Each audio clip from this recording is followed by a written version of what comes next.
Play YouTube channel. Hello, everyone. Greetings this afternoon, this morning, late evening, wherever you may be in the world, to Open Mic number 93. And today we're continuing on with our reading of the newly released documents from the defendants in this case, filing for summary judgment.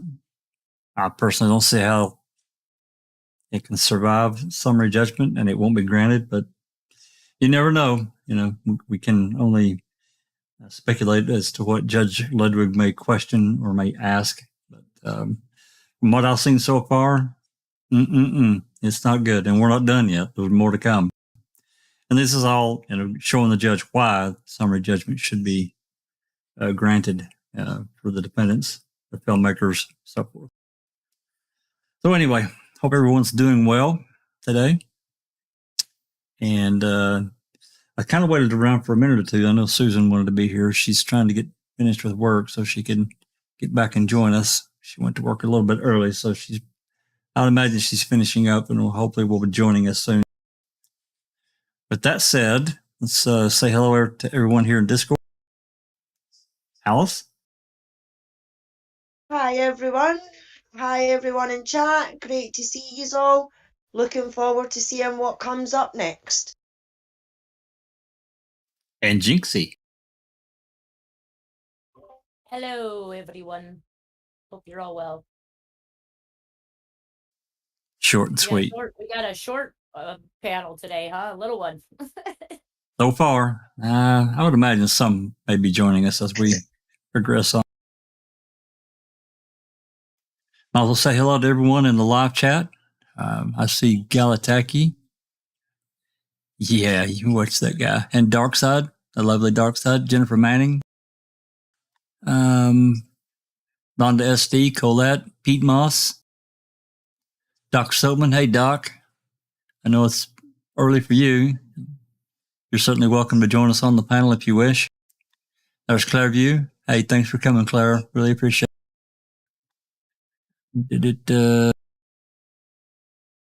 Who else we got? Well, there's West Virginia. Thanks for coming. Jazz. Shane Henry and Jazz. Yep. Dark, next time you are doing the intro. We have Clive. We have Ronald. We have Pete Moss. And Andy B. Andy B. He's way up at the top up there. Yep. And our newest, I can't remember which level he took, but we have a new foul play member. Gosh, I just went blank. I'll tell you here in a second.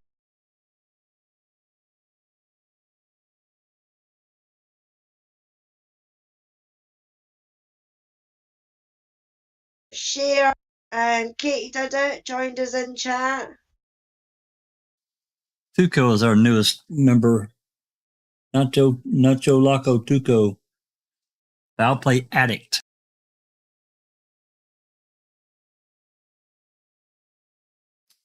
Okay. All right. I'll get this turned on here and we'll start where we left off. I will be putting up a document as a reminder as to where we're at.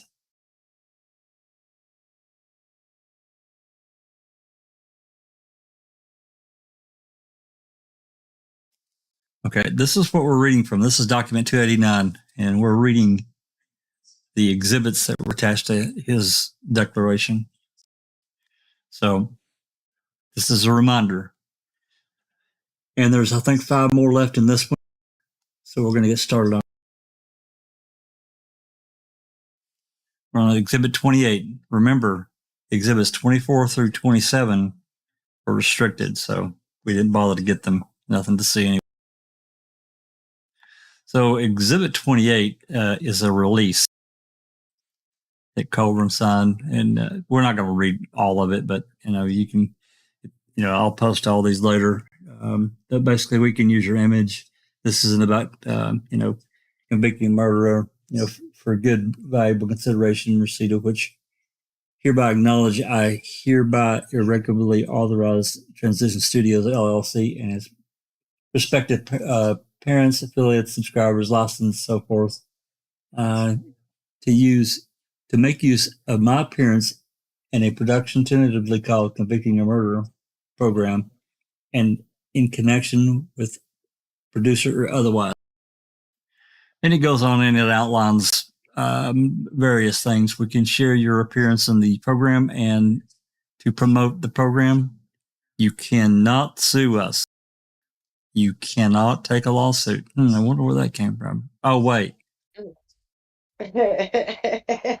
You are telling the truth. Okay. Sure. Yeah. You are not going to be paid, and your appearance may not make the final cut. You are 18 years. You're 18 years old. Blah blah blah. Okay. What's really interesting about this document is the date that it's signed, and I'll left that hidden for a moment, but I want to show it to you.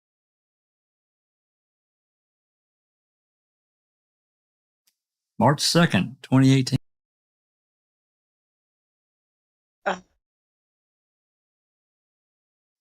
It's 9 months before he retired, right? Because she was trying to do it after he retired, wasn't he? Yeah. For like March 16th or something, and he did it anyway before he retired.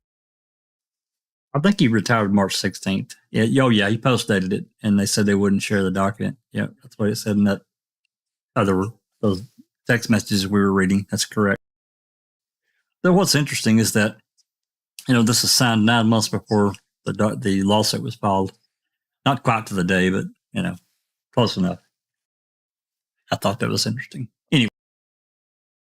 It's also the same date 12 years later of the press conference. Infamous. Well, yeah, that's right. March. Exactly right. That's exactly right. Yep, where Kratz got up and basically testified that he had it all. I got the goods, and he didn't have nothing but words, and words alone from Brendan. Speaking of that, yesterday I was actually shocked. I paid for shipping on Thursday for my open records request that I'd got from Queso, and I got it yesterday. It's, I don't know, 30 something disc, whatever, CDs, DVDs, whatever. Anyway, I was up till about 4 this morning or so getting everything copied, because I always make a copy immediately. That's the first thing I do. And then getting it uploaded to my drive. And Zoe has created three movies she's converted 3 movies that have been posted so far. One of the bookcase that we didn't have, it's not very long, but it shows them going into other rooms. I need to read that search warrant to see what they were really authorized to do, but I think they probably went beyond the scope, but I don't know. Didn't really show the bookcase, didn't really show them, really too much about that. So, and then the February 27th, 2006 interview, that was the day of the night that they went to Fox Hills. That interview, I guess that's at Two Rivers Police Department. Isn't that where they went, Jinx? Two Rivers? The night of the 27th? Well, that day after they got him out of school, then they got taken to Two Rivers. Yeah, they ended up going to Two Rivers after they interviewed him at school. Yeah. In Fox Hills. Yeah.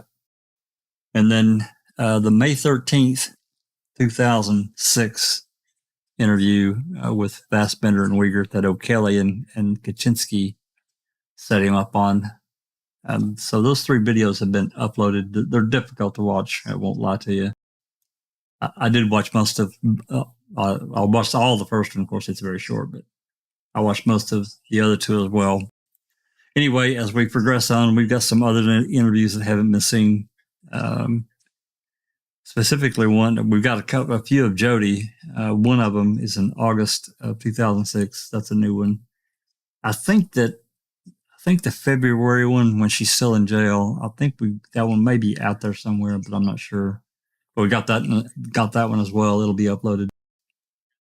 And then there's some news reports that don't. I think that probably some of them, maybe on N64's channel. I don't know if all of them are, but we'll get those uploaded as well as the week progresses. There are a bunch of Jody calls. You know what I noticed about the news stuff is that like even on N64, what he's gathered from around the internet and stuff, there's not much showing after March 2nd, like for anything about like bail hearings or anything for Brendan Dassey. Like all of 2006 seems to be like MIA, and then it goes right into his trial. Then, so like I haven't seen the one of Len Kaczynski talking on the news as many times as he did, because I haven't. So if you have those, I would love to see some of those. Yeah, no, no, we don't really have much of that. Trial. You know, the AP, Avery did an hour-long interview with Associated Press on the weekend of 4/1, I think, 2006, April 1st, that weekend. And I requested that one, and what they sent me was a bunch of news clips with various excerpts from his statement that he talked to whoever this AP reporter was. And then, of course, even talking. Yeah, well, I mean, it was a phone interview, so some of that's already out there. I don't know how much is, but there's several. Some of them are basically the same thing. So, and then you go to another one, and it's got a little bit more added in. So, and then I got 3 interviews from the WBAY. I don't know if all those are out there or not, but 3 different dates. There's several news clips that was on that DVD as well. So we'll get those converted and uploaded in short order. There are also a lot of Jody calls from December of 2005 up through February. There's a ton of our calls. Unfortunately, those come in a different file format, and the program that I had that I was going to convert them for some reason won't work. So I'll send an email to this company I got it from and find out what the hell's going on. And it wasn't a cheap program either. So hopefully I can get a reply tomorrow and start getting those converted as well and get those uploaded. So I should have said that at the beginning. I apologize. There's also seven documents, consent to search forms that I got, which I don't think we have those. Kind of interesting, but nothing really eye-opening in any of them. So, but we got them anyway, for the record. So anyway, let's move on to 289-29. By the way, Susan left a note in the open mic text that she didn't realize we were starting early. And she's not home from work yet, and she's just finishing up. So I'm sure she'll be here when she gets here. Oh, yeah. This is let's see where this probably starts at the bottom, I'm guessing. Yeah, it does, Jack. It's the bottom one first.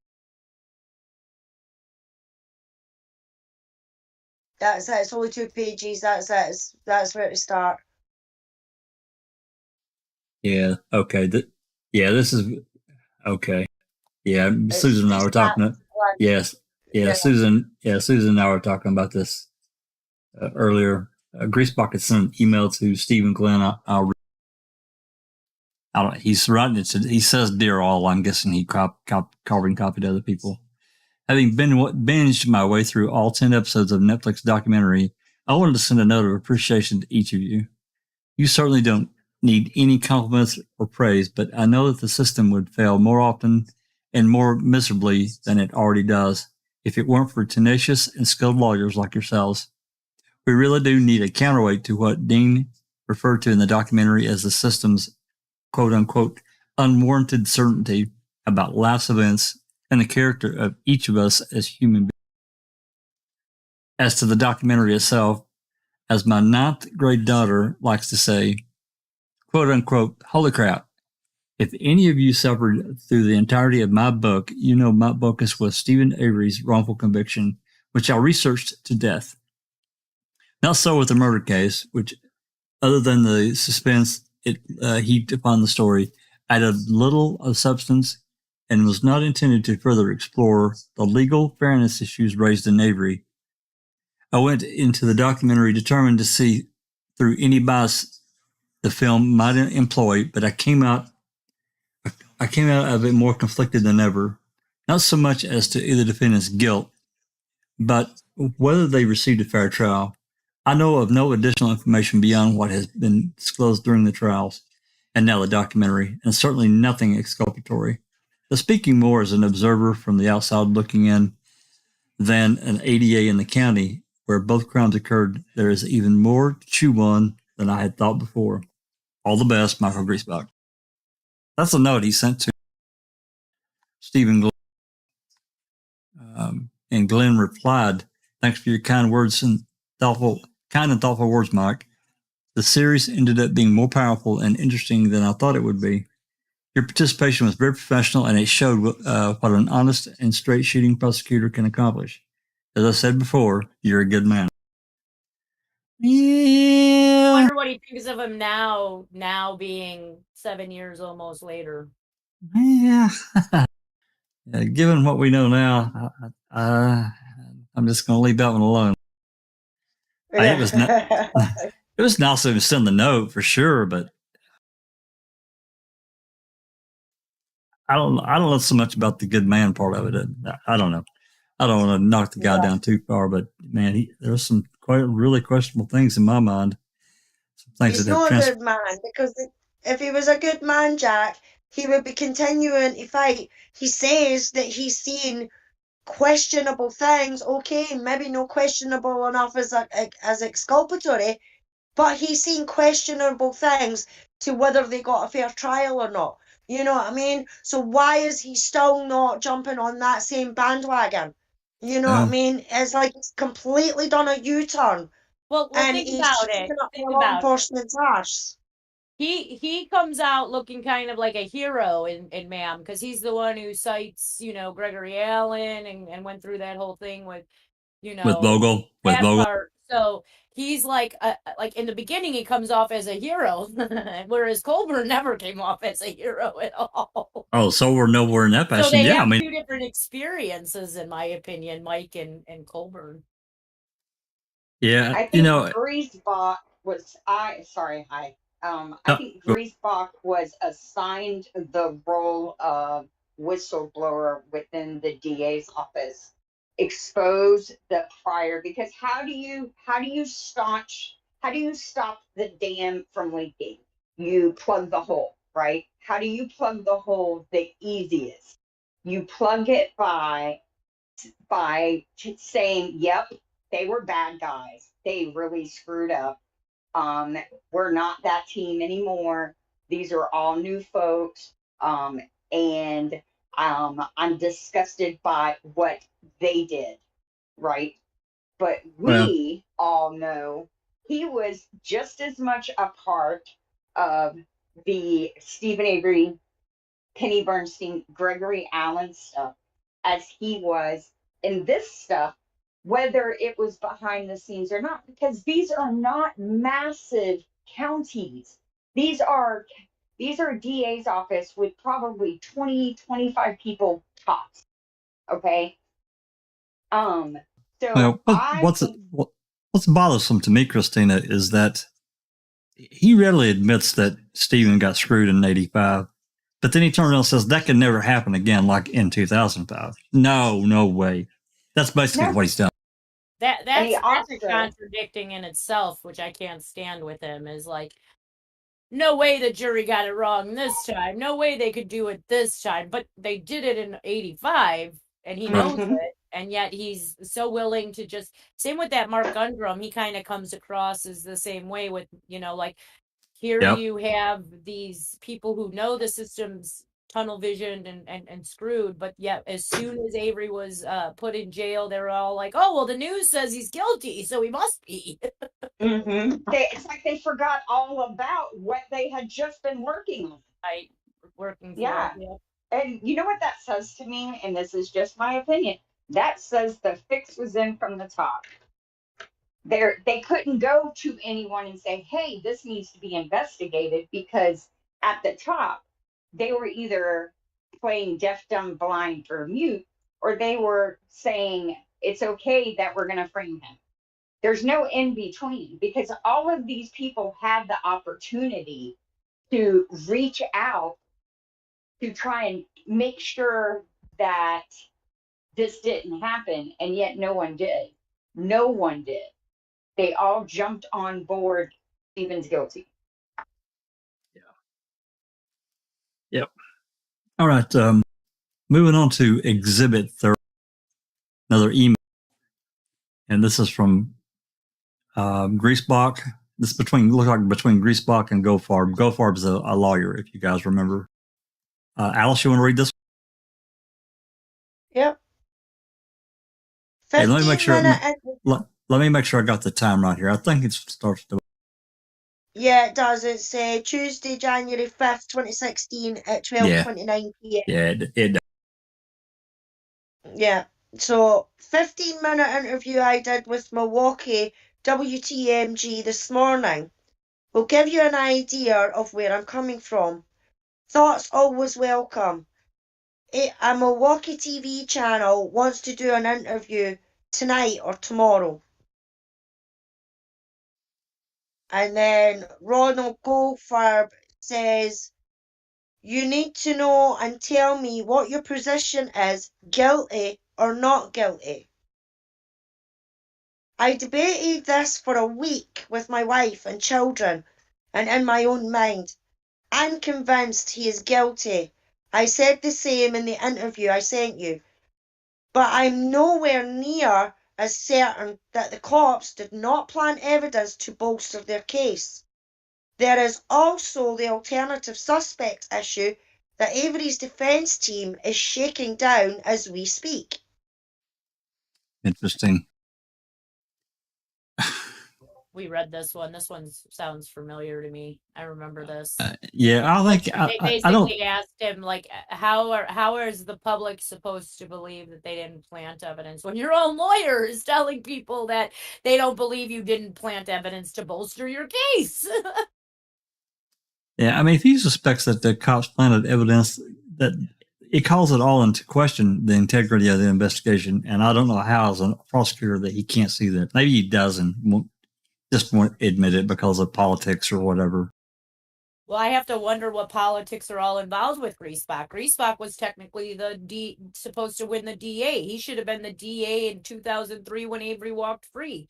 But he decided to decline that in 2002 when he won. So they put in Rohr. That's why Rohr's on here. And then, so it's almost like, I don't know.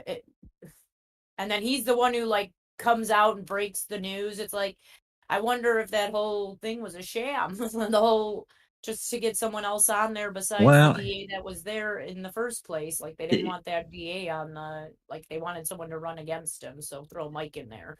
Then when he wins, he doesn't have to take it. Someone else can just be appointed.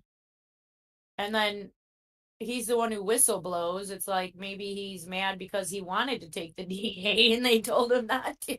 It's weird. The whole thing was weird. Now he's under trouble because he whistle blew, so now he's got to make it up to his people again, that's it. So he's just going to deny that it happened again. I don't know. There's something weird about Mike Griesbach. Absolutely. I don't disagree. All right, moving on. This is Exhibit 31, and this is, it looks like they quoted some of his book. Looks like this is a couple of pages long.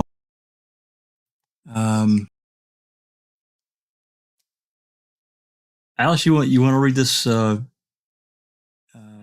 Yep. Just start there where it says, then Avery heard. Okay.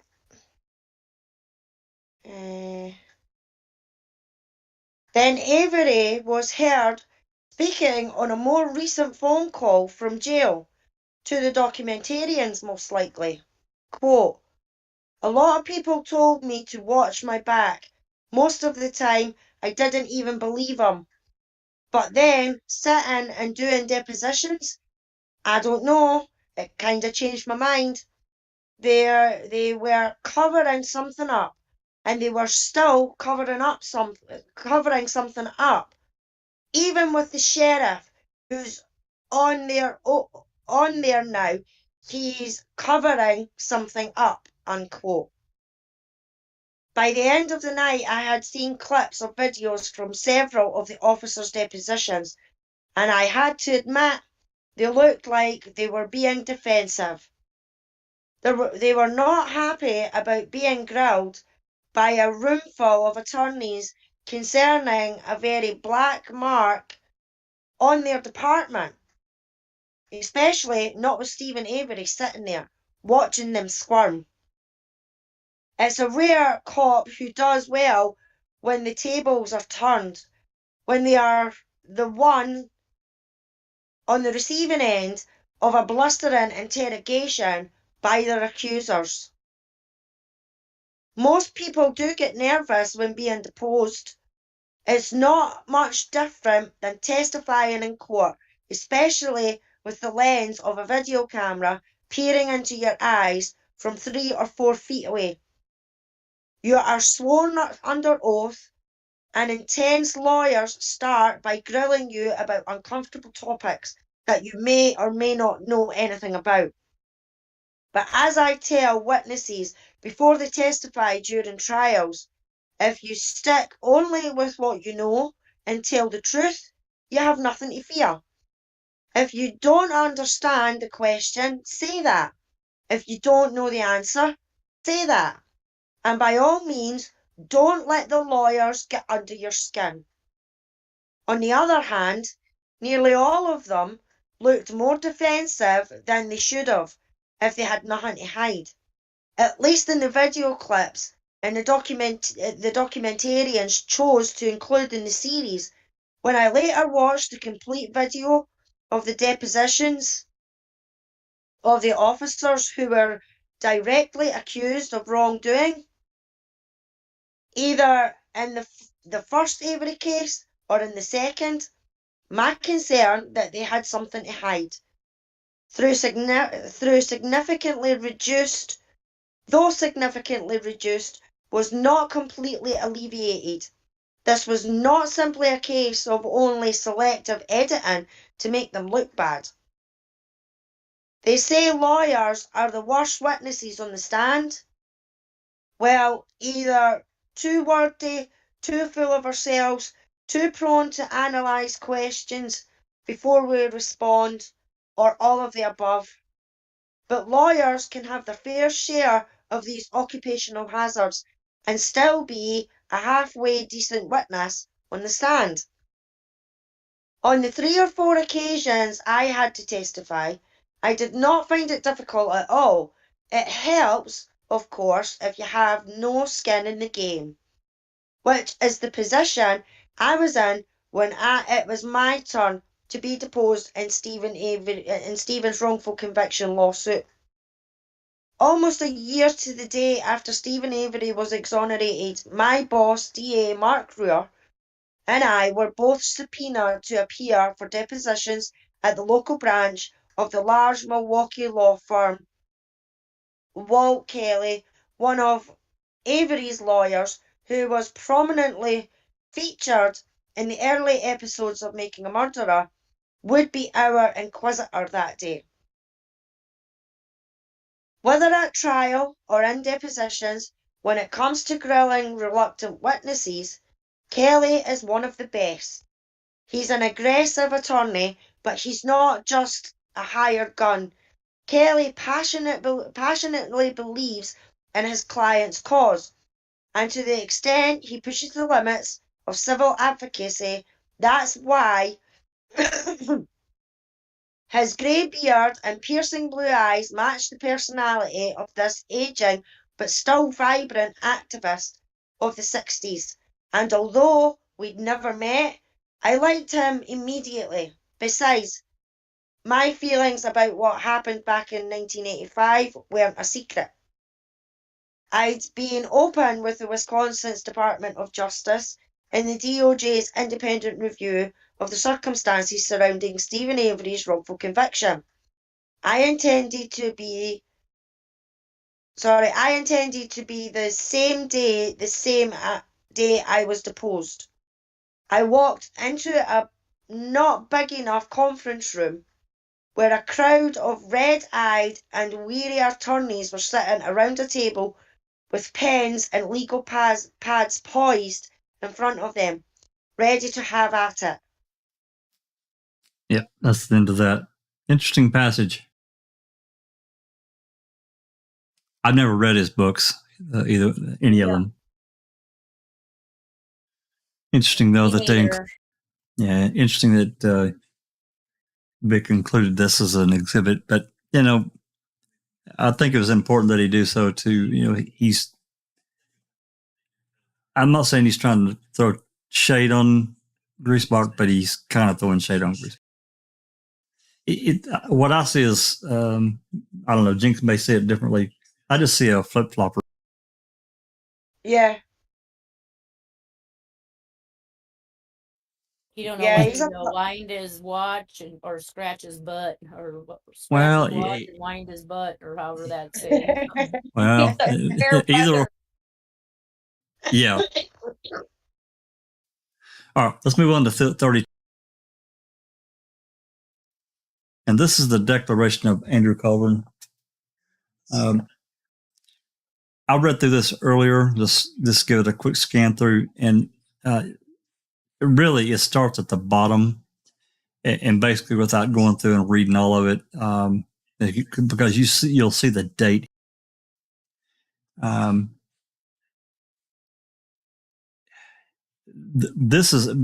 they were looking for was things that they could lock in that would be that they would agree to during his deposition that he would be on board with, and you can see these handwritten things in there. And I'll forward on to the bottom here. And we've read through. I think we've read through this stuff before. Okay, this one here is from Lito and she wants to know if what they've sent is Colborn would stipulate to these items. And they've got it lined out here. You can see the date here, July 8th, 2020.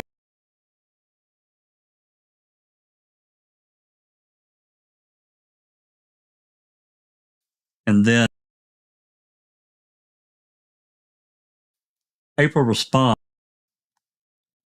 This is July. If you see here, it's July 20th, 2022.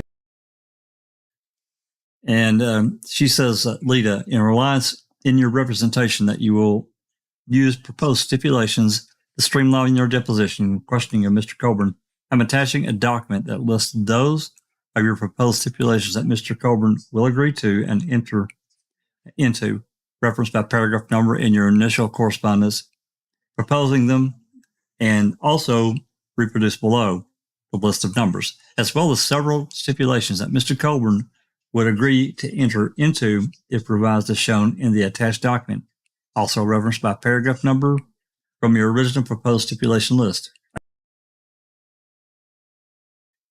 And then I'm not going to read, we'll read through some of these, but we don't have to read them. We've read these before, but just keep in mind, this was like, I think a day before his first deposition, this was dated the 20th. His first one was the 21st, and of course they went on into the 22nd. So,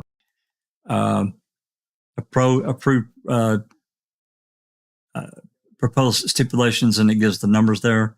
18, at one point, Mr. Colborn wanted to sue Mr. Buting for defamation. 20, at one point, Mr. Colborn wanted to sue Mr. String for defamation. 21, Mr. Colborn believes John Farrack damaged his reputation. 22, at one point, Mr. Colborn wanted to sue Mr. Farrack for defamation. 27, Mr. Colborn had not watched Making a Murderer in its entirety. Okay. You're gonna lose. 38, Mr. Colborn voluntarily participated in the documentary tentatively called Convicting a Murderer, which has not yet been released to the public.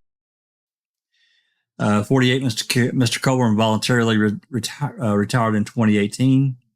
50, Mr. Colborn had a retirement party. 52, since his retirement, Mr. Colborn has decided to return to the workforce and was able to find new employment. 54, Mr. Colborn filed for divorce from his now ex-wife, Barb Colborn, in March of 2021. 55, Mr. Colborn's divorce was final in February of this year, 2020. I'm not going to go through and read the rest of these. The document will be attached, and you guys can go read it. We've read through these before. I do not remember which document number it is, but I know we've read through it before. But they just went ahead and attached it to his declaration. So it'd be there. So basically, he's stipulating, I lied. All these other people were causing me real damage, but we went after Netflix because they're the biggest entity of them all, even though I never watched it in its entirety. Does many people believe he hasn't watched it? Nope. No, I don't believe it. Sorry, Christina. I just don't. Don't believe it. No, me either, Jack. I think they've all sat and watched every single episode of season 1. Maybe no season 2, but I guarantee you, all of them, Kratz, Fallon, Gann, Greaseback, Colborn, Fassbender, Liger, the lot of them have all seen season 1. Guaranteed. They not have curiosity how this was portrayed. Like they didn't know at that point how it was going to be. It could have been very pro law enforcement for all they knew until they watched it. So I agree. I think they all watched it. It didn't Majestic have a watch party? Wasn't Colborn invited or no? I don't think Colborn was on that list, but a bunch of those men were. And married men. Yes. Speaking of Fassbender got Colborn his job, from what I understand, right? No. How did Fassbender fit into that? I thought Fassbender was the chief of security at the hospital. Oh, his job now. I see what you're saying. Like not his job at the police or at No. Second job after he retired. His retirement job. He might have. That's a question. I don't know. Dr. Silkman says, "Are we allowed to send AC links to our?" Yeah, why not? Yeah, sure, do it, Doc. Maybe get a little input. Doubt that he'll comment though. What is RWTC? Reading with the crew. Oh. I got you. Okay. I'm slow. All right, moving on. Okay, we're done with document 289 and its attachments. Document 290. Now, this is a declaration from the other filmmaker, Laura Riccardi. We are not going to read the entire thing because Susan has read through it, and it's much the same as Mordimos. It's pointless to read through it again. I mean, we can scan through it, but it's just pointless to read through all of it. I mean, we're going to read number 2 here. As one of the 2 lead creators of Making a Murder, I played several key roles. My credits on Making a Murder include executive producer, writer, director, interviewer, researcher, additional camera, sound recordist. In practical terms, that meant I was responsible for most of the source contact, interviews, and research for the series. Maura and I collaborated on storytelling. Although we worked with and received assistance and input from others in the course of producing Making a Murder, we retained creative control and are the 2 people responsible for ultimately deciding what was included in Making a Murder. Began working on the film project when that became Making a Murder while I was a graduate film student in the thesis phase of my 5-year program at Columbia University. Prior to and during film school, I worked as a lawyer in a firm and television production. While in law school, I served as a summer law clerk for the U.S. Attorney's Office. Early in my career, I worked in the U.S. Attorney General's Honor Program for the Federal Bureau of Prisons in Kansas City, Kansas, and later worked in private practice at the mid-sized law firm Vedder Price in Chicago, Illinois. Hey, Jinx, you ever heard of that one? Vedder Price. Better what? Vedder Price. It's a law firm in Chicago. No, I I don't go around knowing all the law firms in Son, Chicago. you should know those. I mean, no, I'm kidding, of course. I'm just reading a few of these that are that would be different than Morris, because that's personal information I certainly didn't know. Number 4, with the exception of some modest grants that we received and small donations from family and friends, Maura and I self-funded the production, filming, and post-production editing of Making a Murder before entering into a licensing agreement with Netflix in 2014. To help fund Making a Murder, I took contract attorney work as well as work in television. I have not practiced law since 2014. And then it goes on, and this stuff is basically the same. So I just don't want to waste a lot of time reading it. We are going to go through the attachments that's included with her declaration, but as far as the document itself, it's very much the same as what we've already read. And I think it would just be kind of silly to go through another 50 minutes of reading here, basically the same thing that we've already. You can see there, it basically details exactly what Maura had said.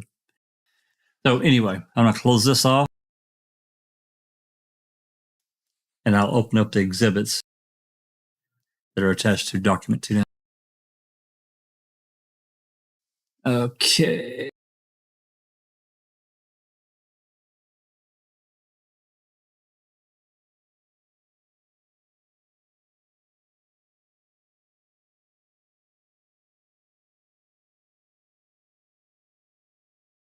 Colborn's gonna lose. Colborn's gonna lose.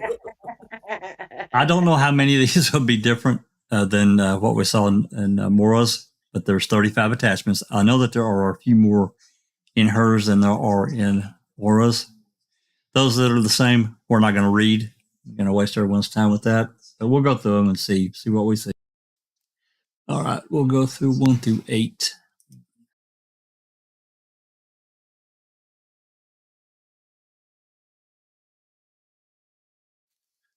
Okay.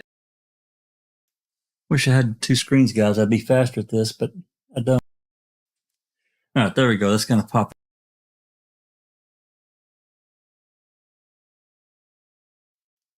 And this is from Sheriff Kenneth Peterson to all personnel, September 12, 2003. Employees shall make no comments concerning the Stephen Avery case. All news releases shall be issued by either Sheriff Peterson or Inspector Herman. He's laid the law.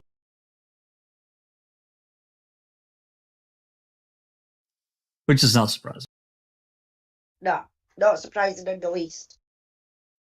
Exhibit 2, this is a statement of James Link.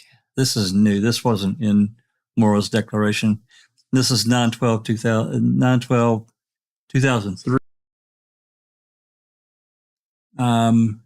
Alice, you want to read this one? Can you see that, or you got your own document?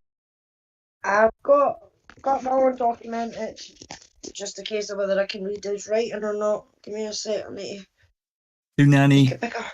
Yep. 290, number 2.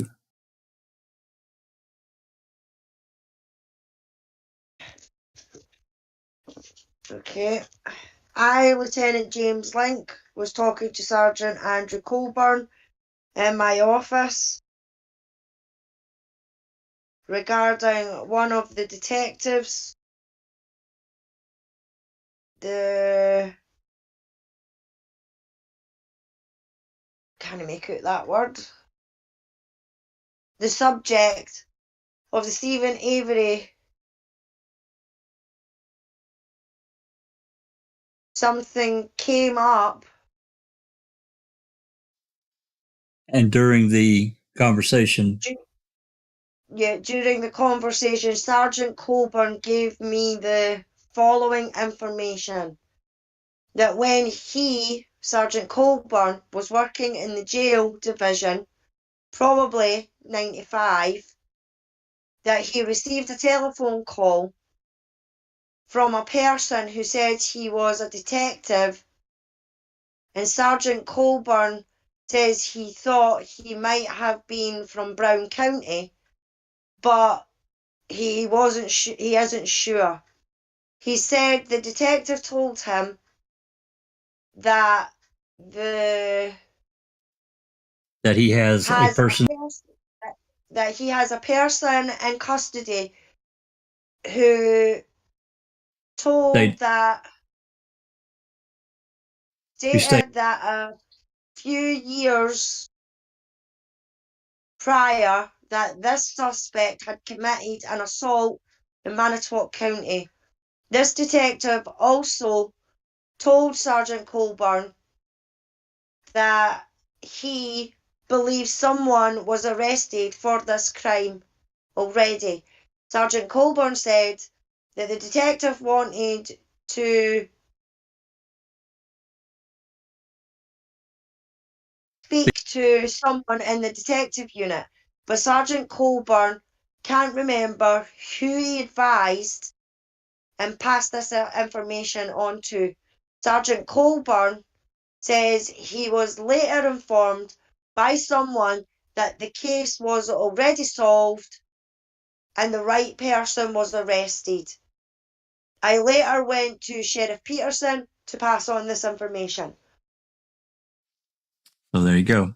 You know, if I've read this, I don't remember. I probably have, but I don't recall reading it. But I've read so many documents. So this was on 9/12/2003. This was when was Avery released? The 17th or the 18th, or when was that? Jinx, do you remember what day Avery was released in 2003? Was it 9/11/2003? 9/11? On 9/11, yeah. Okay, so one day afterwards, Link writes this statement. And I think the date he was released was intentional because it downplayed, because what was 9/11 in 2003? The second anniversary of 9/11. It was strategy. Yeah, but it's still, you know, another thing that was brought up, and I won't dwell on this too much, but, you know, you guys can file this away. It's already been brought up by, and I don't remember who brought it up in one of these documents, that these statements weren't written on a regular, it was Peterson said it in his deposition. They weren't written on a regular police incident report. So it could be numbered and tracked. Right? It's just, you might as well just write it on a sticky note. So, see, the incident number is not even filled in up here. Especially Colborn's. His wasn't written on anything like this at all. So anyway, we want to exhibit number 3. Hey, I had a thought. Okay, what if, this is just a theory, what if it wasn't Brown County calling? What if it was the DCI DNA lab analyst, after matching Alan's DNA, recognizing that it was similar, it was the same DNA as in the PB assault, and they were calling to say, "Hey, you need to take a look at this case." That would be interesting. I know that it's been talked about. We talked about it the other day that, you know, it appears that Couchet is the one that took that call.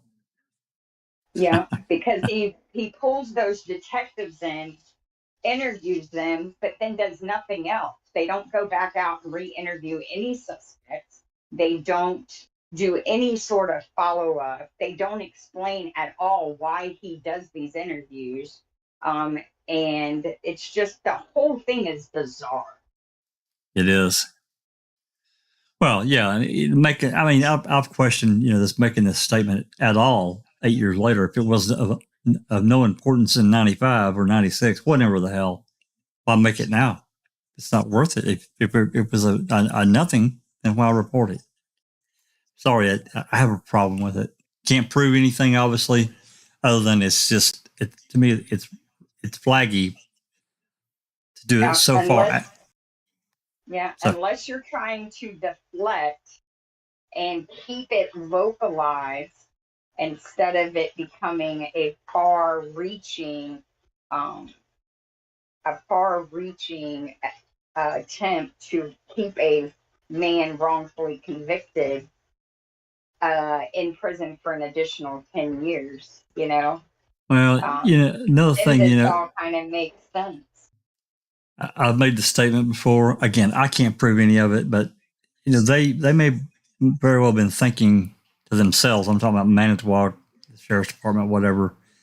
They couldn't know exactly what Avery's lawyers knew in 2003, who they may have talked to, what statements they may have had from someone in Brown County that says, "Oh yeah, I talked to Detective such and such, and basically he told me to fuck off." The way they had the right guy and hung up. I don't know if those things run through their brain or not. I really have no idea. But to write the statement along again, not only that, these statements, I don't think I've seen a Colborn statement on this form. But even at this, I think they didn't fill in the incident number. They didn't fill in anything other than, I think they would have called Brown County and asked, "Hey, did you snitch on us?" Maybe. I don't know. Maybe it was a jailer and not a detective, he told.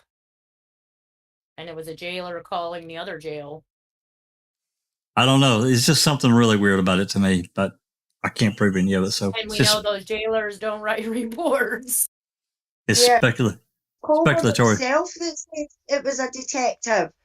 You know what I mean? It's not like that's just been pulled out of thin air. That came out of Colborn's own mouth, that it was a detective that phoned him at the jail. So but that's actually is that Lanks, or is that Colburn's statement? This is Colborn's. Colborn. We just read. So, Alice, go ahead and read this one. Colborn's statement. Yeah.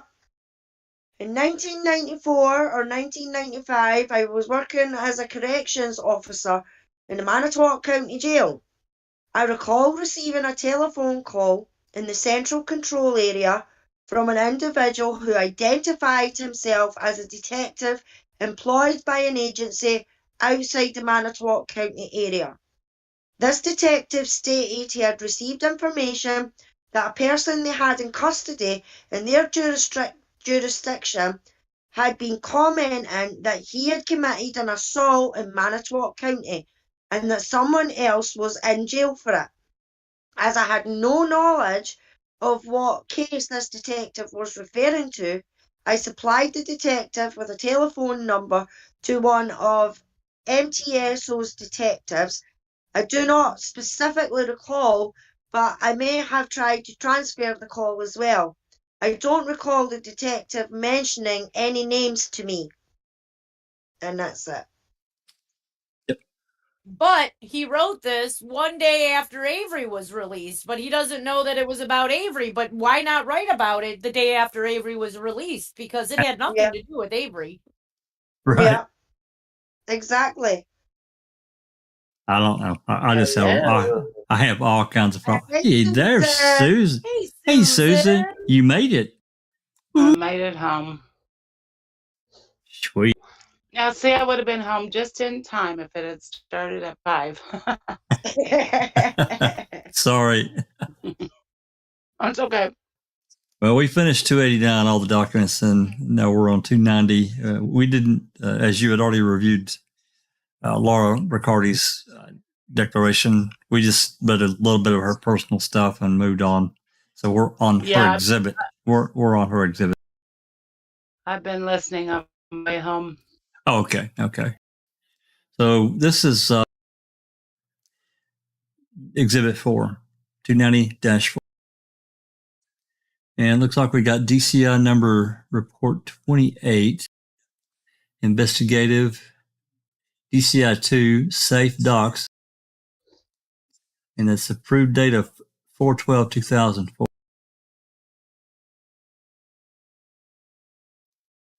And it says talk with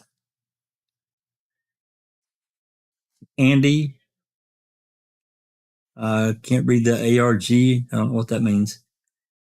AAG, maybe, Jack? Maybe, yeah. Something meeting.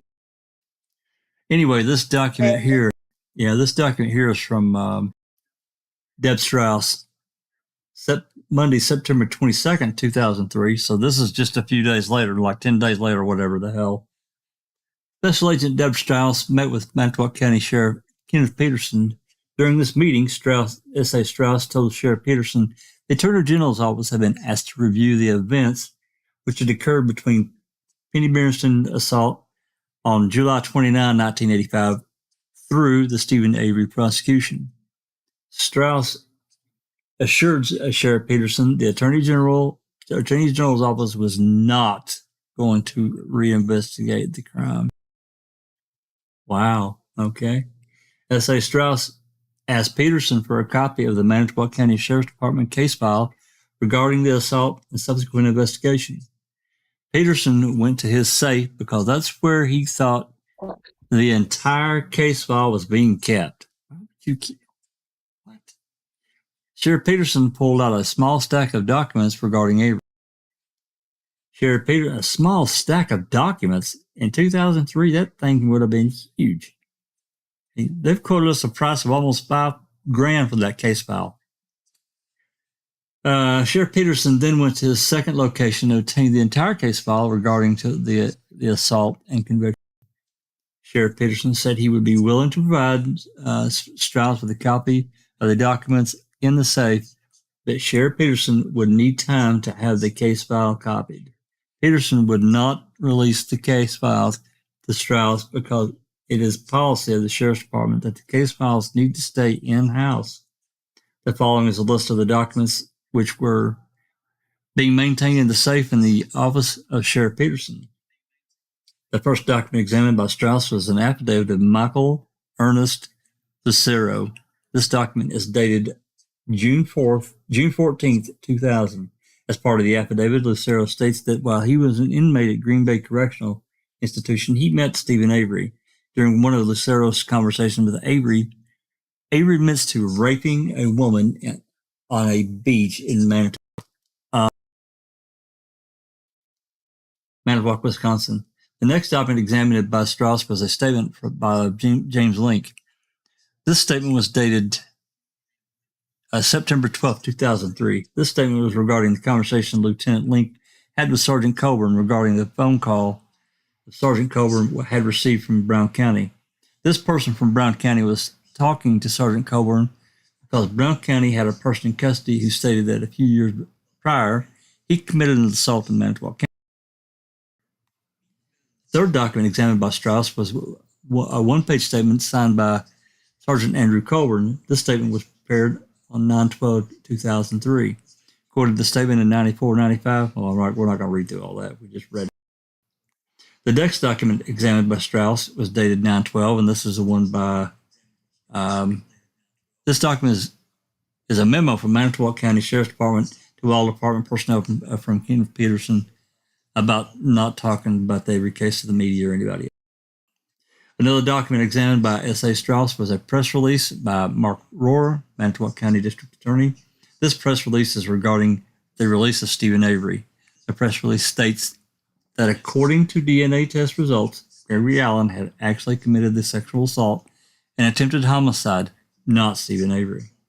The final set of documents examined by Strauss were master lookup files dated 9/10, 9/12, both 2003.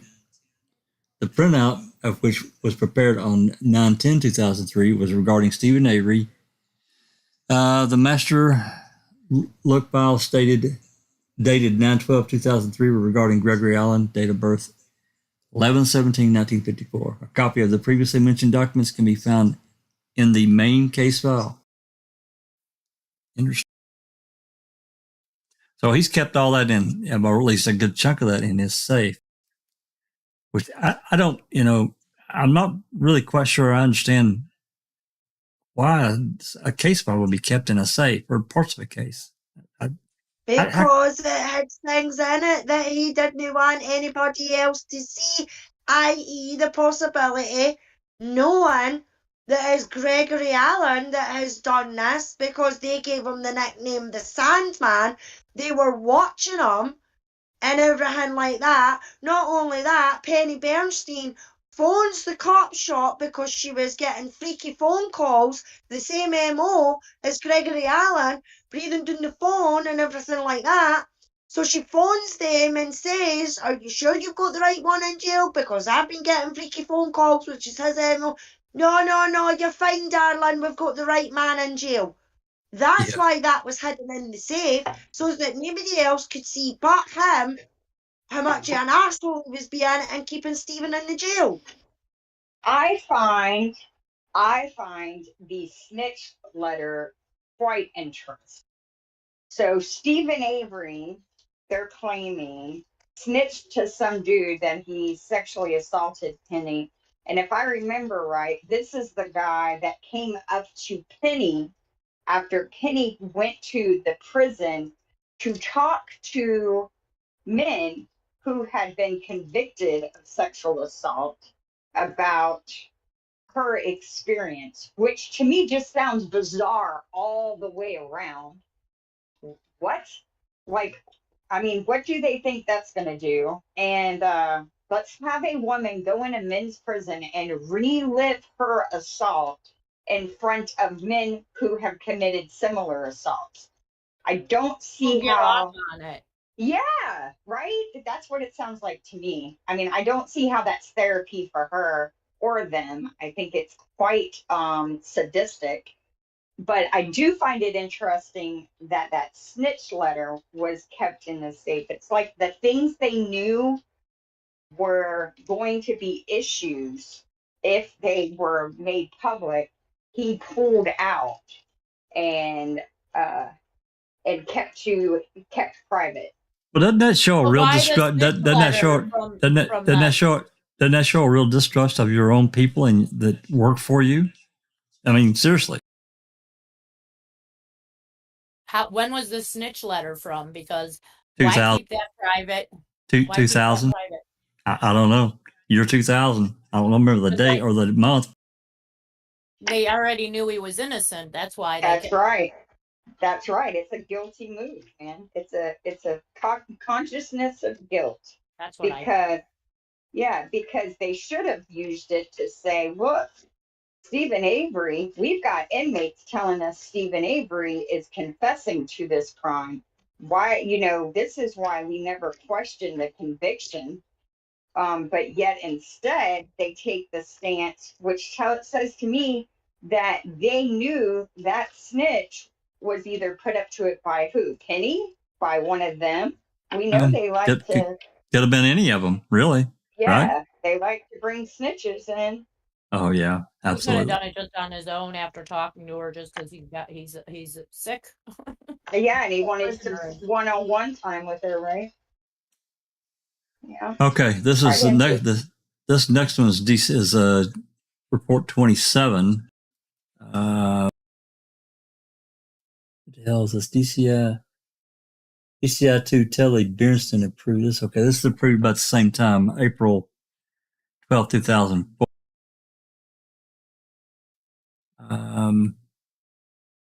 Susan, you want to read one? Sure. I don't have it open. I can read off.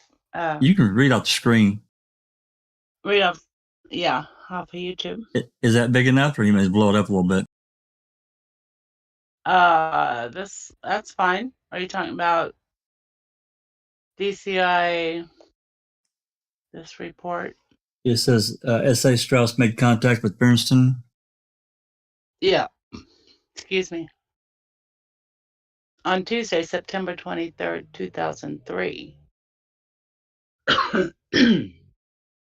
Special Agent Strauss made contact with Bernstein because Bernstein had previously contacted the Attorney General's office regarding some nuisance phone calls she had been receiving.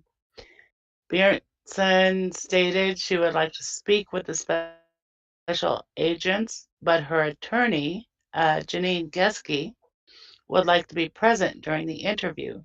Bernstein stated Geske was out of state until Friday, and Bernstein wanted to know if Friday morning, September 26, 2003 would be acceptable for the special agents to meet with her.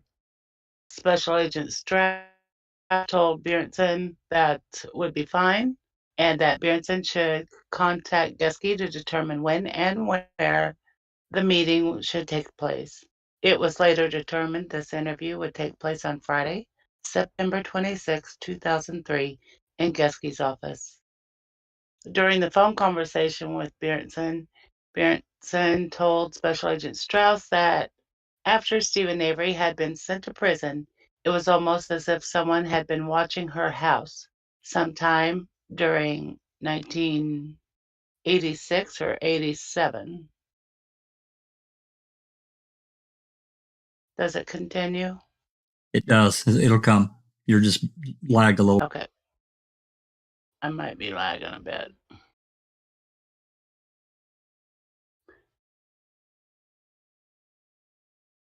Jeez, I don't show myself lagging that much, but it's still not up there. It should be. Yeah, you're lagging pretty good if it's not there. Okay. You got it? Yeah. The Bjornsons began receiving obscene phone calls.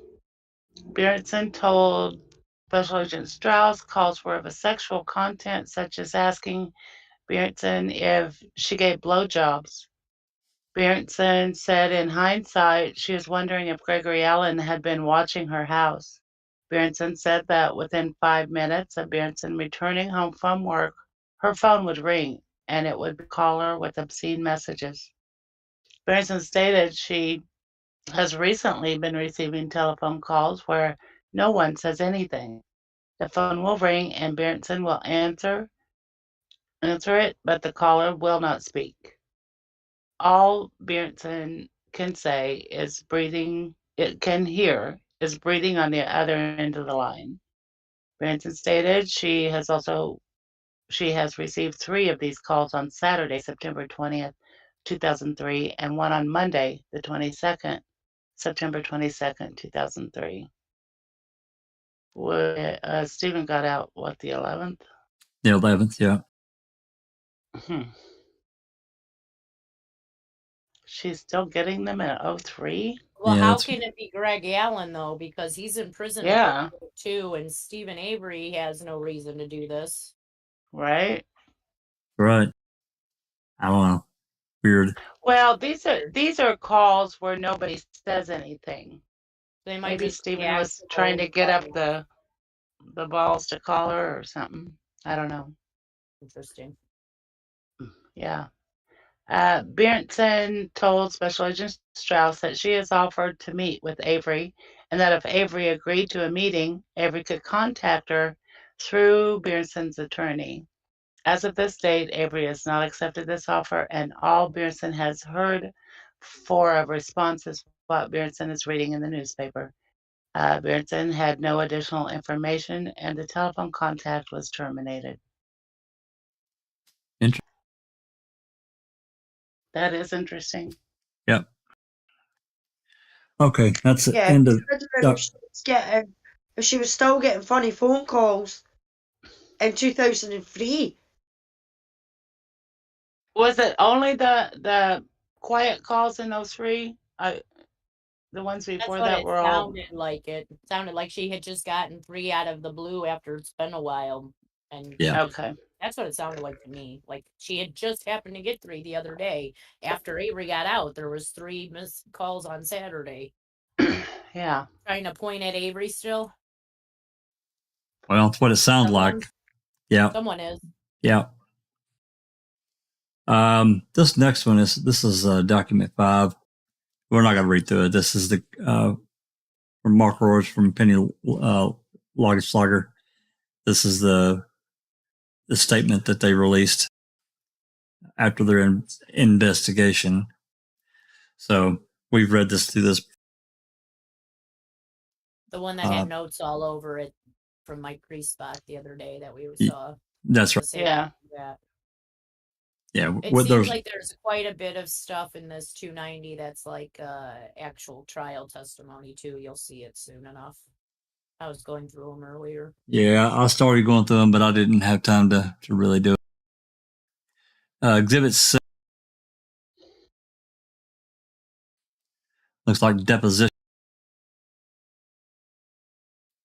And we're certainly not going to read through that. It's only 4 pages, but we're not going to read through it. We read the deposition before. Whose deposition is it? Grace Box. This is in the civil trial. Okay. So we read through that before. It's been a while. Give it 7. Deposition of Colborn in the civil. And it looks like there's about 12 pages of this. Let's see here. Yeah. It's probably going to be, same shit as actually, I think we've done this one twice, or at least part. I think we've done the whole thing once and parts of it maybe a second time in prior open mics. So we're not going to read through it again. It's available. I don't think there's anything here that we're going to glean from anything more than what we already know anyway. I think we've read most of this to the max, basically. Absolutely. A lot of us know this case in and out because we read all of this. So as long as it's out there for people to read, they can always take their leisure time to go and read. Absolutely. But, I think, for the connection of it, I'm sure it points something out that might be somewhat relevant, but it probably has to do with that call in 95, 96. And then, that's what all the other records are. And then Peterson's deposition, there's 7 pages of it. So again, we've done this one as well. I'll take that back. I don't know if we've done Peterson's. We will at some point. I'm not going to read through it. It's available for anyone that wants to read it to make whatever connection that they can. I'm trying to point out in here. It's probably some lies anyway. Well, I'm sure it's some various statements regarding probably the letter or something of that nature. So he might blow a few things like he did with telling everybody that the RAV was found near Avery's in the Manitowoc gravel pit in November. Yeah. Absolutely. So let me load up about 8 more documents. Give me just a moment. Alice, if you had a chance to look through chat or any questions or whatever you guys can talk about from. Nosy's here. Ooh, internet Wi-Fi. My internet Wi-Fi. Ronald Cass. Jaznaz. Some of the new ones coming in. I don't know if they were mentioned before.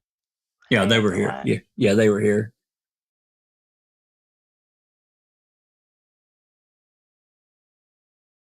I don't see any questions. No, I think everybody's just kind of listening. We're kind of on a little intermission. What's your question? Can DNA be fabricated? Yes.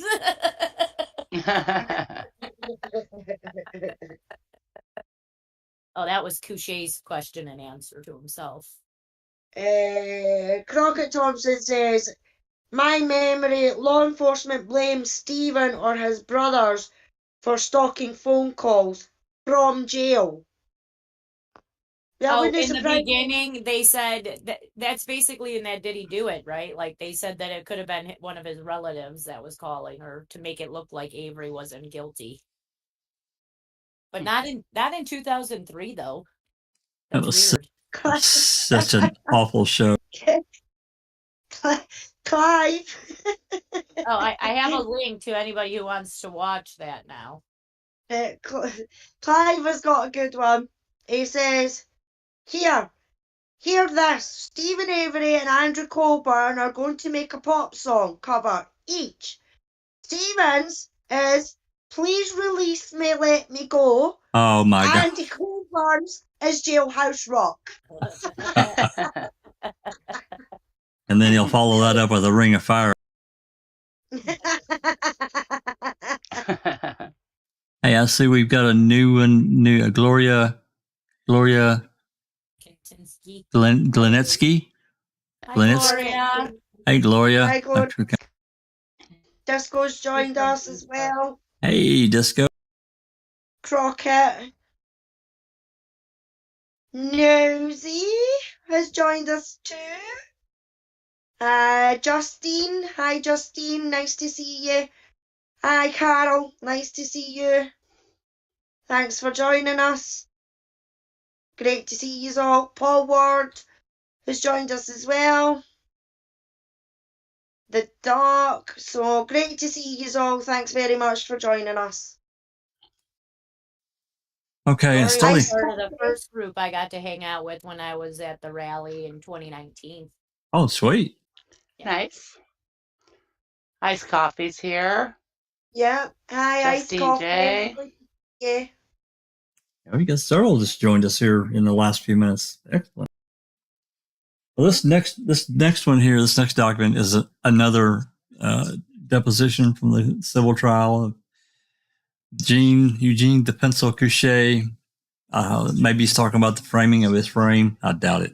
Anyway, I'm sure that this is probably more about the phone call and the letter and the Doug Jones memo and all that.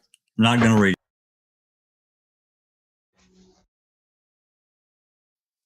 Okay, Exhibit 10. This is the actual, I think the charges against Avery. What do you call it?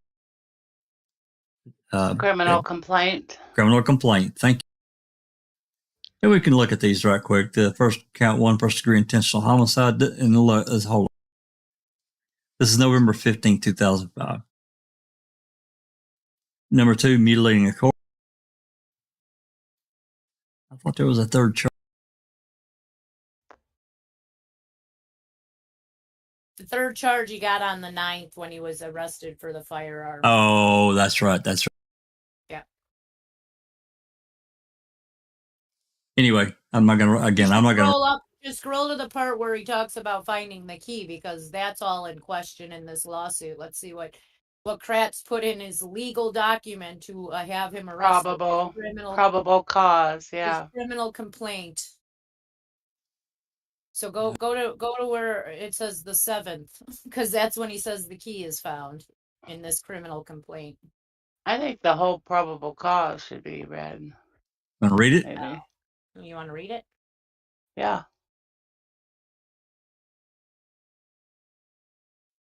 As long as you're volunteering, you go ahead. Well, I mean, it's he not. Keeps scrolling. It'll come back up. It's only 4 pages, so it's not that long. Is that big enough for you? I need to blow it up. It's big enough, but if you go to probable cause, that's where I'll start. We know what the charges are. Okay, scroll down.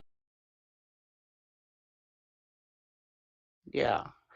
Complainant states that he is a special agent with Wisconsin DOJ, DCI, and bases this complaint upon the reports and investigations of Deputy Bill Tyson and Dan Kaharski and Corporal Leslie Lemieux of the Calumet County Sheriff's Department, as well as statements of witnesses Ken Bennett, Leslie Eisenberg, Dr. Simley, Sherry Colhane, Karen Halbach, Steve Harrington, and statements of defendant Stephen Avery.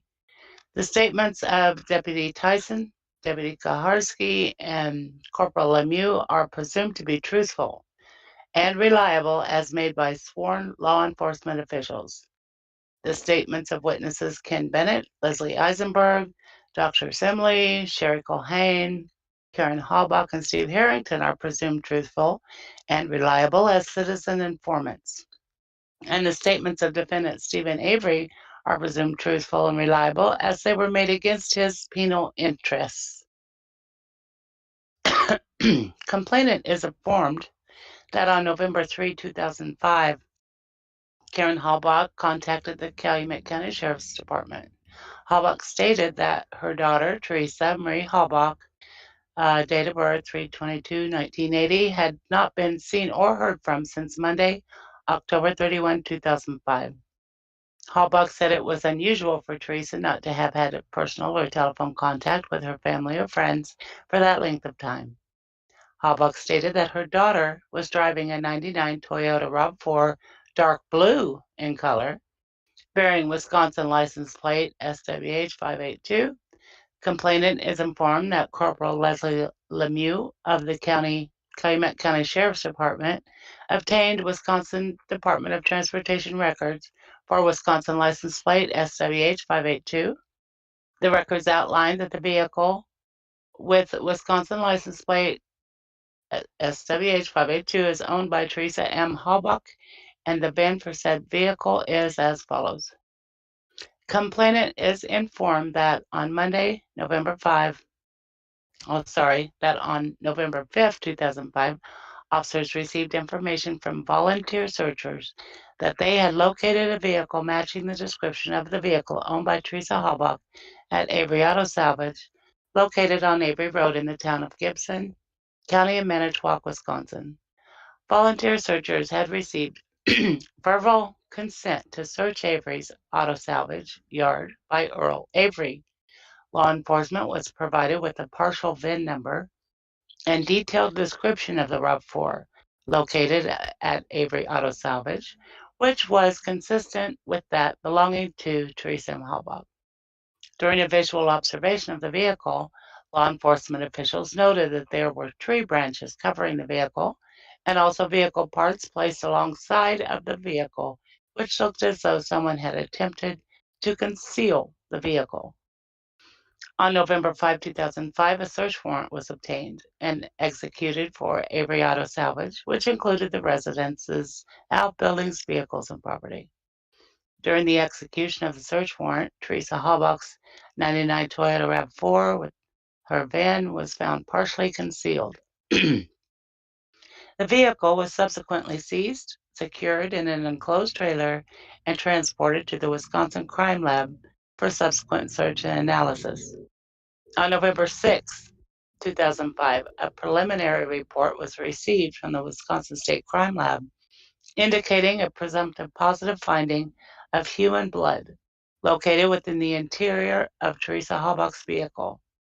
Stephen Harrington of the State of Wisconsin Crime Lab confirmed that technicians had located the presumptive human blood in the rear cargo portion of the vehicle, as well as the ignition area of the vehicle.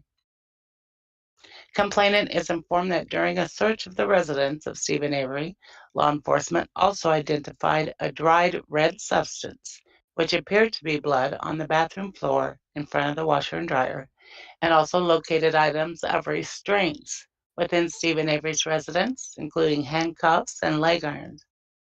Complainant is informed that on November 6, 2005, Kaharski continued the search of the defendant's bedroom located on Avery Road, where officers located two firearms identified as a .22 caliber semi-automatic rifle and a .50 caliber black powder muzzleloader. Kaharski noted that there was masking tape attached to the muzzleloader with the name Steve written on it. On November 5, 2005, Tyson located a desk in the same room which contained numerous magazines addressed to Stephen Avery. Also on November 6, 2005, officers carried out a search of a detached garage next to Stephen Avery residence. Officers located approximately 11 spent .22 caliber long rifle shell casings on the floor of the garage. Complainant is informed that on November 7, Kaharski continued the search of the defendant's bedroom. Where's Lincoln Colborn? Exactly. There is no mention of Lank, Colborn, Remiker, or any of them. Have you None noticed? of them. They only put It's all these Kaharski. officers from the Calumet. What was it? Uh-huh. Uyghur, Lemieux, bullshit. no, Tyson, Lemieux, and Kacharsky. Right. Kaharski located a Toyota ignition key adjacent to furniture found within the bedroom of the defendant, Stephen Avery. No, he didn't. Complainant is informed that the key located in the bedroom of Stephen's residence was successfully used in the ignition of the Toyota RAV4 owned by Teresa Halbach. The key successfully turned the ignition of the Halbach vehicle. Complainant is informed that on November 8, while continuing to execute the search warrant of the Avery Auto Salvage property located on Avery Road, law enforcement officials located two Wisconsin license plates bearing Wisconsin license plate SWH582 in a scrapped vehicle located on the north end of the salvage yard. The plates were crumpled. The recovered license plates were later identified as the license plate that belonged to 99 Toyota RAV4 owned by Teresa. Complainant is informed that on November 5, 2005, officers located a burn barrel near the residence of Stephen Avery. In that burn barrel, officers located burned clothing and a partially burned shovel. Well, what about the camera and the PDA and I don't think that was a burn barrel they're talking about that they found on the fifth. I think there was like actually a blue like garbage barrel that was over by his door. And I think they that's say what it was a they're bit. saying in the burn barrel? I know, but that's what he's saying, but I don't think that's accurate is what I'm telling you. Oh yeah, a lot of it's not, is it? No, it's not. Complainant is informed that on November 8th, while continuing to execute the search warrant of the property located near the residence of Stephen, officers located bone fragments and teeth in a fire pit area located approximately 20 yards south of a detached garage that's located next to the residence of Stephen Avery. Officers also located remnants of steel belt tires that appear to have been utilized as fire accelerants. The bone fragments located were transported by Dorinda Freymiller, special agent with DCI, to Ken Bennett, a retired forensic anthropologist, who identified the bones as being human in nature. Bennett also determined that based on the characteristics of the ilium bone, the bones are from an adult human female. On November 14, 2005, Leslie Eisenberg, forensic anthropologist, described the bone fragments as the obvious result of mutilation of a corpse.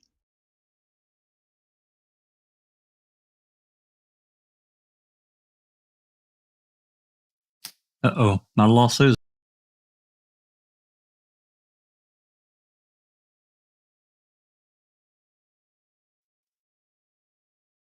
Are you here, Susan? Yep, I think you might have. I think we might have. Or her headphones might have went dead. I'll pick it up. Eisenberg stated that almost every bone in the body or body area is present and has been recovered from the scene. The tooth fragments that were located in the burn pit area were delivered to Dr. Donald Simley, who is board certified in forensic odontology and has been practicing forensic dentistry since 1981. Dr. Simley's analysis of the tooth fragments indicated the presence of human teeth. On November 9, 2005, the defendant, Stephen A. Avery, provided a statement to your complainant indicating that the victim, Teresa Halbach, was at his home on October 31, 2005 between 2 and 3 p.m. Stephen Avery stated that he resides Avery Road. The defendant denies ever being in the victim's car and indicated there was no way his blood could be in her car. Stephen Avery admitted to having personal contact with Teresa Halbach that day in his driveway outside of his residence. The defendant stated that he paid Teresa Halbach $40 in cash and indicated that Halbach gave him an Auto Trader magazine at that time. On November 14, 2005, your complainant reviewed a report submitted by Sherry Cohane, DNA analyst with the Wisconsin Department of Justice, Division of Law Enforcement Services at the crime lab. Cohane indicates that blood found in the interior portion of Teresa Halbach's vehicle, including on the driver's seat, the ignition area, and the front passenger seat and the rear passenger door entrance, matched the DNA profile for the defendant, Stephen A. Avery. Cohane also indicates that DNA material found on the Toyota RAV4 or found on the Toyota ignition key seized from the bedroom of Stephen Avery matched the DNA profile of the defendant, Stephen Avery. Cohane's report further indicates that blood found in the rear cargo area of the Toyota RAV4 was analyzed and found to be a match to DNA found on the quote unquote wild cherry Pepsi can recovered from the front console of the vehicle. Cohane indicated that both DNA samples originate from the same female individual which your complaint believes to be the victim, Teresa Halbach. On November 15, 2005, in a preliminary report, Culhane indicated to your complainant that the partial DNA profile developed from the charred remains is consistent with the female DNA profile developed from the human bloodstain in Teresa Halbach's vehicle, as well as the wild cherry Pepsi can also located in Teresa Halbach's vehicle. Based upon the foregoing, complainant believes this complaint to be true and correct. 15th of November, 2005. The partial DNA, which Yeah. in November of 2015, or November 15, 2005, was still just 7 loci, so it wasn't actually a match until they sent it off to the, Well, they got the mtDNA match. FBI, and Yeah. they had the mtDNA done. So Correct. at that point, they really only had this partial DNA that they really couldn't use it, to be honest. Like, Well, at that point, another thing, he wrote at the very beginning, he said that the RAB was found after they executed a search warrant on the property, and that's not how it happened. That was at the very beginning. It was taken off the property. It got them the warrant. They say the volunteers. He talks about the volunteer finding it. He did to execute their warrant, of course, but of course they were already all over that property before the warrant was actually served, at least by the RAV. His wording the is RAV got them the warrant, like GT said. Yeah. Yeah. He But doesn't no, mention the burned electronics, I noticed. She's right about that. He only mentions the, what do you call it? The burned shovel and clothes. Susan sent me a message. Susan sent me a message, said her electricity's out and the phone is about dead. Oh, no. That sucks. Hi, Tuco. Hey guys. Yeah. But I mean, no wonder so many people out there think that there is 2 RAVs. Because even in his report, he says that Karen Halbach phoned in on the 3rd and says that her car was a blue Toyota. That's not what she said. She said it was green kinda. Green kinda, yeah. And then you've got one saying, no, it's Mystic Teal. So no wonder people think that there is 2 different RAVs out there. One blue, one pink. One blue, one green. You know what I mean? Because each different report that you read in this case, done by the coppers, it's a green RAV, then it's a blue RAV, then it's back to the green RAV, then it's back to the blue RAV. Then you go to 1997, 1999. Then you go to trial and Kratz is correcting people. Yeah, it's really confusing. Yeah. So no wonder there's people out there that are confused and that you get, oh no, there was 2 RAVs, no. Well, it raises questions, And you have to wonder if these are all intentional red herrings. Keep them thinking we swapped the RAVs. Keep them thinking, what was the other thing? Keep them thinking that maybe there's more to the phone call than what there was. Keep them thinking about that. Don't let them think about why Andrew Colborn's calling in a license plate. Don't let them focus on the key. Yeah, it's crazy. Mm-hmm. Do you like how this is how they kind of get away with, like when he's arrested and they add these charges, you have Ken Kratz and Pagel, and basically sometime in those couple of days that Manitowoc had no role in this investigation other than providing equipment. So they only used Calumet County officers and the state officers and witnesses, basically Teresa Halbach's mom, in the complaint. They don't mention at all about Remaker or Link and Colborn. Lank or Colborn. Yep. They weren't meant to be on the property. Conflict of interest. That was the whole reason why Kratz got pulled in. It's the whole reason why Calumet County was pulled in. As they says in their press conference, we have been brought in so that there isn't anything that can come back as a conflict of interest. No, So he's going to go putting shit like that in his official report that he's trying to get this to court, that the so-called officers that have just been deposed and everything like that are the ones that are finding all the bloody evidence. You know what I mean? They're very intentional with words. They say we brought in Calumet to avoid appearances of conflict of interest. Even an appearance. Appearance of impropriety. I think Right. is the word he used. Okay, any appearance of impropriety. He's not denying improprieties going on. He also says Manitowoc was kept at arm's length and they only lent equipment. So was the equipment all the evidence? And was arm's length, meaning you sat there and you were right next to him while they painted it? Must have been Tyrannosaurus Rex arms is all I can say. Little shorties. Anyway, let's move on. Let's move on to document 11. We're not going to read it because this is the summary report from Manitowoc County, but I am going to point something out while we're here. It really has no bearing on the civil trial, but if you read through this document, you get down here towards the end, you can see that, it's dated as it goes along because it's a 11-5, 11-5. Let's move.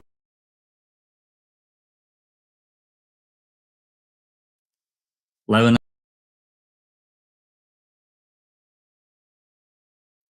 it goes on to 11. More 11-8. There's another one. There's 11-7 jump. At the top, does it say seized vehicle? That was printed on 12/13/05. So I'm just curious what it said back then. I think this is. But basically, how it said seized on the one that we have. Yeah, I don't know, but basically, what I'm trying to point out here, as you can see, basically 11-8 is where their summary ends. And it's been questioned, at least in my mind and probably a few others, that they allegedly found this key on 11-8 and Kratz got suspicious and he ran them off because there's nothing after 11-9. And they were there for 3 more days. They were there the 9th, 10th, 11th, well, 4 more days. 9th, 10th, 11th, and 12th was when they wrapped up and let the Avery's back on the property. But there's no reports until the other report that we have, the final one, has the March 1st and 2nd entry. It's added to this. It's not on this report, but it's in the other. Hey, Jinxie, I got a question. I know you're pretty Jacobs knowledgeable. What did Jacobs do after the 3rd? Like, do we know anything about what he was up to? I know he didn't write a report or anything, did he?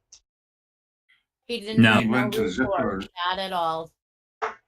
Not one. He went to the zippers twice. Right. So I find it very. There's like 21 times he's mentioned in the CASO that he's working with Deirdre or one of the other CASO officers, but not one of those actually was given a report. And by the way, it does still say seized evidence on the 3rd back in December of 05. I think the second time they went at him and Deirdre was to collect the voicemail, was it not? Because then they copied it and then it all disappeared. He was there on the 6th, yeah. And, 6th, was it? Yeah. And he got Joe Ellen's written statement on the 6th with Jacobs. Yeah, it does say evidence seized dark green. Yeah. See that evidence seized thing. Is it? I know. Well, Kathleen Zellner's not. She's not pushed that. Otherwise, we would have heard about it. But are there laws out there that can still maintain it as seized as it is, considering there's appeals regarding the whole case, etc.? I mean, it's procedurally barred. It would be barred at this point. Because they knew that it said procedurally barred at this point. Yeah, because the attorneys only have X amount of time once they learn of something to present it to the court. They can't just sit on it. They have So 12 months. I think if she can get into court, then she can drop everything and hope that a judge that allows her to get into court is going to recognize this case for what it is, but it can't be used to get her into court. Yeah, and That's then the maybe issue. like release that RAV or something. Well, there has to be certain events that has to happen. Let's just say if a new trial was, they granted a new trial, then everything would come into play. Yes, okay. Yeah, but just now, nobody can FOIA or even Mrs. Elmer can't do anything about it, you mean? FOIA what? FOI what? Any information on the RAV, any of its documentation, anything like that. We can't do anything about it just now because it's seized. But if it got to court, you're saying, then it could be called into play. Well, I mean, we can FOIA certain, documentation, but as far as any actual, examining, doing an examination, no, not until a judge approves that. No, we can't do anything. Henbury has pretty much pinpointed paperwork wise where they claim it is. They claim it's in an underground storage facility in Calumet County, right? Yeah. Yep. Yeah. So how true that is, I don't know, but that's what the paperwork. Okay. All right. I saw that there was some storage units being paid for back in the day called like Do Me Storage or something. It wasn't the one that I thought it was, and it was for the evidence storage that they're paying these units for. I asked Calumet County for receipts as well, but they only gave me receipts for like deer dring stuff from 2017 and claimed that they don't have anything, earlier because of their retention laws. So they only had to save it for 6 years or whatever it is. So they don't have any of that stuff. So if it's still in a storage facility outside of What? Hold on. then I wouldn't know because they didn't actually put any of those receipts. Those would still be newer, right? They would still have to pay for those. So they can't just, all right. So hold on. So what are they claiming they are using an outside storage facility for? I have no idea. I just noticed that there were some storage facility charges in a list that came from the MTSO when I got those pages from them. It lists some of the stuff Calumet County was charging them for. And that was one of the things. Same with the Simplex Grinnell. I can't get any of those receipts. See, that's really saying they don't have them anymore.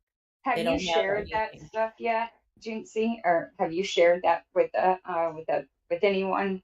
I'm put them in a folder. I've shared the folder somewhere. Okay. All right. Because around everywhere probably. Okay. Because here's the thing, and I'm sure y'all are familiar with that case where there was a cop that was harassing this girl. They find her dead. Somebody buys a storage unit 5 or 6 years later, and they find evidence that was used in her murder collected during the investigation that the cop, for some reason, stored in a storage facility instead of submitting as evidence. Now, why, when you have cameras on outside units on your property, these are your trailers, your storage trailers. Remember they're talking, we have dispatch calls where they're talking about putting a camera on there to make sure that it's not tampered with. Right. And we don't have anywhere saying any crime scene. We have no, I'm drawing a blank here, but we have no crime, no evidence tag saying the property or the location of this evidence is some Dooney storage building, right? It would be in a ledger. It should be in a ledger. That's the word I was looking for. We have no ledgers saying that because I know STFG Seeking Truth would have already spotted that. Well, they talk about Mary and Larry who own the storage unit where they're storing stuff, even in those dispatches. But I think that was a different storage company, a self-storage company and then I saw this other self-storage company listed on these receipts, so I got curious to what those were, but they didn't Yeah, have and any of what's that there? stuff. And why are you why are you billing this to the Teresa Halbach investigation if we don't have ledgers showing there's evidence collected in this case stored there? What's being stored there that taxpayers are paying for this investigation to house it?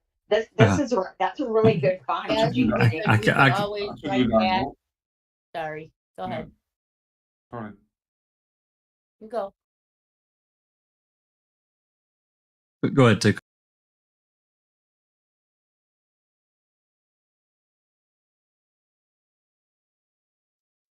Tico, you there? Go ahead. Oh, no, it's okay. I was waiting for you, Jack. Sorry.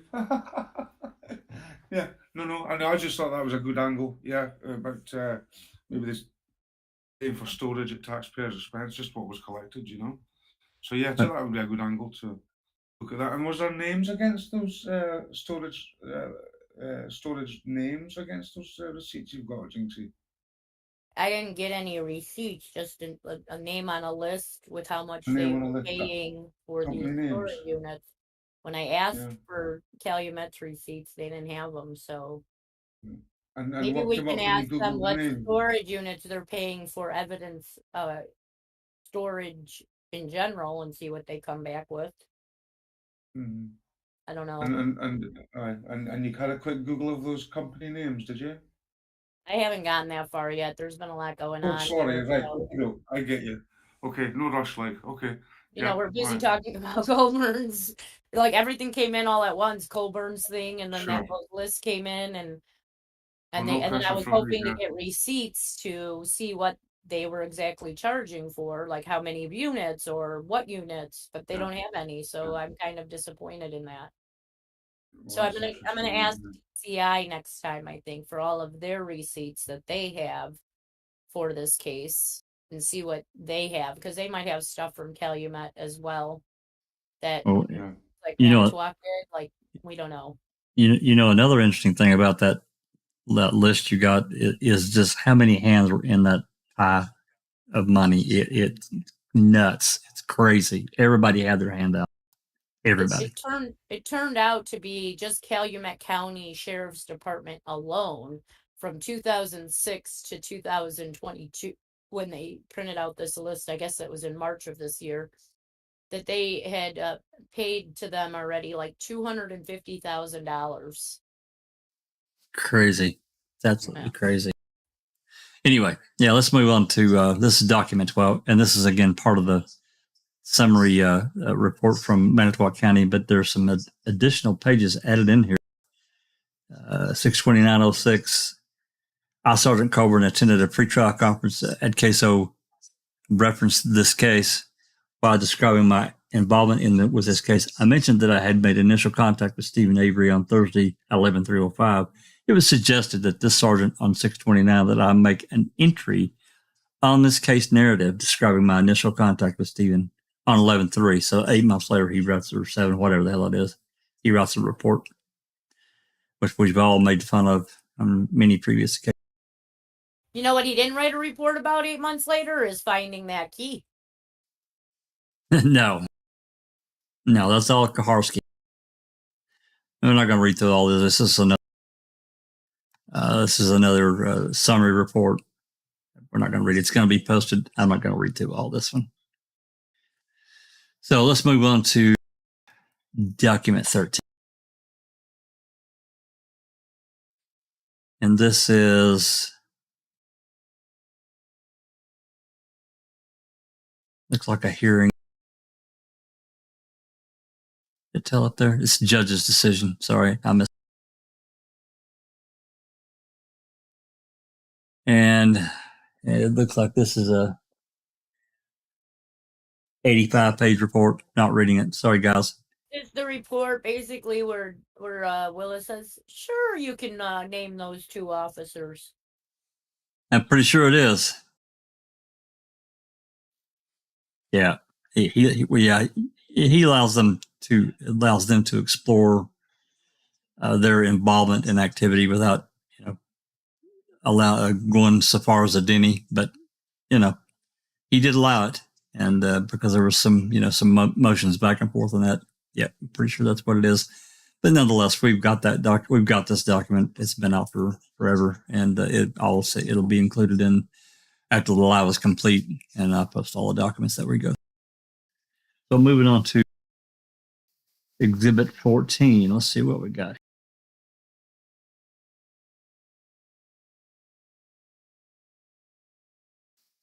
This is from Willis on September 22nd, 2000.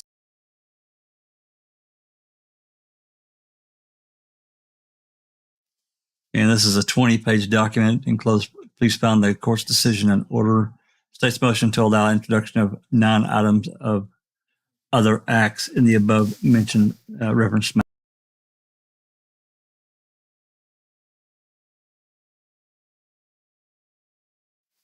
And then it goes in. Yeah, we've got all this. This has been posted forever, so we're not going to read it. I was scrolling down to for everybody the decision and order on state's motion to allow introduction of 9 other items of evidence. So I'm sure this is him talking and the justification and so forth. So that's going to be the end of that one. Let's move on. Him talking? You mean Kratz, who loves to hear himself talk? No, it's a decision and order. It's pretty much going to be Willis that's going to be doing the okay. So Exhibit 15 looks like a decision and order on wrongful conviction evidence. This is going back to June 9th when they filed another motion on the state didn't want this to be able to be introduced at trial, and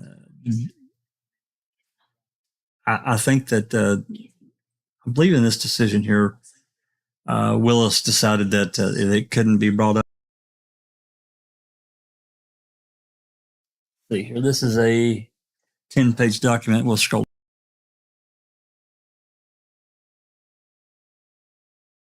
Anthony Howe says, I request a summary judgment now from the panel. Colborn, you lose. You're gonna lose. Yeah, he's listed he named off a number of facts up there. Of course, satisfied that the facts listed above, which the court will permit the defendant to introduce on the basis issue of bias. Yeah, there was a whole lot of argument about this, about bias and a bunch of other stuff. Again, we're not going to read through it because it's not pertinent to what we're going through. The documents are available. So let's move on to this next, which is Exhibit 16 and decision and order on the state's motion to exclude the blood vial evidence.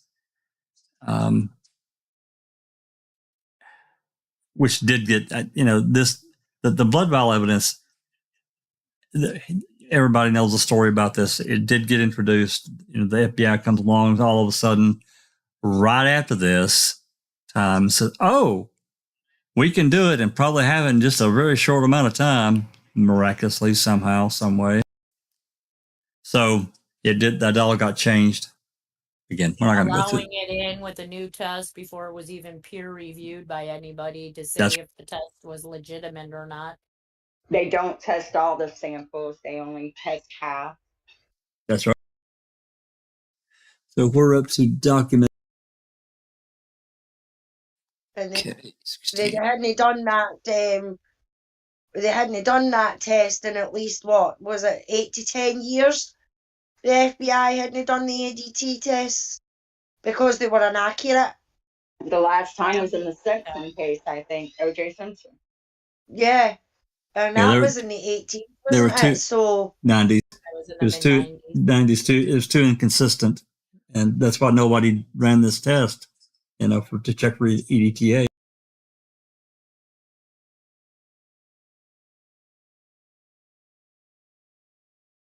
But here you have a jury that just paid attention to the FBI guy because he has that fancy title of FBI instead of Janine, whatever her name was, who I thought was more honest of a witness than LeBeau ever would be. That guy just wanted to hear himself talk. I couldn't. Reading his testimony, I wanted to, like, you know, Punch him.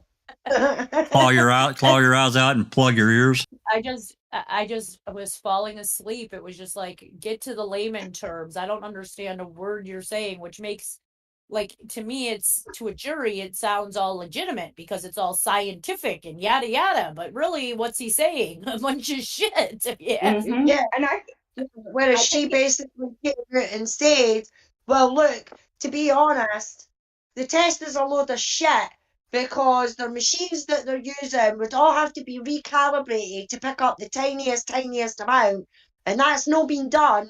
So their test is a lot of shite. Well, there's a even even their own test was inconsistent. What LeBeau did. There's a saying: if you can't dazzle them with brilliance, you baffle them with bullshit, and that's what this case is. And that's what he definitely did. He baffled the jury with a bunch of bullshit because I could not, like, stand even reading him. I just shut up and just give me an answer, yes or no, because all he wanted to do was yap away about stuff no one was going to understand. I'm surprised the jury did not fall asleep during his testimony. I would have been sleeping with my eyes open. Was that Susan? Are you back? Oh, yeah, I'm out sitting in my car because my electricity is out, and my phone has 1% charge, so I'm got it in my. You plugged it in your car. Plugging in your phone. Any idea where your power went out? Is it storming down there? No, it's a beautiful day. It went out yesterday for 45 minutes. They said the substation failed. Oh, so God. Wow. Guess maybe it did again.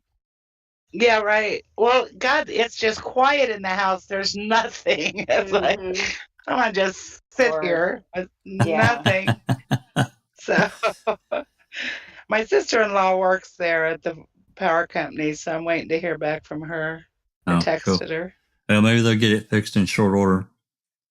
Well, this next one is a document that Jinx and I were going to have some interest in, and this is the order regarding the trial administration.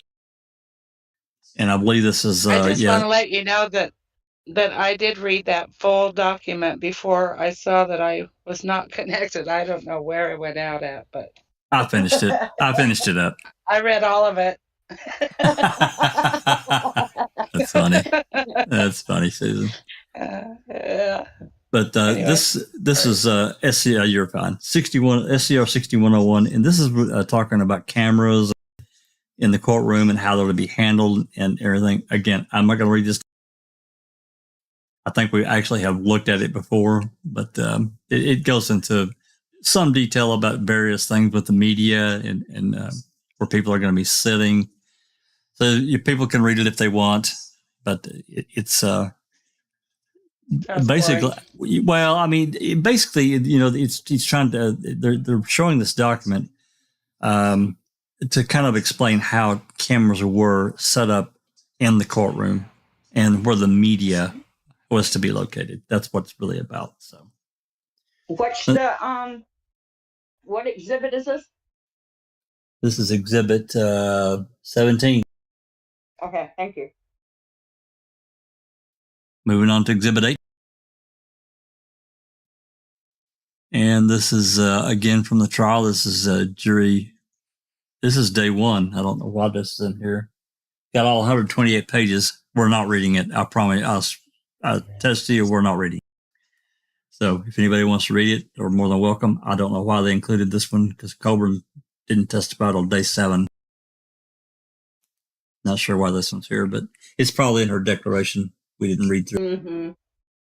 Appearance: cracks, fouling, gone, straying, buting. Interesting. This is day 7. This is where Colborn did testify this day. I'm guessing that this is a 246-page document, so I'm sure they included that so they could get his testimony from trial in here as comparison to what was in Making a Murderer. I get it. I understand. And that's enough about that. Not reading a 253-page document. Not his anyway.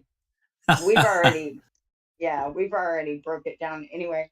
But I do find it interesting because I had never really gone back and compared um, his testimony in MAM to his trial testimony. I let others who had a hankering to do that do that. You know, I have my own little rabbit holes I like to go down.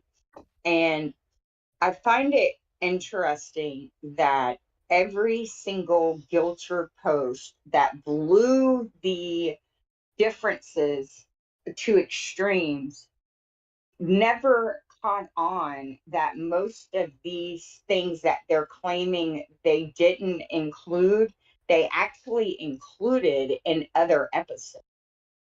Yeah, So, but there's some so trial footage they don't have. They simply don't have it. right, but the things of omission are not omission. They were actually just cut and added at a different point because it was talking about a different thing, right? And I No, find that very interesting. no, they don't have the footage at all. So it wasn't cut and added somewhere else. They just don't have it. And I'm talking about specifically about Colborn. There may be others Right. that you may be talking about, but these things about Colborn, they talked about camera A, and and they even gave the Judge Ludwig the footage from camera A to show how bad it is. It's not broadcast worthy. So, and I got into an argument that I don't know if I go back. I probably won't on the Gilter website that on SEG, not website, but on Reddit,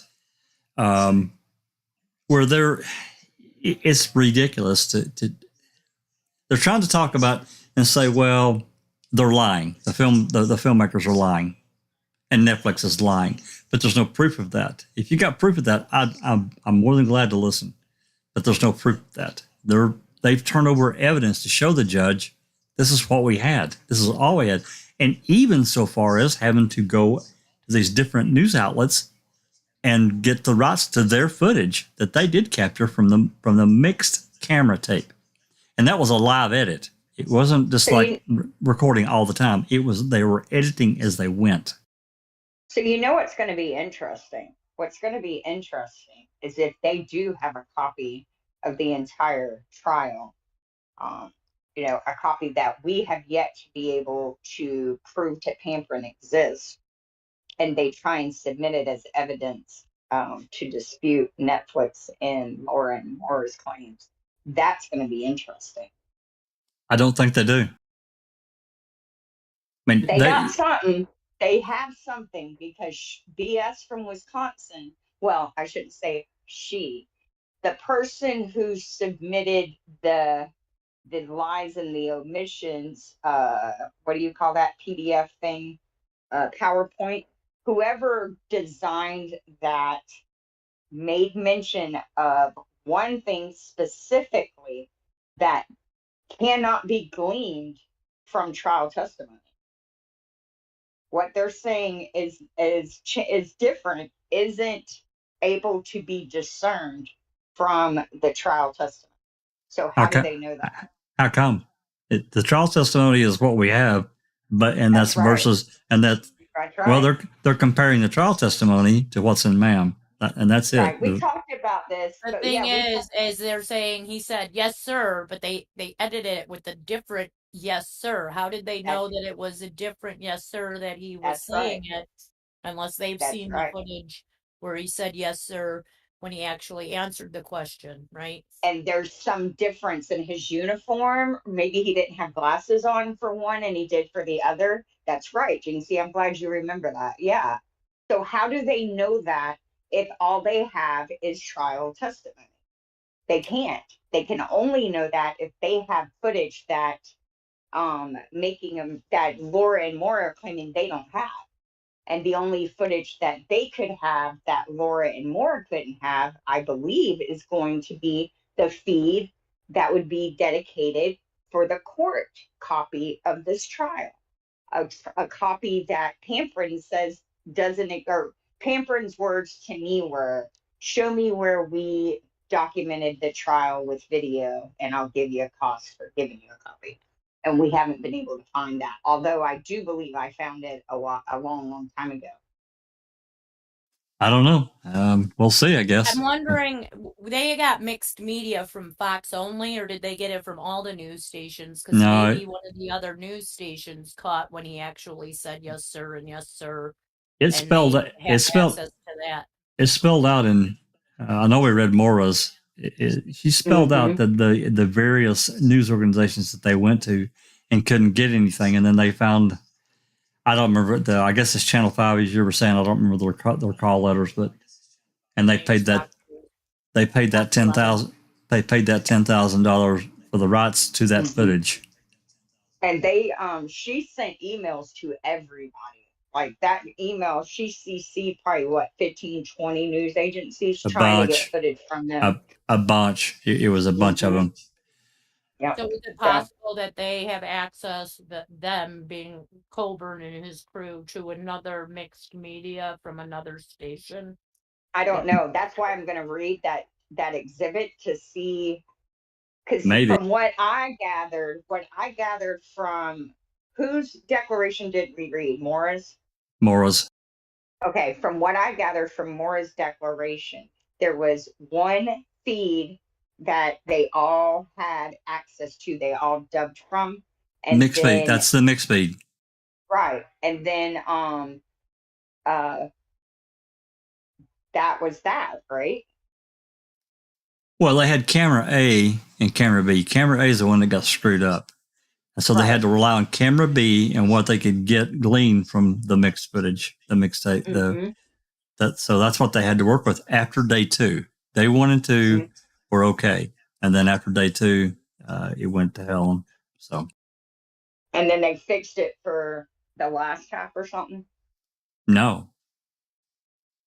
Oh, they never fixed it? Well, they may have fixed it later on, days later, but they didn't discover it until well after the fact.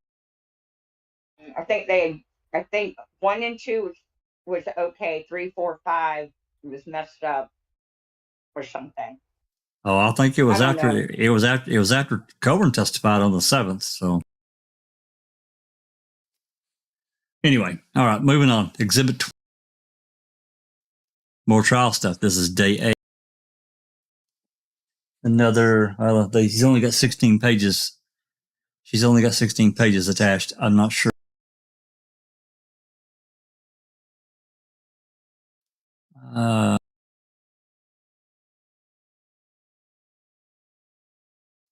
I'm not sure who's testifying because I didn't have that. I don't know. This is on the 21st, though. We're not going to read it. I'm not sure what it is, but it's trial testimony. Moving on. Exhibit 21. More jury trial, day 9.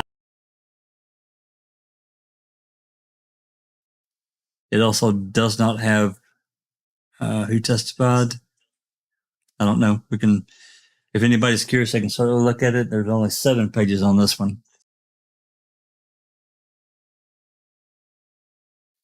Exhibit 22.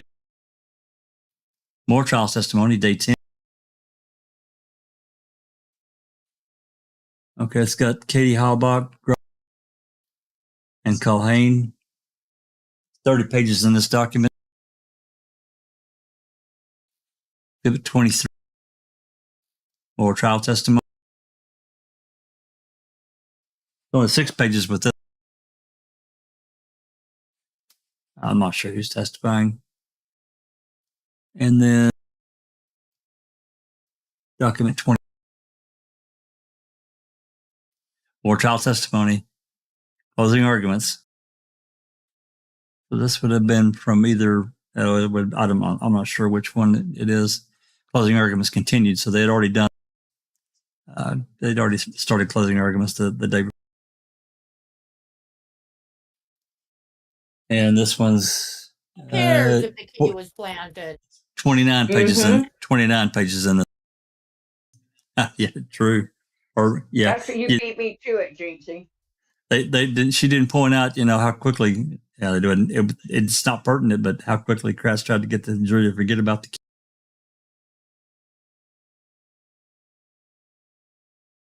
All right. We've got about 11 more documents in this mix. Hold on, I'll pull up some.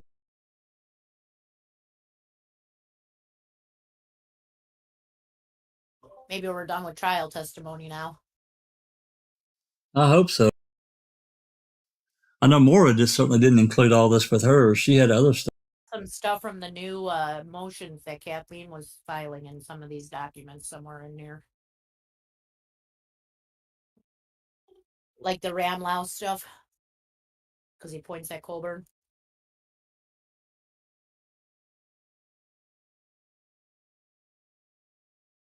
Not sure how it applies, but I guess that was part of MAM 2. Ramlau. Was he part of MAM 2? I don't even think he. Ramo. Yeah, was yeah, MAM too. He was. Yeah, because that's when KZ brought him up with the text messages. Remember, to Scott Taddick that he ignored. Yeah, and that was in 2017, I think. Mm-hmm. And we do have more trial testimony. Document. Let's see. I pull up the right one. It says, yeah. Oh wait, why the hell did it do that? Oh no. I don't know why I captured 23 and 24 in there. I apologize. 25 is where we're supposed to. It's more trial testimony. This is the day of the verdict, day 27. Which was shown in MAM.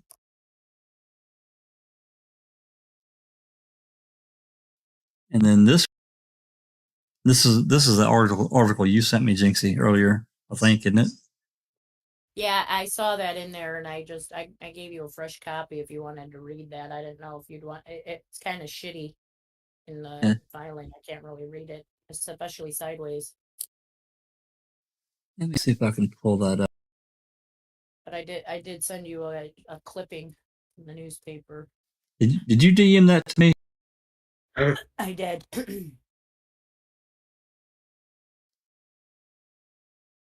Oh, yeah, there.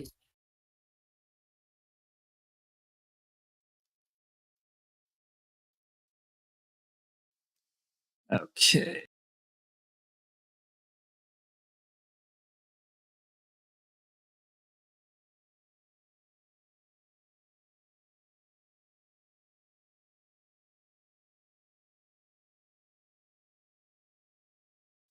It should pop in there. It is a better copy. Sheriff's officers forbidden from comment for now. And this is dated March 19th. Yeah, March 19th, 2007.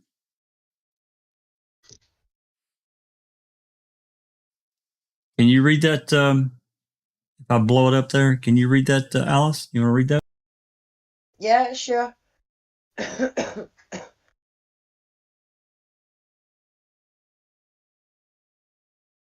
Sec. So, as much as they might have wanted to talk after Stephen Avery's homicide conviction Sunday, 2 sheriffs in the case were still bound by a judge's gag order. Manitowoc County Sheriff Rob Herman and Calumet County Sheriff Jeremy Pagel weathered months of criticism from Avery's defence attorneys, who alleged officers planted evidence during the investigation into the death of Teresa Hallback. In addition to saying the Manitowoc Sergeant Andrew Colborn and Lieutenant James Link had the motive and opportunity to plant blood in Hallback's vehicle to frame Avery, the lawyers also said the investigation was based on, quote, tunnel vision that failed to look at other potential suspects.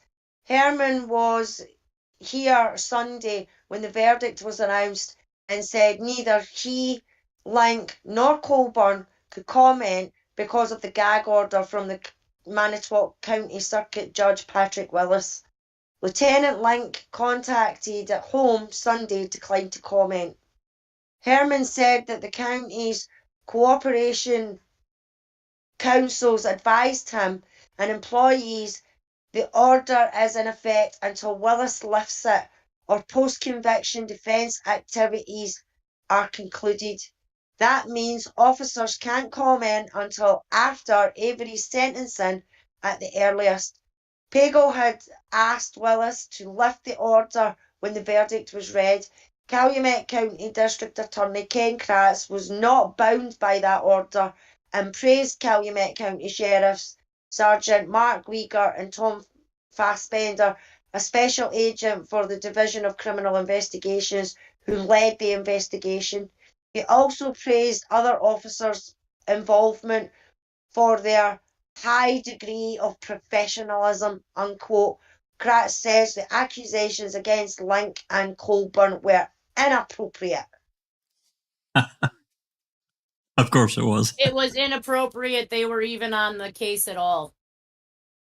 Exactly, Jinx. That's what's inappropriate. Yeah.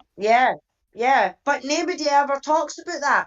Nobody ever brings that up. You know what I mean? It's always, oh, Stephen Donnett, he's guilty because he burnt a cat, he robbed a pub when he was younger, so that's it. He's a deviant, he's a rapist, he's this, he's that. You know? But none of them get onto the fact that half the police that are involved in this case shouldn't have been involved in the case in the first place. No wonder there's still edicts about it. How many people They're just think loaned Kratz- equipment. Yeah, how many people think Kratz was popping pills and sexting people while he was giving that statement to the reporter? That's Well, what I want to know. after we found out everything they did in 2010, all that shit that came out, absolutely, Yeah, I believe it. so, In that whole case with the lawsuit, with him being sued, he had to talk to somebody, and someone did an interview with him that was for the court to get his side of the story. And he admitted that he started taking drugs when he became special prosecutor of this case. That means in that's right. 2005, when he was That's assigned special prosecutor, the pressure was getting to him, and he started doing Ambien and Xanax and other And- stuff that he and said he had left Vicodin. over. And That he had Vicodin. Vicodin, Mhm. and Mhm. people noticed a change in him. So in that regard, they should have gone back to when he started doing drugs and looked Mhm. at every single case, including the Avery, Hallbach, Dassey cases, Mhm. and anything after that he claims he was doing drugs for, because he basically admitted to becoming a drug addict for the Avery case, or because of the Avery case. He even blames Avery for his drug abuse. Now, what's funny And is I think it was before that myself. I Some do of his too. accusers go back to 99, Yeah. in his case. Yep, and he played the bar scene, and one of the things that floats in the bar scene is pills and alcohol, and taking advantage sexually of drunk women or underage women who get into the bar illegally and think it's cool to be a band-aid. So he's been a predator his whole life. Yeah, And I definitely. believe that. and I I believe that. think I think his choice of words in that press release were likely a kind of a ha ha ha, we pulled it off, professionalism, because we all know they were far from professional. We have dude on the skid steer sticking his tongue out, supposedly where they found Teresa Hawhawk's bones. That's about as anti-professional How as you about all can the get. deviations? They deviated from doing a grid, and they brought in a guy to sit on equipment to basically crush her bones. I mean, they're Mm-hmm. going over where her bones are supposedly buried with this Yep. They whatever didn't even pound allow. machinery, just tracking on over it, digging There's it up so in much such a wrong in this case. disrespectful way. Yeah, there's so much wrong in this case. We haven't even brought up the fact they didn't even bring the coroner in today. They didn't even have a coroner on the property to oversee the supposed collection of these supposed bones we have no pictures of. Mutilation of Turtle a told corpse. Yeah. you in an email that he refrained from taking pictures of the pit and the plates because the scene had already been, how did he word it? Manipulated, basically. Tampered with. Tampered with. It wasn't in its original state from the very get-go, so they can't take pictures of it because How does he know that? That's right. How would he Because know that? He said it looked. look, So I'm he yeah, could do you know tell by what? looking at it that it was already Right. tampered with. I think that Right. that's another embedded confession. I think what he was saying is because we have that Altered. You've seen clip. it been altered. I think you're right, That's Crockett. right. I think that's There is a dispatch call where one officer is saying to another, the photos you took don't match the photos just taken. Okay, there's like a clip that says something that might not be verbatim, but that's the gist of it. Now, I think that email is dude saying, look, I know what that scene looked like when I got there, and what y'all are claiming y'all found isn't what it looked like, and I'm not getting looped into that. I think that's what that email is, personally. I think he knew there was no way he could sell the body in this burn pit story taking a photograph, so they just went with the we have no photos. Yeah. All right. And you were talking about Kevin Ramlow. Here he is.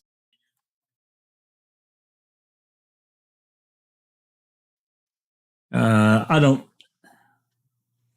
I'm not going to read this. We've read it before. It's pointless.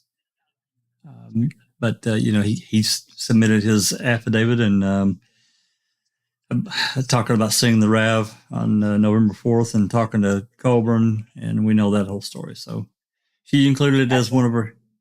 I'm sorry. I was going to say that's interesting. She put that in here because all of the complaints are against MAM1, right? Basically, MAM 2 is mentioned, but it's really against MAM 1. Yeah. I wonder if he talked to them. Wonder if Ramlow talked to the filmmakers. And Laura and Maura maybe during 05. Hold on. No. Sorry, I'm trying to close that. I tried to open YouTube, but I can't mute it. No, you I think can't? that was my job.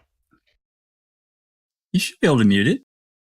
Oh no, you might not be able to do that. You'd have to do that first. I got rid of it. Yeah, you did. What, are you on your phone, Susan? Yeah. Right. No, normally I do it because I use the chat on my phone. Sometimes you can, when you open up the YouTube on your phone, you can turn the volume down on the YouTube, but I don't know if that'll affect your volume for. Yeah, she'd have okay. to. I just closed it. I'm fine. I'll just stay here in Discord.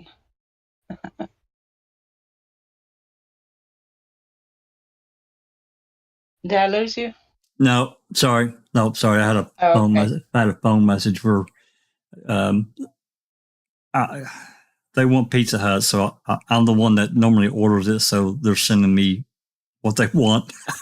Sorry. Oh. I'll get it in a minute. Okay. This is an email from Maura on April 15th. Girl, I'm sorry. That's called kicking me out. Well, I hope it don't kick me out, because if it do, we're going to lose audio. Of course, I can just rejoin, but hopefully I'm on the tablet and it keeps kicking me out. It's actually well, but we're okay now. So. It's done that to me on my tablet too. I don't know. It hadn't done it every time, but it's done it. Anyway, this is an email from Maura to, as we can see here, she's emailed, well, God, I don't know how many people, but a lot. Yeah. You want to read this one, Alice, or you want me to do it? Yeah, I could read it, aye.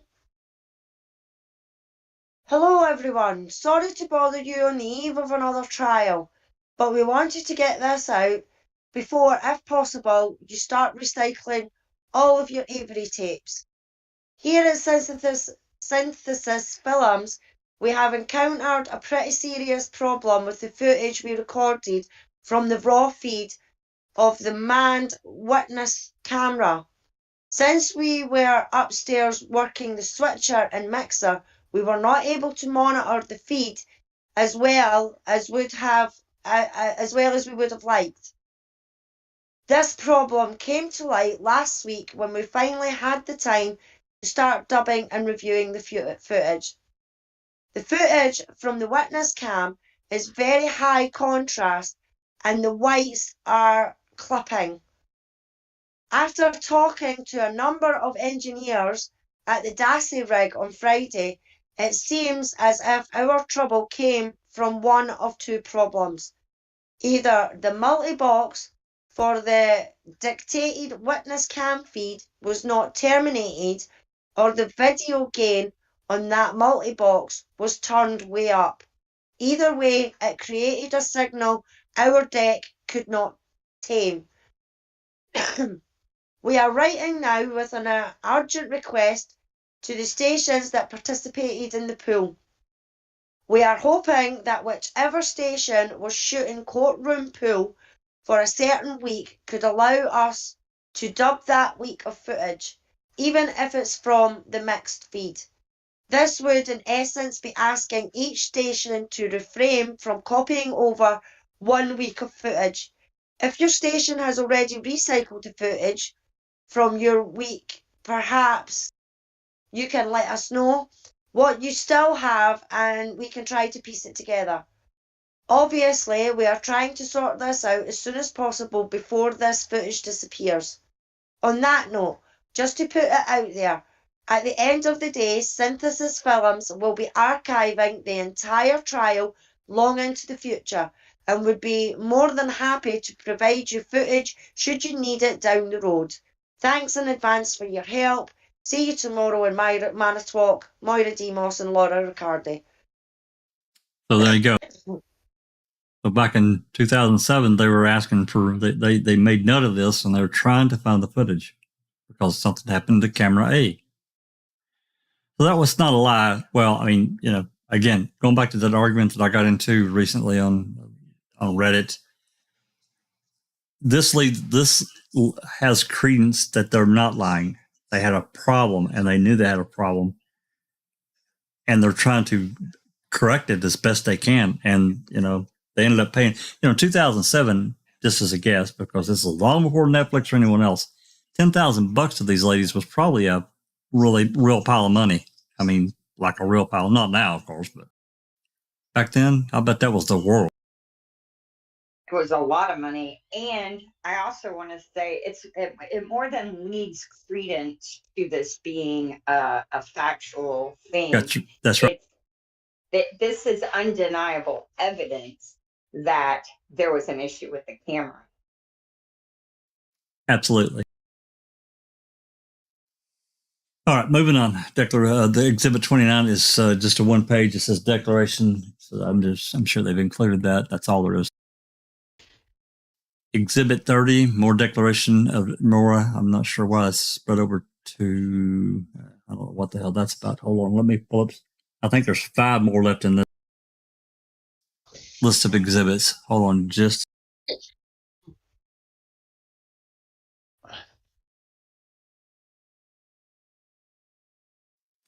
You hear from your family there, Susan, about the power? Yeah, there's a bird in the equipment, she says. Oh, God. Yeah, she said same as yesterday. A bird can take out an entire block Electric, of power. the whole town's out. Oh, my God. One bird. Crazy. Wow. Yeah, that is crazy. You mean there's a 2 dead days in a bird row? there? Yeah, You think it's a they're dead lying? Bird. No, that's a dead bird now. Jinx is right. Yeah. I don't think your family member's lying, no, but I just find it interesting that in today's world, we can't protect the power grid from what one bird can cause. If we can't protect it from one bird, that's That's pretty bad. Well, Crazy. it would take a lot of money, but I think the power lines should be buried at this point. Buried. Yeah, no kidding. All of them, everywhere. There's some interesting theories about that stuff and 5G. That's a topic for another day. Oh yeah. Exhibit 31 is an email from Laura Carty on September 18th, 2013. Maybe let's see if there's another one down below. This is a 3-page.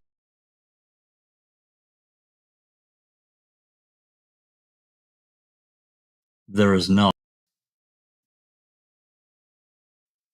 Okay, let me blow this up a little bit more because my eyes are. Blow this up.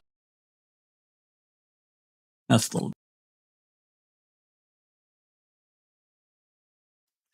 So she says this is from Laura Carty to Lisa Dennis, and I'm pretty sure. Refresh me. She's on the creative team for Netflix. Isn't that right? Or is she? Because this She's is 20 what? on the creative team from Netflix. Is she one of them? I think you're right. All right. Dear Lisa, attached is a document I prepared when identities, which identifies the Green Bay and Milwaukee stations with whom we collaborated with over a period of 2 years. We covered all pre-trial, trial, and post-conviction court dates with these stations for both Stephen and Brendan's cases. What Maura and I learned after Stephen's trial is that our multi-box feed of the witness cam at Stephen's trial was unterminated. The result was a serious technical problem that caused our footage to look blown. Unlike most, if not all, the news stations, since this was taking each of the raw feeds from the witness cam and the lawyer's cam. The news stations, however, were taking a mixed feed, which Maura was providing to the entire television camera pool by performing a live edit of the trial. We are desperately seeking to dub the mixed feed of certain key witnesses for use in our series. In the end, we would like to dub much more than we would ever use in the series because we only need clips from the witness camera angle and only places where we do not have a copy of mixed feed, which was provided to us by the ABC stations on the list, WBay and WIS. You know it's not on the screen. Is it not? No. Crap, I didn't turn it back. I thought I did. I know I was on my clicky screen, but I guess I didn't click.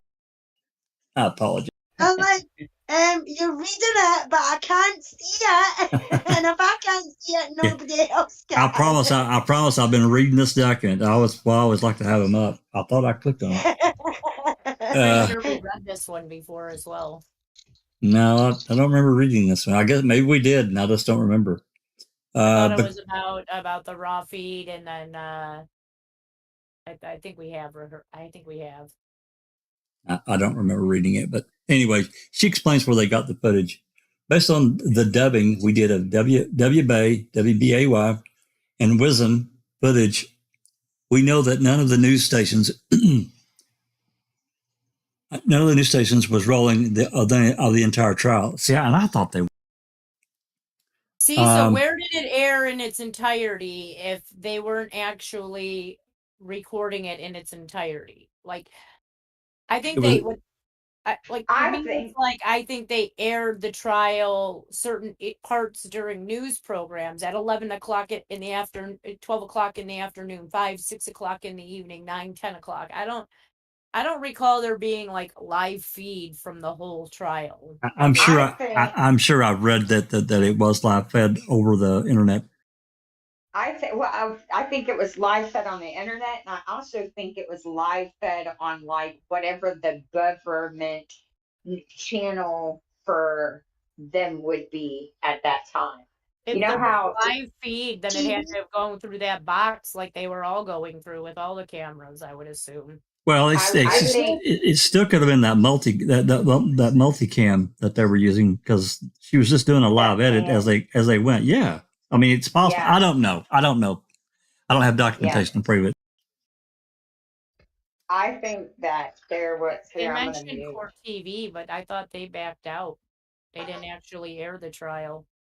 Court TV chose not to air it live. That's correct. There's a newspaper article saying that they didn't, and I find that interesting.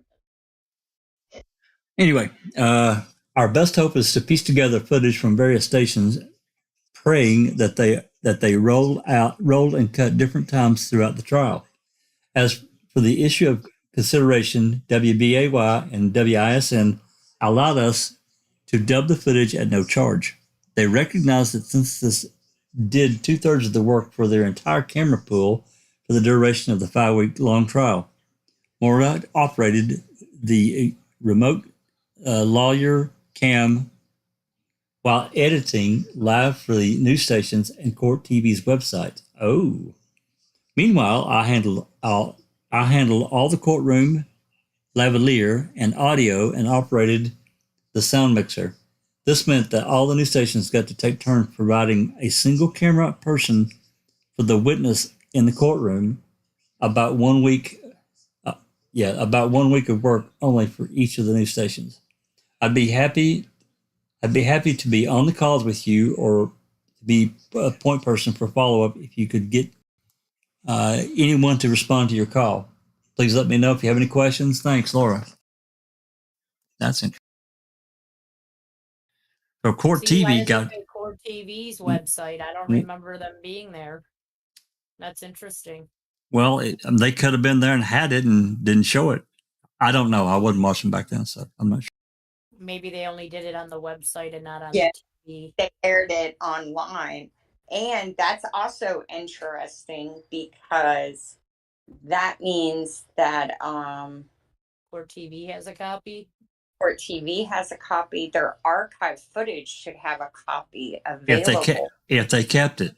Now, see, that's another thing they talked about in these news stations. They recorded over their tapes. They did, because But there's a difference between a local news channel and Court TV, which is basically just airing trials at the time. That's right, and they save it because it's a huge moneymaker. And I would be interested to see how the archive web stores things that were aired back then. Okay, we've got another one from Laura Riccardi. I don't remember this one either. To look like Brian at WLUK, and she's copied Lisa Dennis, Maura, and their own census film. Alice, you want to read this one? Sure. Hi, Brian. I hope this finds you well. This is Laura Riccardi of Synthesis Films. Judge Patrick Willis, retired, suggested I reach out to you with respect to a request my fellow producer Lisa Dennis, copied here, made to WGBA and NBC 26 in connection with the Avery trial footage.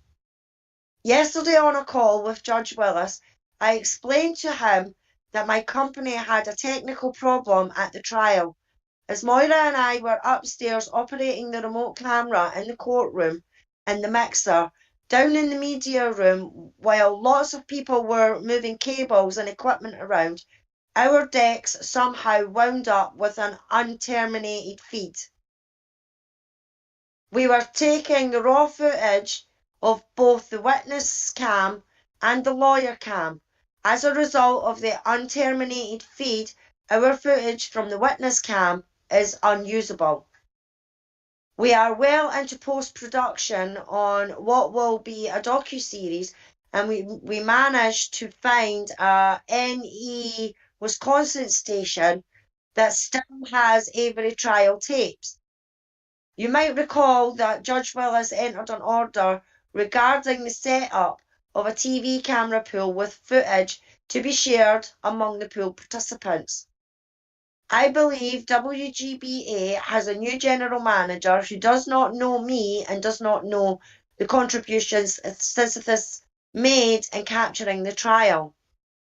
Judge Willis thought as the then media liaison to the court, you might vouch for me and perhaps encourage the sharing of the archived tapes for dubbing purposes. Synthesis would, of course, pay for any labour on WBA's end to pull the tapes, which should be the minimal as we are told they are just in a box.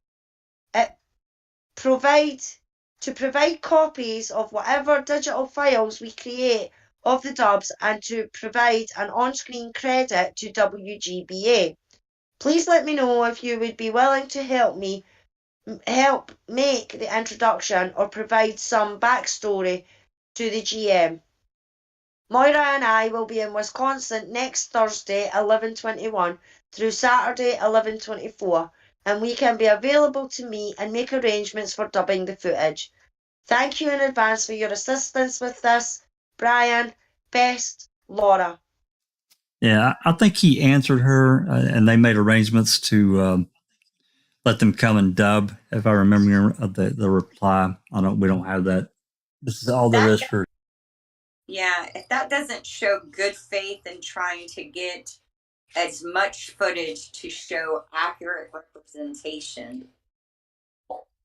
That's what I'm talking about. This argument that I got into, these guys, these people on the Gilder side, they're saying that the filmmakers are lying.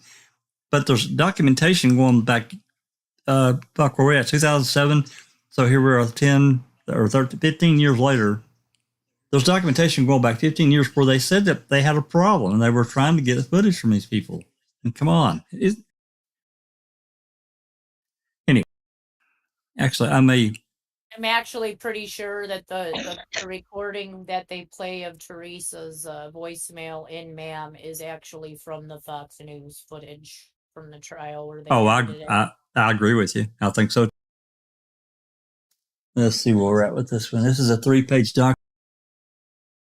That's the problem when you deal with people who lie. They think everyone else is lying too. Okay, September 15th at 10:44.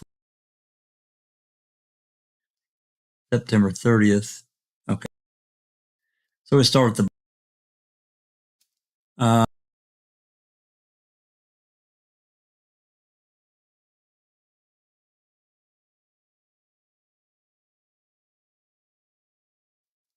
make sure I'm getting this right here. Hi guys, this is Thursday, September 15th, 10:44. Hi guys, I need to submit a 75-word synopsis to the DOC NYC for their announcement and program guide to be released on October 14th.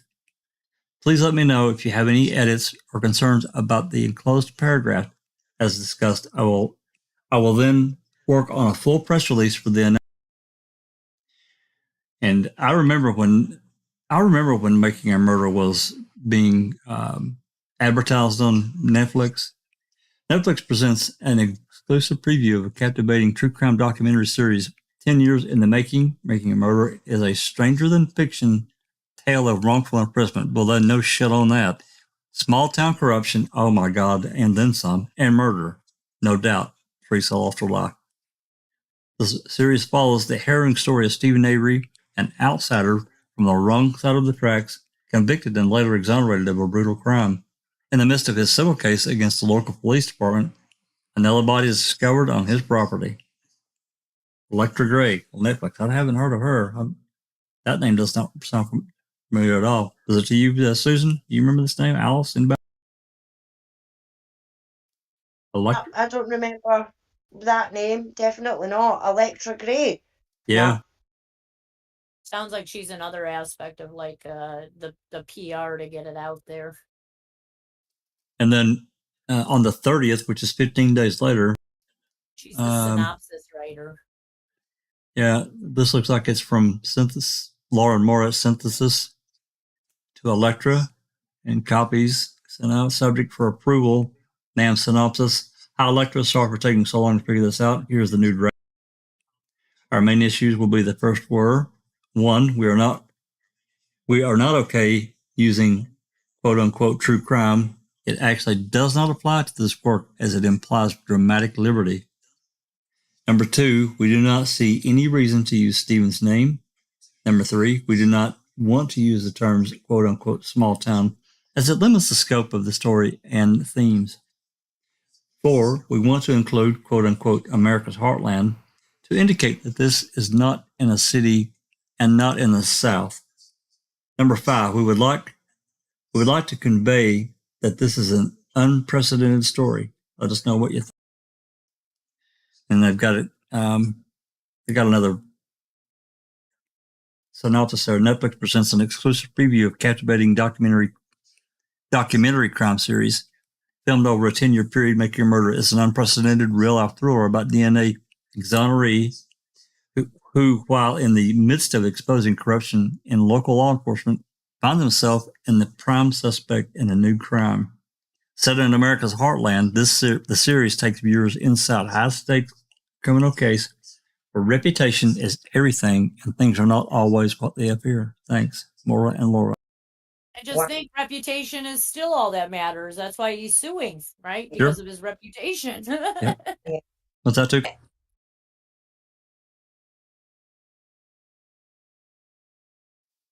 I didn't say anything. No, yeah, I'm here. No, I never said anything. Yeah. Well, I could say that was an excellent re-synopsis, though, wasn't it? It is. It is. Wow. Yeah. I might copy and paste that. Do we still have a trailer? I bet you can still see the trailer on YouTube. YouTube. Oh, I bet it's still there. I wouldn't be surprised. Yeah, surely. Yeah. No, that's good. Okay, sorry. Dealing with my pizza order. Zing. All right, let's move on to. We got two more left in this series here. Exhibit 34. It's an email from Greece. Let's see. Let me make sure we're starting at the. I think this is one page. Oh, seen that grease back. Aye. Yeah, slime. Yeah. Did you say? Did you say slime? Yeah. Did you say slime? Yeah. I could feel it running down my face. Grease back. A man that kind of lies straight in his bed. Mm-hmm. Alice, you want to? That's my Alice, you want to read this?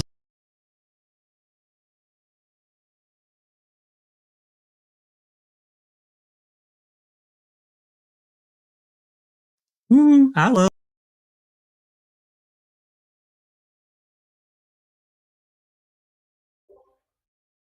Alice, have you gone? Should we put the kettle on? Oh, there was a wee bit of green there. Might be putting the kettle in. That's all right. I'll read it. No, I keep getting kicked out. For some reason, Discord just keeps kicking me out. Oh, yeah, you need to mute Tico. You're echoing again. Yeah, can you read this one or do you want me to read it? It's fine if you can. No, that's fine. I can read it. It seems to be when I move to look at the documents, that's when I get kicked out. It's a pain in the ass, but I can see it on the screen. So, from Michael Griesbach to Laura Riccardi on 12/23/2015. So this is 5 days after the series premiered. Just throwing that out there. Go ahead. At 5:24 a.m. Congratulations! I binged my way through all 10 episodes by Saturday afternoon and enjoyed it immensely. I'd be happy to share with you some of the local reaction beyond what has been reported if you are interested. I imagine you're swamped with media inquiries and other matters, but if you could email me your number and times you are available, I'll give you a call. I'm in the office till about 10:30 Central Time today, and then on the road to UW-Madison to pick up our daughter for the Christmas break. By the way, I share most of the views you expressed below in your recent interview with the Post-Crescent. In the end, the CGS must be about process, not results. All the best, Mike. Every question just led to more questions, said Moira Demos, who produced the series titled, quote, Making a Murderer, unquote, with Laura Riccardi. Quote, in the end, we are not trying to provide any answers. We don't have a conclusion. We are really raising questions, and our goal is to promote a dialogue between these things, unquote. The series became available on Netflix on Friday, but the first episode is available on YouTube. The filmmakers, who were interviewed Tuesday by Post-Crescent Media, don't presume to know what happened. This is such a complex case, and, I think our takeaway through all of this is that one needs to be careful not to be certain about any of this.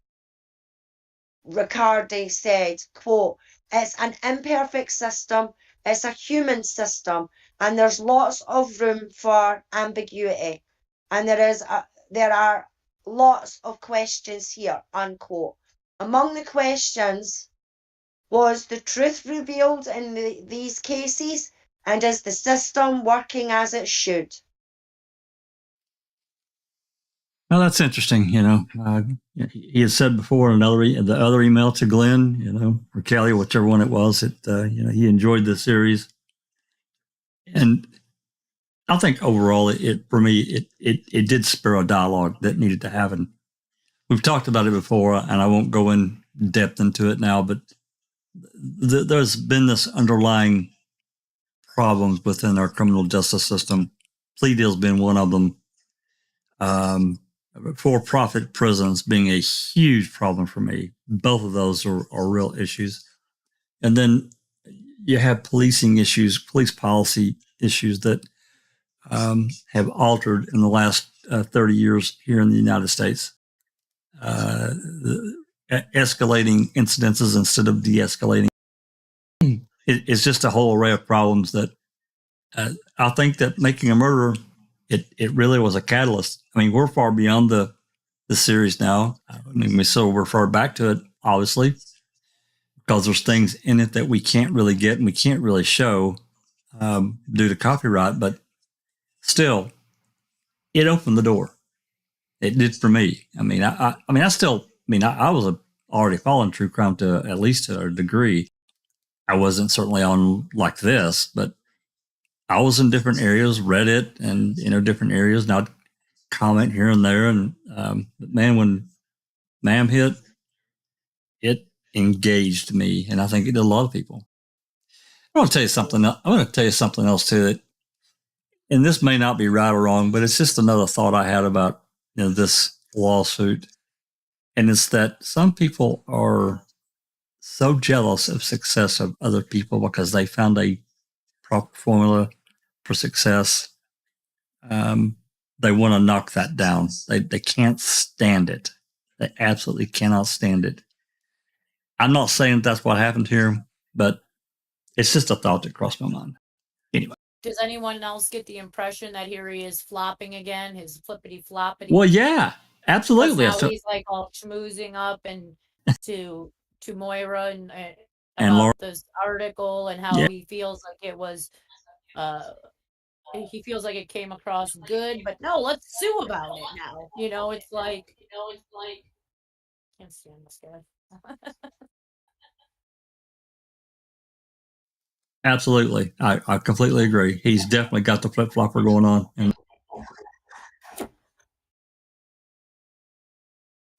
somebody's echoing. Tuco, did you want to say something? Go ahead. No, I was just wondering if I was still echoing at all, because it seems you are.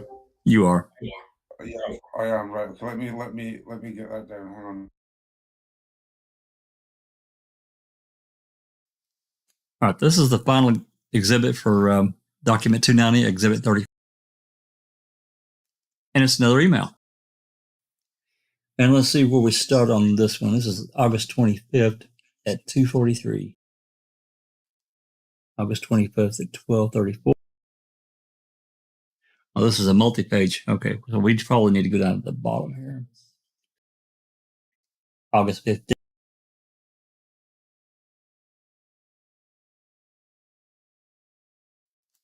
That's out of order.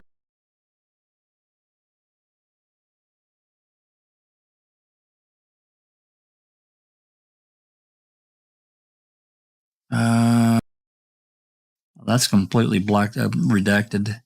Can't get anything from that, even if I did turn it back the other way. It's completely redacted, and then it's got some typing down there. It's so damn small. If I blew it up, it's going to pixel it. It's going to pixel. That's just the FedEx shipping label, though, isn't it? It looks like.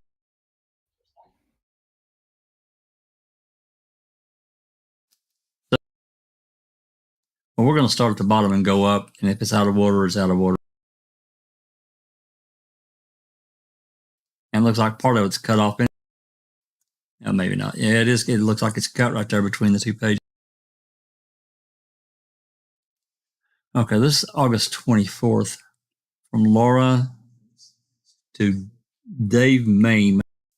The time-sensitive request for specific pool trial. Hello, Dave. I hope this finds you well. My assistant, Martine spoke with you recently about this request. And I left you a voicemail message last.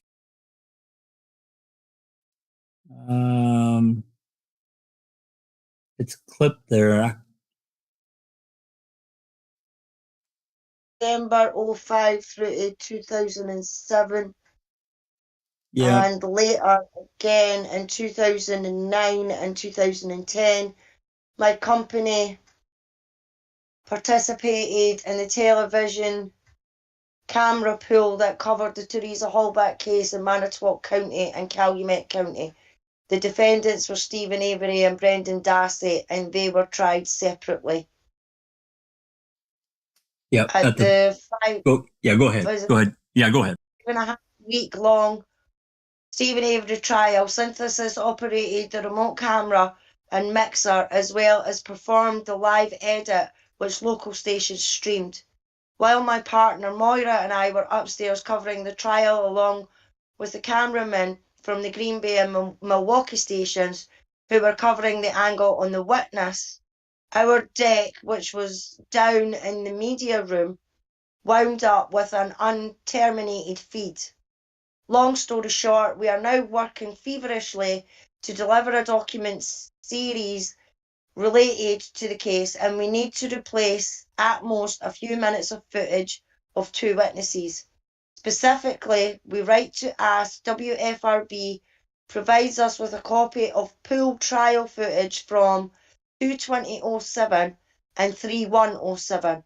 We are looking for the cross-examination, redirect of Sergeant Andrew Colborn, 2/20/07, and the cross-examination, recross and redirect of Dr. Leslie Eisenberg, 3/1/07.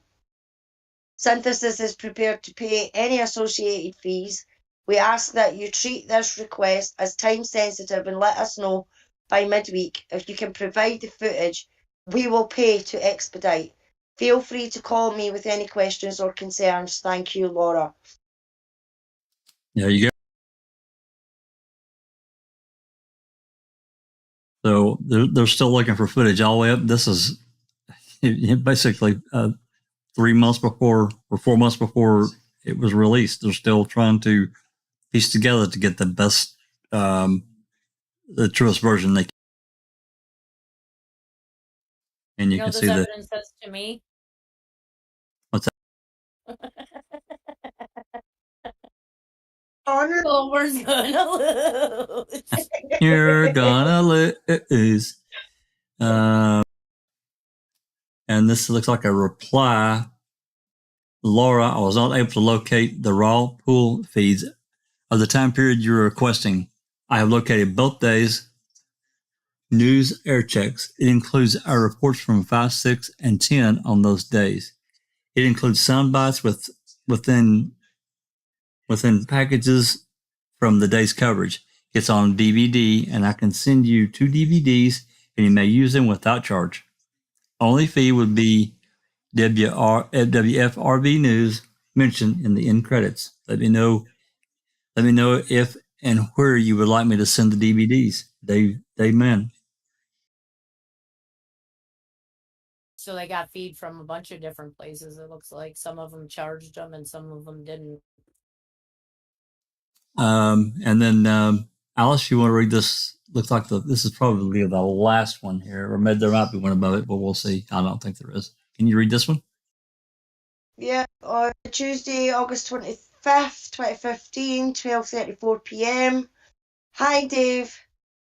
Thank you for the fast turnaround on this, and thank you very much for offering the air checks gratis. If we use any of the footage, we will clearly credit WFRV News. I will ask my assistant, Martine, copied here, to send you a FedEx shipping label that you can send us The DVDs.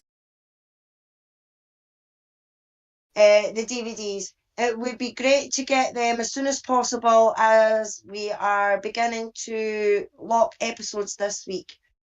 Around the time of the trial, I recall speaking with Anjanette Levy about synthesis technical issue, and I believe she said WFRV would be archiving its tapes from the trial, which might be of use to us someday. Perhaps my memory is inaccurate. We are unable to find any pool footage at all, or just those 2 days. Best, Laura. And that's what I already read his answer. So. Yeah, that's it. So is Anjanette Levy a liar, or do they have archive footage that they just don't have? Like maybe it's not in their, like where does their archives go? Maybe they have to, you know what I mean? I don't know if they saw him did. Yeah, I don't know, but he's this is the answer that I read. He was not able to locate the raw pool feeds of the time of the period you're requesting, but he's got some other footage that potentially they could use. So anyway, all right, that's the end of document 290 and its exhibits. So let's see here. Okay, we're at a little over 3 hours. Maybe this is a good time to break. Let's see where we're heading to next in document 291.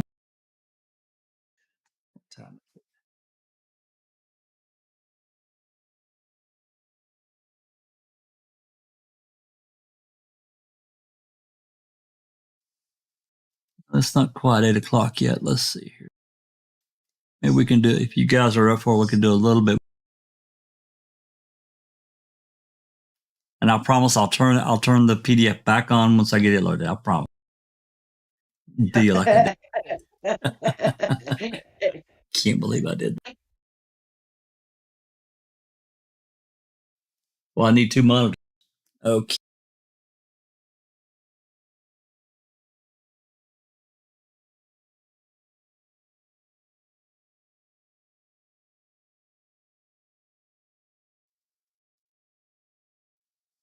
Okay. Turn this back up. Dassey has no specificity to his claims. He is blaming anything and everything. Has he mentioned foul play yet? That's funny. No pun intended. Okay, this is Defendants Chrome Media LLC, Laura Riccardi and Maura Demo's statement and proposed material facts in support of their motion for summary judgment. Yeah, this is a roughly a 38-page document, 38 pages of reading.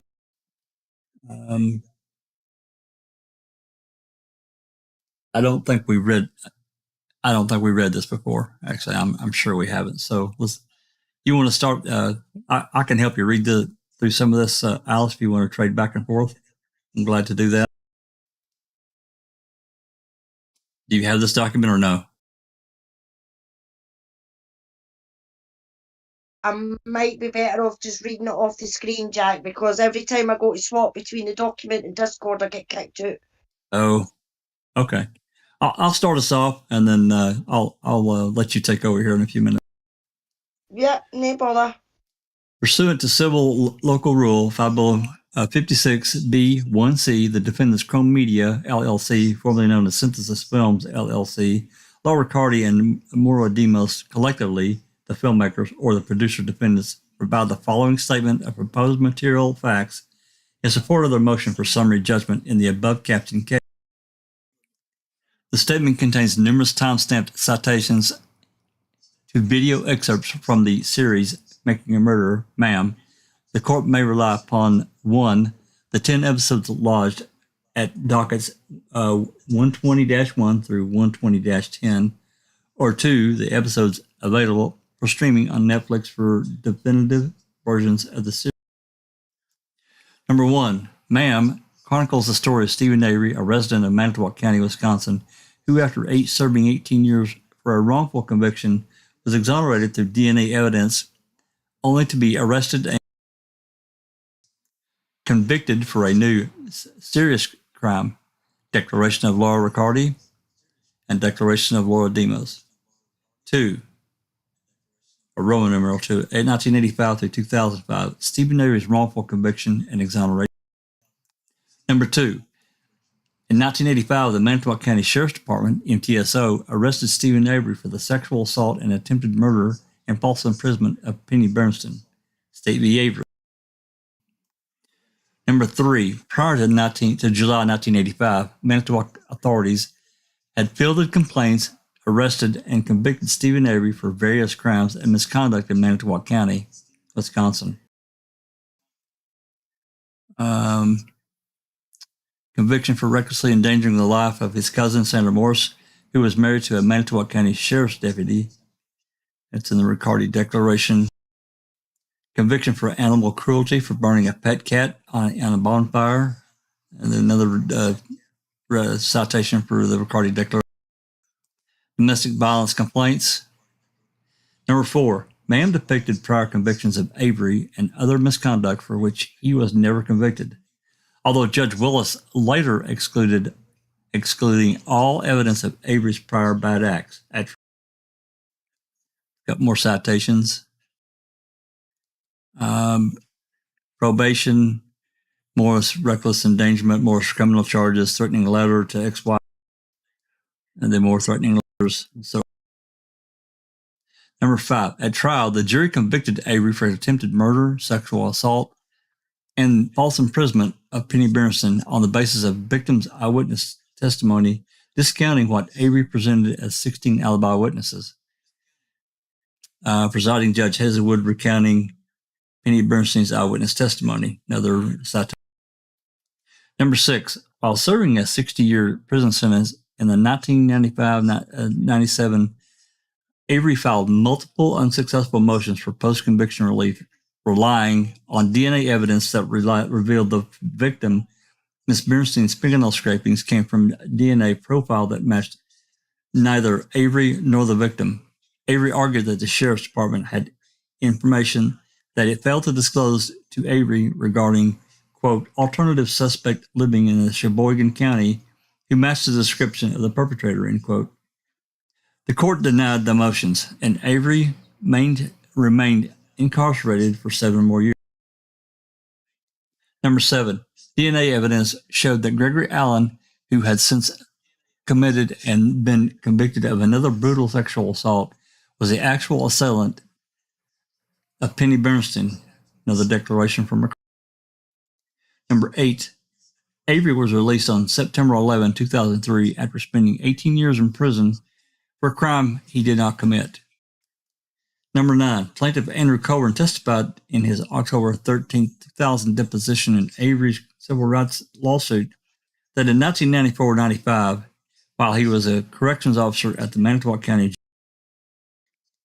plaintiff received a phone call from someone identifying himself as a detective in another county who said an inmate in their custody claimed to have committed an assault in Manitowoc County for which someone else was incarcerated.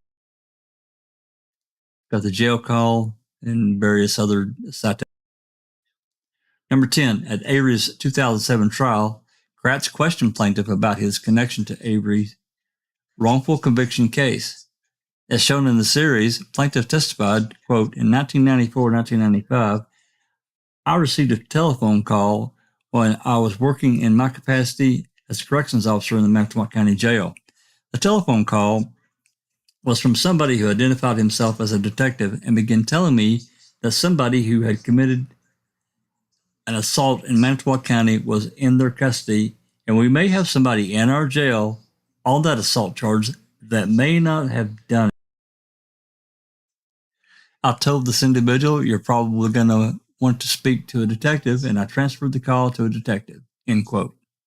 Kratz incredulously responded, quote, that's it?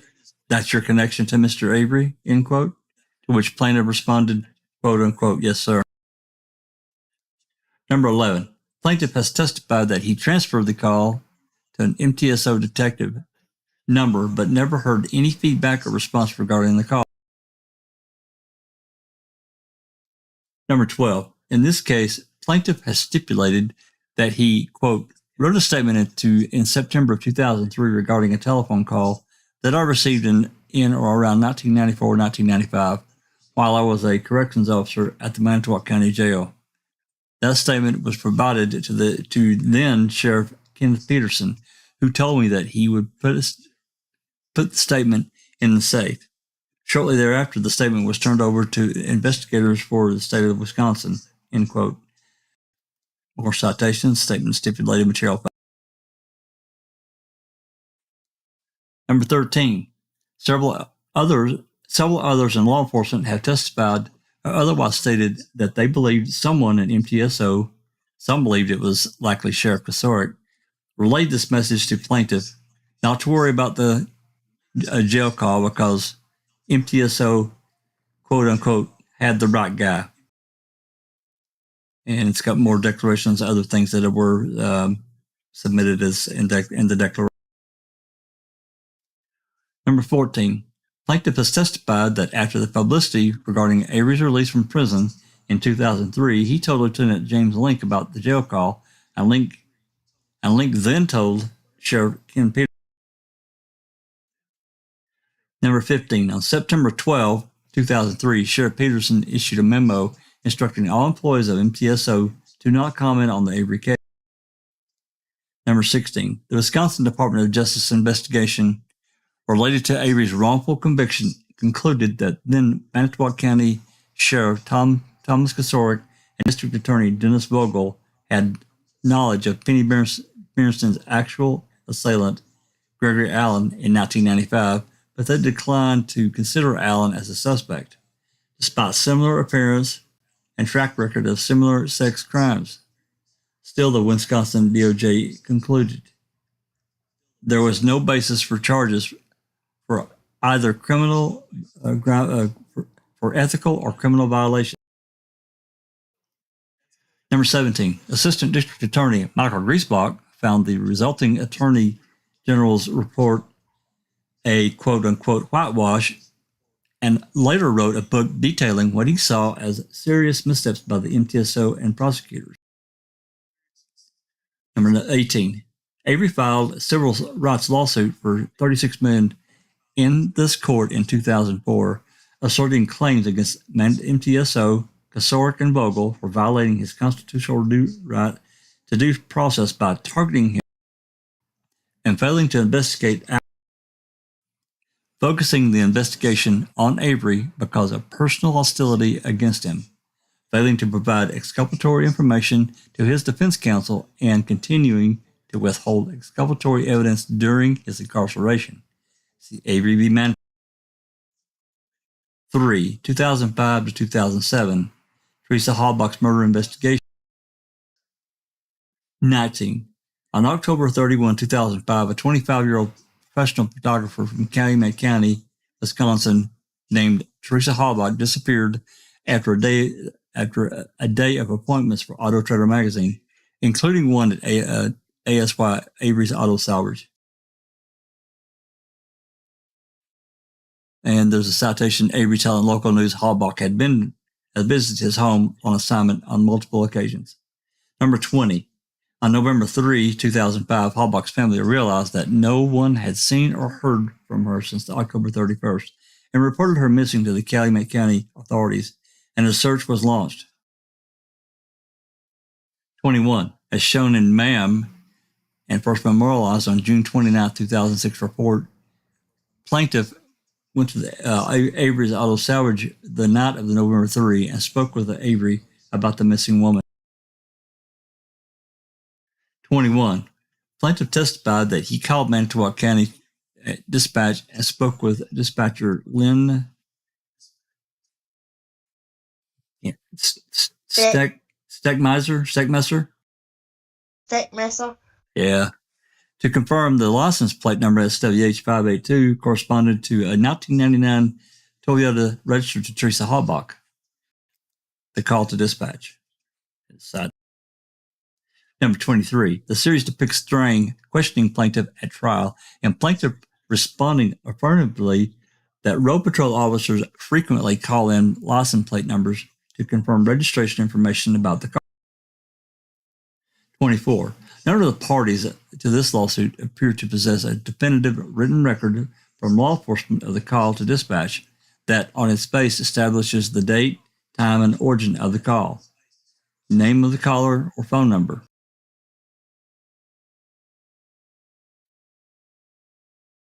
Wow, that's a bunch of such. All right, Alice, you want to start on 25? Testified that he is unsure but believes he placed the call to dispatch on November 3rd, 2005. He testified in this lawsuit that he believes he placed the call to dispatch before the end of his shift at 7:45 p.m. But his friend, Brenda Schuler, believed he may have called in at 9:22 p.m. based on the log from law enforcement. Plaintiff testified, I'm relatively sure I called it in at 18:37. I seem to remember doing that, but I'm not saying her theory isn't possible. Plaintiff guessing the call to dispatch. Just a 26. Bunch of, yeah. 26. On November 5th, 2005, Teresa Halbach's car was found on the edge of Avery's 40-acre salvage yard, and Avery became a suspect of the investigation. 27.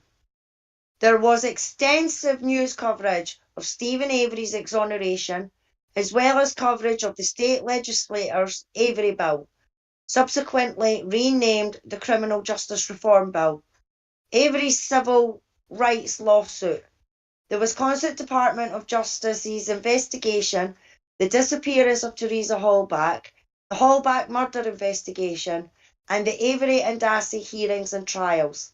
Developments from the Halbach case frequently made the nightly news on multiple local television stations.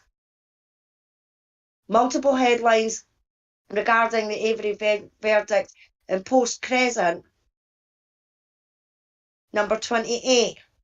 A mix of officers from Calumet and Manitowoc County, as well as officers from other county, state, and federal agencies, including the Wisconsin Department of Justice and the Federal Bureau of Investigations, executed the search warrant on the Avery property. Number 29. The Calumet County took over the investigation to avoid the appearance of conflict of interest issues related to Avery's ongoing lawsuit against Manitowoc County. Press conference introducing Ken Kratz as County District Attorney's Special Prosecutor in this case. Number 30. Calumet County Sheriff Jerry Pagel assured the public that the Manitowoc County Sheriff's Department's role in this investigation was to provide resources to us when they were needed, and noted that providing quote-unquote equipment and quote-unquote resources were their quote-unquote only role in the investigation. And they ended up finding all the fucking evidence, right? Aye, sure. 31. Manitowoc County Sheriff Ken Peterson was recused from the investigation. 32. Beginning on November 5th, 2005 through November 8th, 2005, MTSO deputies Plaintiff and Link took part in several days searches of the interior of Stephen Avery's trailer and garage. Number 33. Calumet County Deputy Dan Kucharski accompanied Plaintiff and Link during the search of Avery's trailer on November 8, 2005. As shown in MAM, Kucharski testified at trial that he had not witnessed the discovery of Teresa Hallback's RAV4 key as he was, quote-unquote, doing other things. 34. Calumet County Sergeant William Tyson testified that he accompanied Manitowoc County Detective Dave Rimica, Plaintiff, and Link in their searches of the Avery property and received instructions, quote, to make sure they, MTSO officers, weren't alone, unquote, quote, anywhere on the Avery property, unquote. So he, quote, watched them to the best of his ability, unquote. 35. As shown in MAM, Plaintiff testified at trial that when searching the bookcase in Avery's bedroom on November 8, 2005, he was handling it, quote, rather roughly, twisting it, shaking it, pulling it, unquote, before Link discovered a Toyota key on the floor. The officers then stopped and photographed the key on the floor. A load of crock of shit. MTSO investigators, it's just quotes. 36.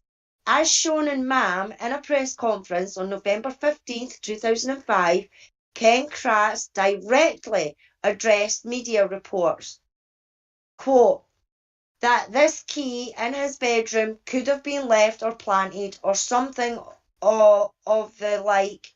Now that Mr. Avery's DNA is found on that particular key, I was left with the question that not only are they carrying around keys for Teresa's vehicle, but they're also carrying around vials of Mr. Avery's DNA with them.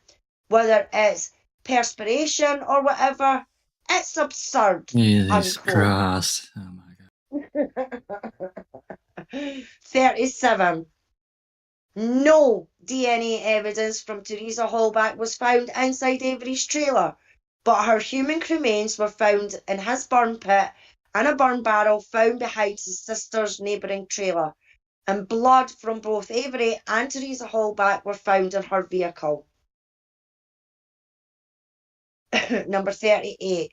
Avery was arrested on November 9th, 2005 and charged with homicide on November 15th. Number 39.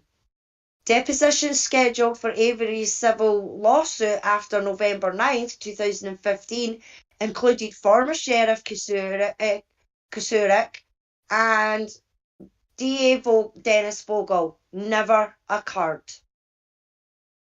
Number 4. 2006-2007, the prosecution and conviction of Avery and Dassey. Number 40. In February 2006, 3 months after his arrest, Avery settled his $36 million civil rights lawsuit for a reported $400,000, using his share of the funds to hire criminal defence attorneys Dean Strang and Jerry Buting. 41.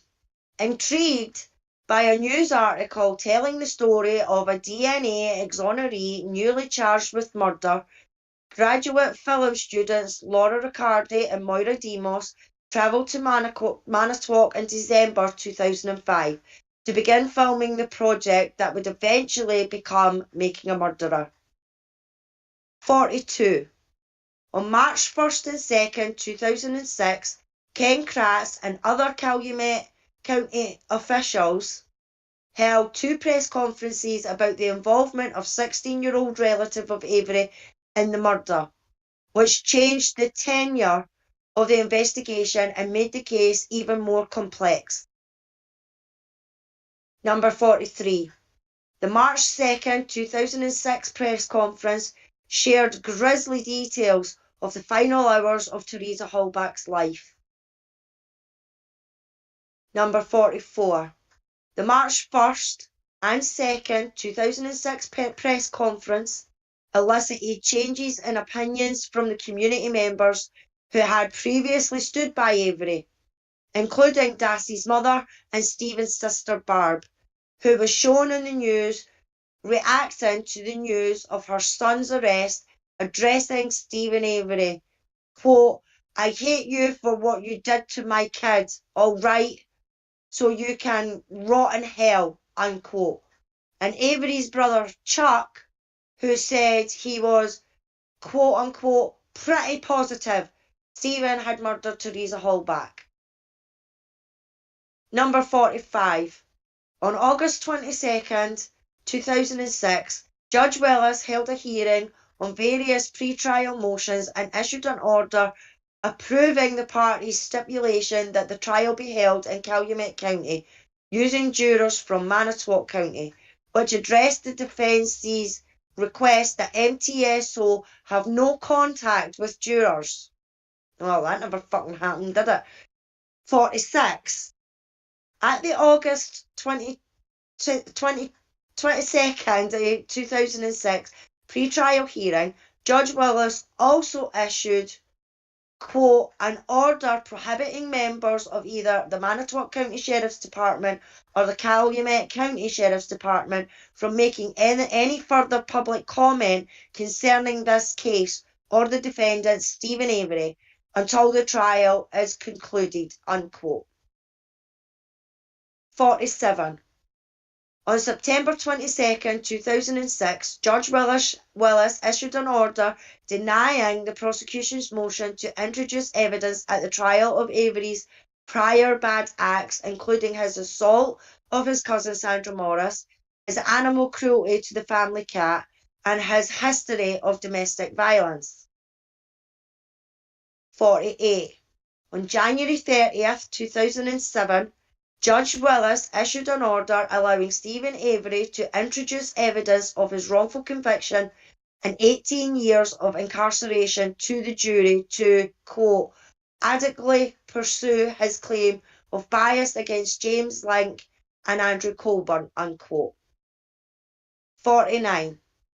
Avery's defence team was permitted to examine the contents of his 1985 case file, and investigator Mark Wiegert and Special Prosecutor Norm Gann observed while Butin examined the box with broken seals that contained a vial of Stephen Avery's blood from 1996, with a small needle hole in the top. Butin filmed the scene himself, which is why Butin received a credit for that footage at the end of episode 4 of Making a Murderer. Number 50. On January 30th, 2007, Judge Willis issued an order ruling that, subject to limitations, the defence could present evidence relating to the blood vial taken from Avery in 1996, quote, "to be used as part of a frame-up defence," unquote, and explained, quote, "Avery acknowledges that he has no direct proof that Link, Colborn, nor any other Manitowoc County Sheriff's Department officer took blood from the file in the Clerk of Court's office or planted blood from the vial in Teresa Halbach's vehicle. He relies on the circumstantial evidence summarised as sufficient to justify the admission of the blood vial and other related evidence to support his position," unquote. Judge Willis noting, quote, "the court," scroll back up a wee bit, Jack. Yeah, I did. I did. Judge Willis noting, quote, "the court does not understand Avery will be attempting to implicate any members of the Sheriff's Department other than Mr. Link or Mr. Colborn in any frame-up," unquote. 51. Avery's trial began on February 12, 2007 and lasted nearly 5 weeks, with 60 witnesses and hundreds of exhibits. 52.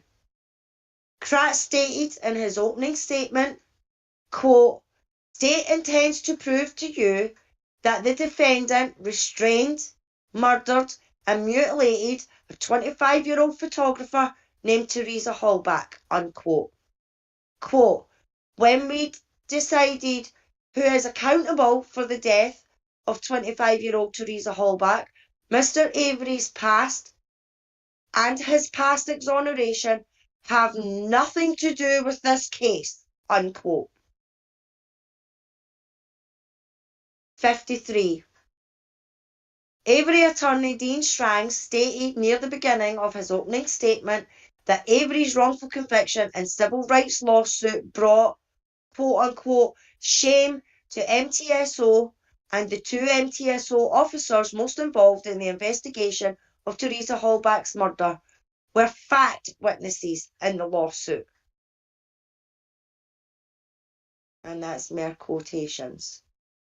Getting it wrong led to feelings of shame and embarrassment. 54.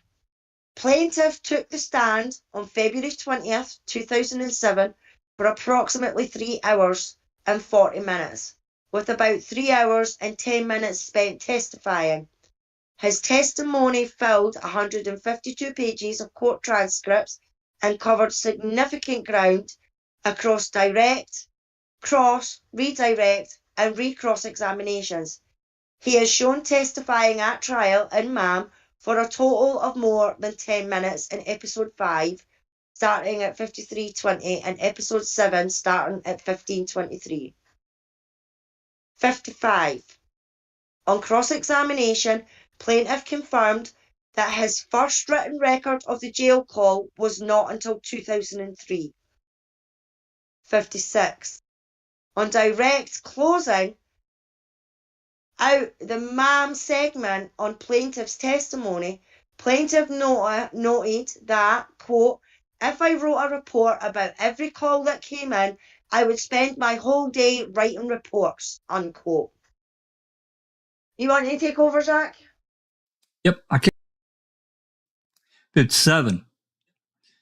Avery's attorney Strang hit the theme of gaps in plaintiff's report writing a few times, noting how plaintiff's first record of his November 3, 2005 conversation with Avery was not made until June of 2006, and how his November 8, 2005 entry on MTSO investigative report was a mere half page with no mention of a key being discovered that day. Calhoun's report for November 8, 2005, making no mention of okay, that's from a declaration.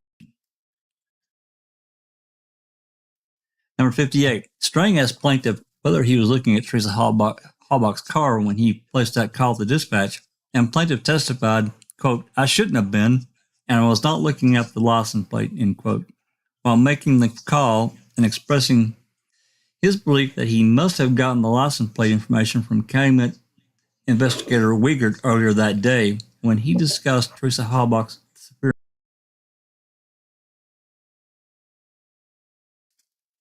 59. The series shows Kratz ending his direct examination of Colborn, asking, quote, "Have you ever planted any evidence against Mr. Avery?" end quote. And plaintiff responding, I have to say that this is the first time my integrity has ever been questioned, and then no, I have not." Another declaration, Strang opening question about using the word integrity. Number 60. In closing arguments as shown in MAM, Kratz expressed outrage at the defense's frame-up theory, noting that this isn't just two guys. It's Jim Link and it's Andy Colborn. Their livelihood, their reputations, their families, everything in their 20-plus years in law enforcement are on the line when some lawyer accuses them of misconduct. Not just any misconduct, but planting evidence in a murder case. And this vibe planting defense is absolutely ludicrous. 61. As depicted in MAM, Kratz also noted in his closing that it shouldn't matter whether or not the key was planted, because that key in the big picture, in the big scheme of things, means very little compared to the bulk of evidence against Stephen Avery. And we have to interject here for a moment, guys. We'll stop at 62 for just a minute. We have to interject. Well, he brings 3 cops up there to talk about that key. The report, his own criminal report or criminal complaint against Avery doesn't mention Colborn or Link at all. Kaczarski discovered the key. It's so full of fallacies and hypocrisy. It's sickening. But I'm on top, confused on how they get away with that. This is a legal document that they present to the court when they fill it out. Like even just the mistake of having it be found on the 3rd is a mistake that should not be in there. This is like, where are his editors? He's just putting in whatever the hell he wants to make his case. It's all how can I present it to make it look like he's guilty without using any of these officers? And it really bugs me that he can get away with that on a legal document, and yet and there's no punishment to that. I completely agree. Tuco, do you have a comment? Scott,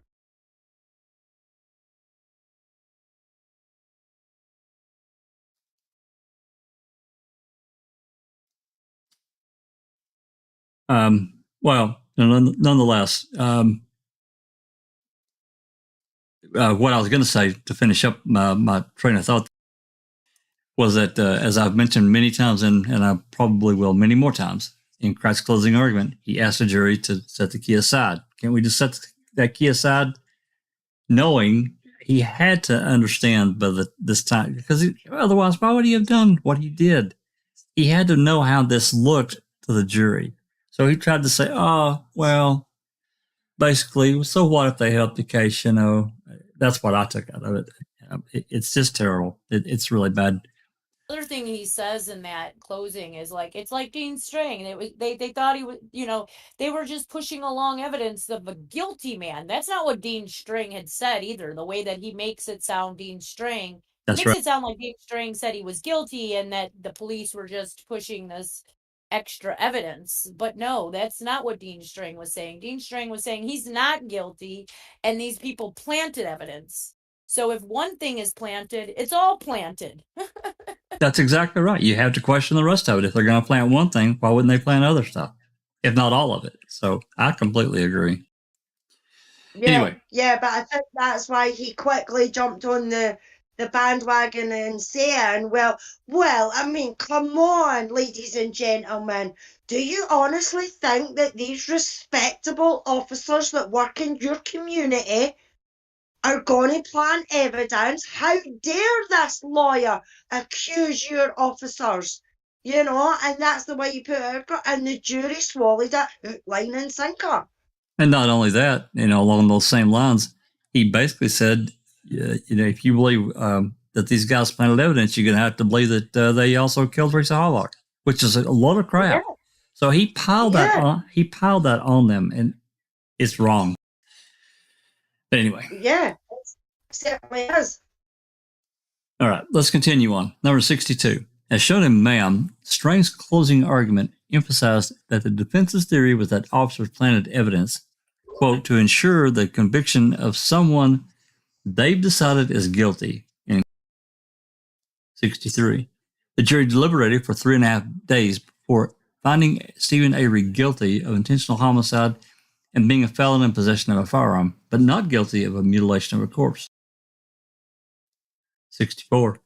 Following the verdict, plaintiff issued a media statement that was read on the local news as depicted in Action 2 News. Quote, I hope and pray that this verdict helps put to rest any suspicions or loss of confidence in this community may have felt towards our department, because I assure everyone that this agency has some of the finest law enforcement officers in the country, and it's 65. As shown in under a gag order, how did he even make that statement? Until the trial, until the verdict was read. Yes, but even that article says that the verdict was read and they still were under a gag order and couldn't make a comment. But when did he make this comment? It was after the Right after the verdict was read. So it sounds to me like he wasn't really supposed to make that comment at all. Because he was under a gag order. I thought the gag order ended either when Willis lifted it or when the trial was over. I think that's what it is. Willis lifted it, or when the sentencing at the earliest. So you have the verdict, and then 3 or 4 months later was the sentencing. So this is right after the verdict. He still was under a gag order. And he got away with it. Not surprising. Yeah, they got away with a shitload. 65. As shown in Ma'am and Avery's sentencing, Judge Willis told Avery, quote, "You are probably the most dangerous individual ever to set foot in this courtroom," end quote. Bullshit. 5. 2000. He often said that. Well, he had to be taken into account the wrongful conviction of Penny Bernstein. He had to. There's no other way around it. Yeah. Even though he got exonerated, yeah. But that's what I couldn't understand about that quote that he said, especially when he turned around and said, "You're one of the worst people I've seen come through my court." Really? Are Absolutely. you fucking sure about it? You know what I mean? What was Gregory Allen never going through your fucking court? You know what I mean? Yeah. No, Willis never saw Gregory Allen, I don't think, in his career. No. Willis became a judge until after all of that, basically. All of that 85 stuff. Yeah. Right. I don't think he ever saw Allen in his courtroom, but he was by far and away one of the worst that ever set foot in a Wisconsin court. Not including, well, I mean, he's right up there with Dahmer in many ways, in a different kind of way, but anyway. Remember, he's not saying Wisconsin courts, ever in Wisconsin courts. He's saying ever in his own courtroom, like ever in his, where he's been a judge of a case, one of his cases. Yeah. Yeah, this courtroom. Right. Number 5, 2005 to 2015, the production and release of Making a Murder.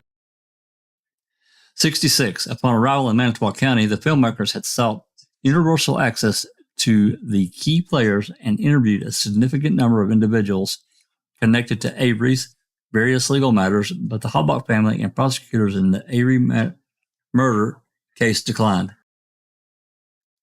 67. While law enforcement almost universally declined to participate in MAM, the filmmakers were able to interview Manitowoc ADA Michael Griesbach and Manitowoc Undersheriff Robert Herman. Herman commenting that the idea that NTSO could plant DNA evidence discovered on Avery's property was not realistic, impossible, and so far-fetched that it could never happen. Griesbach detailing his personal knowledge of Manitowoc's DA's office in wrongful conviction. Number 68. In Making a Murderer, the filmmakers took steps to further show the viewpoints of the Halbach family, law enforcement, and the prosecution by including, among other things, footage from press conferences, legal proceedings, and news reports featuring their opinion. And there's a number of declarations in here, citations. Now remember, they're allowed to give their opinions, but the people in the bar in Manitowoc are not. Right, exactly. There's one here, scenes that MAM directly pushed back against Avery's planting, Undersheriff criticizing Avery's planting accusations against officers and characterizing them as impossible. Multiple scenes in which prosecutors from Avery's murder trial pushed back against Avery's planting accusations, among other things. I'm not going to read all those. We wouldn't. Number 69. Making a Murderer revolves around the principal subject and main character's journey through the American criminal justice system and the community's reaction to it. 70. There are numerous scenes in MAM that reflect negatively on Avery. Scene with Chuck Avery, Stephen's brother, stating that he was pretty positive Stephen murdered Teresa Halbach. And there's many more declarations here. Talking about Bobby, talking about Mike Halbach. There's many, many citations. We're not going to read through them.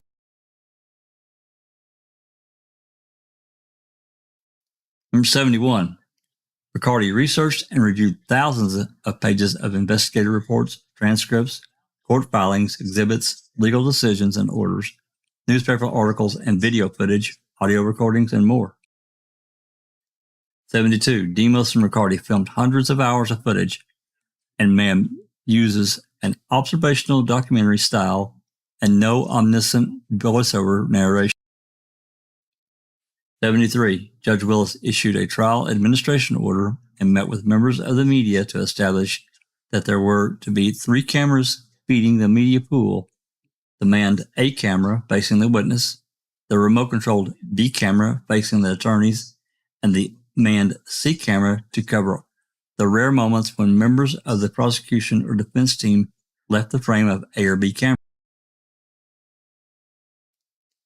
74. During the trial, Maura Demos operated the remote control camera and executed a live edit, cutting between all 3 cameras, which resulted in a mixed feed that was fed to the local media and used for their daily news report.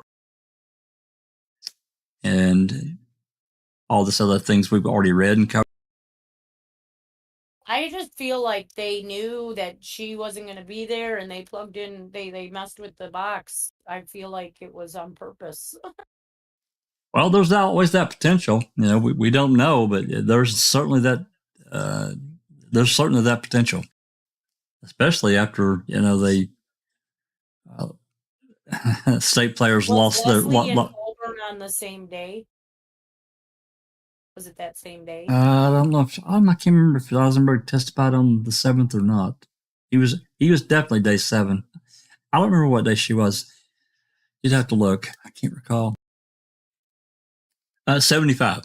The camera feeds were used in different ways. Feeds from the A camera and the B camera and the live edit mixed feed were fed down to the media room in the basement, where all the media outlets, including producer defendants, were set up.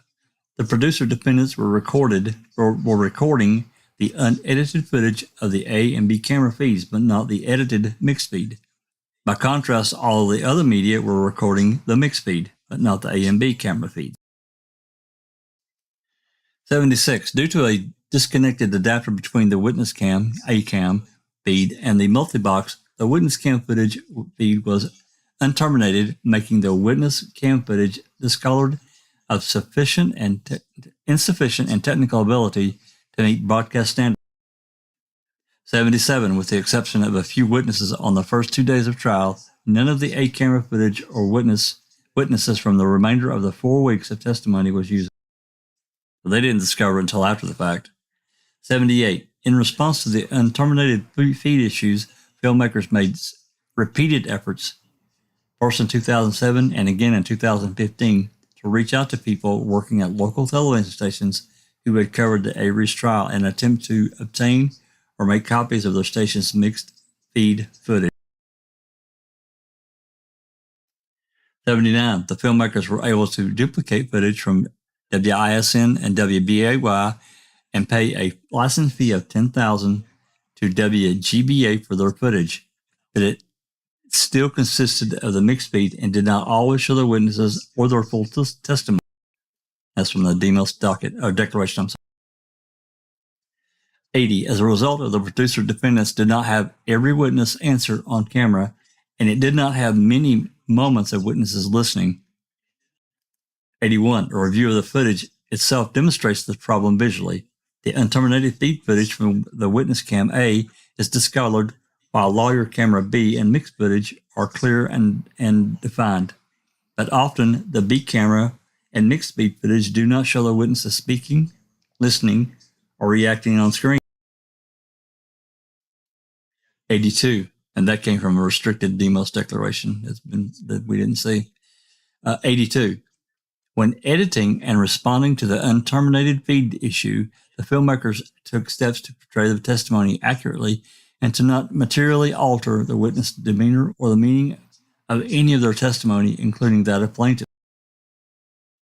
And there's more declarations and depositions of Mary Manhart. 83. The filmmakers used editorial practices and universally condense and summarize subjects' testimony, actions, and viewpoints. 84. Demos and Riccardi spent several years mapping out the first few episodes, editing the footage to realize their vision of a documentary series that would become Making a Murderer. 85. Lisa Nishimura of Netflix recognized the complexity and the appeal of the story and took a risk on the unconventional documentary series from Riccardi. Documentary series 4. 86.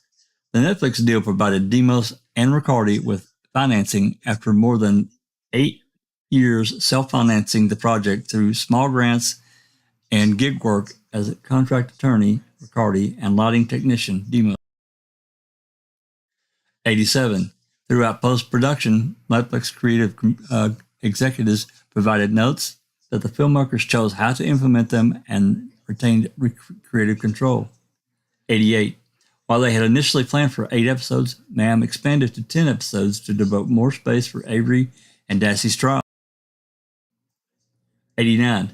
The filmmakers had to edit down 25 years of historical content, 15 months of investigation and pretrial hearings in both the cases, 27 days of Avery trial footage, Dassey's trial, and 8 years of events post-convictions, including appeals, all into 10 hours of television.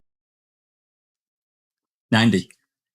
Netflix marketed the show. The filmmakers had some input, adjusting wording and message in marketing to convey their theme. 91. At the suggestion of Netflix, the filmmaker provided guidance to the graphics company who created graphics to help orient the viewers to different events, dates, locations, and individuals. 92.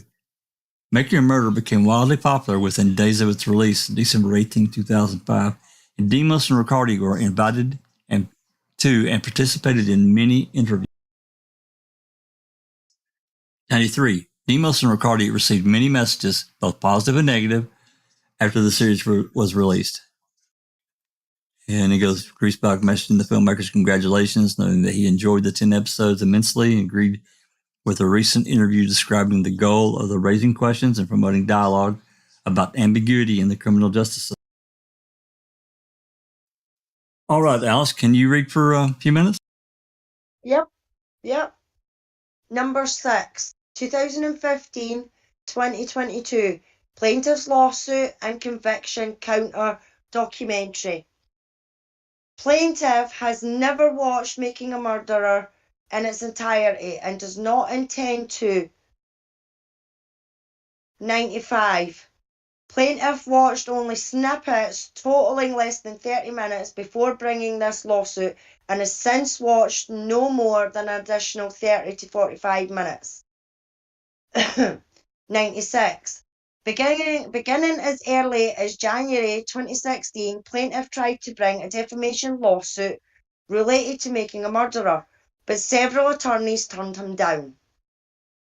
Email with attorney Patrick Dunphy saying after he watched 7 episodes, he saw, quote, nothing that would lead to me to take on the investigation of a potential defamation case, unquote. Give me a wee sec, my TV's about to turn off. Come on.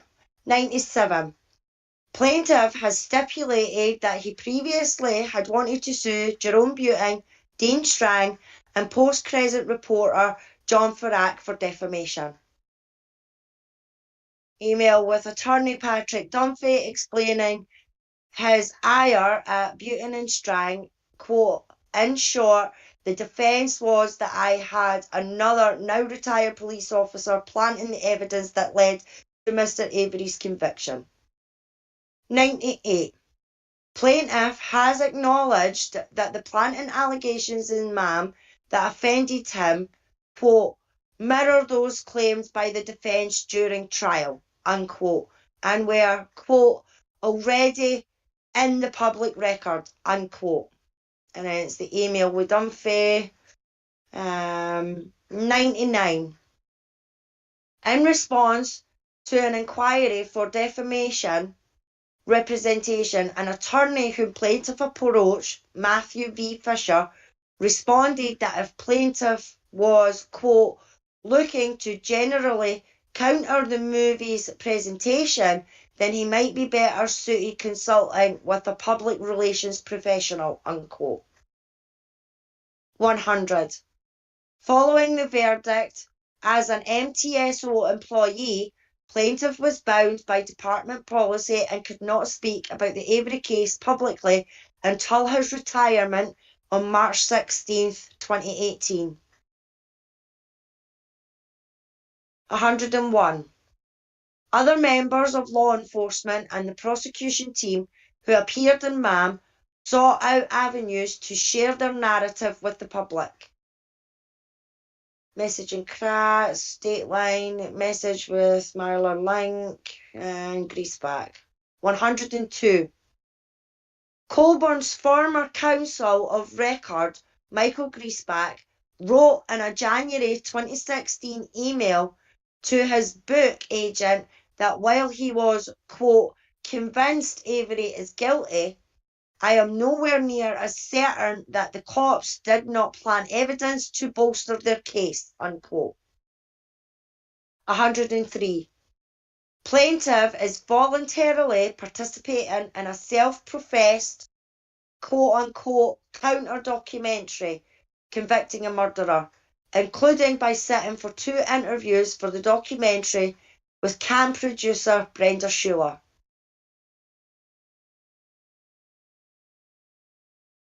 104. Plaintiff filmed an interview for a not yet released quote-unquote counter-documentary convicting a murderer on March 2nd, 2018, 2 weeks before he ended his employment with MTSO and was permitted to publicly speak about the Avery case. Scheduled interview, stating inability to speak, and that's just mere quotes from the Schuler depot on that. 105. Schuler has described Cam as the quote-unquote full story of the Avery case that would quote-unquote humanise the hell out of Andy, plaintiff, who is one of a few law enforcement protagonists. 106. Kratz had previously reminded Schuler that, quote, the bottom line is if we ever hope to secure a movie or serial deal, we need MAM to continue being relevant, unquote. 107. While Schuler was not a formal member of plaintiff's legal team, she sought behind-the-scenes access and drafted portions of the complaint, specifically including Exhibit A, which detailed edits in the series that Schuler considered biased.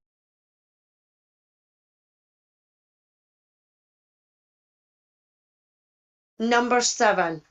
Plaintiff's lack of IIED claim. 108. Plaintiff's medical records do not establish any extreme emotional distress caused by the producer defendant's conduct. 109. In his community, viewers were divided during the murder trial, but the series did not alter those divisions much. Declaration of Tom Pankow. 110. Instead, what lowered plaintiff and his witnesses' estimations was his affair and divorce from his third wife. 111. Plaintiff referred to John Farrack of the Post-Crescent as, quote, an unscrupulous reporter who has gone out of his way to make life miserable for him, end quote. Regularly published negative articles about plaintiff and MTSO, which resulted in plaintiff receiving death threats. 112. Hostile anonymous members of the public whom plaintiff acknowledged were quote-unquote unreasonable did call and message him. 113. Plaintiff has admitted he just, quote, can't let go, unquote, of the accusations that he planted evidence from the Avery lawsuit. Number 8. Plaintiff claims fail as a matter of law. 114. Because of the undetermined footage issue, the filmmakers substituted footage that they believed had the same meaning, for example, replacing unusable, not that I recall, with no sir. 115. The filmmakers excluded portions of the call to dispatch that were transcribed as inaudible because inaudibility would confuse and frustrate viewers. 116. In season 2, and there's a footnote, season 2 is not an issue in this lawsuit. Okay.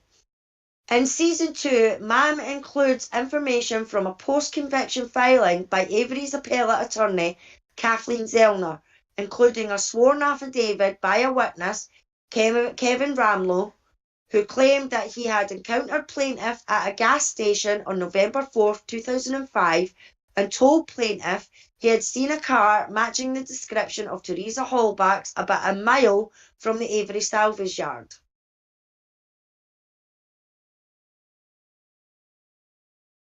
(117) MAM presented but did not draw conclusions regarding discrepancies in sworn testimony regarding the jail call among Manitowoc County witnesses or between plaintiff's own version of the facts in his 2003 statement, 2005 deposition testimony, and 2007 trial testimony.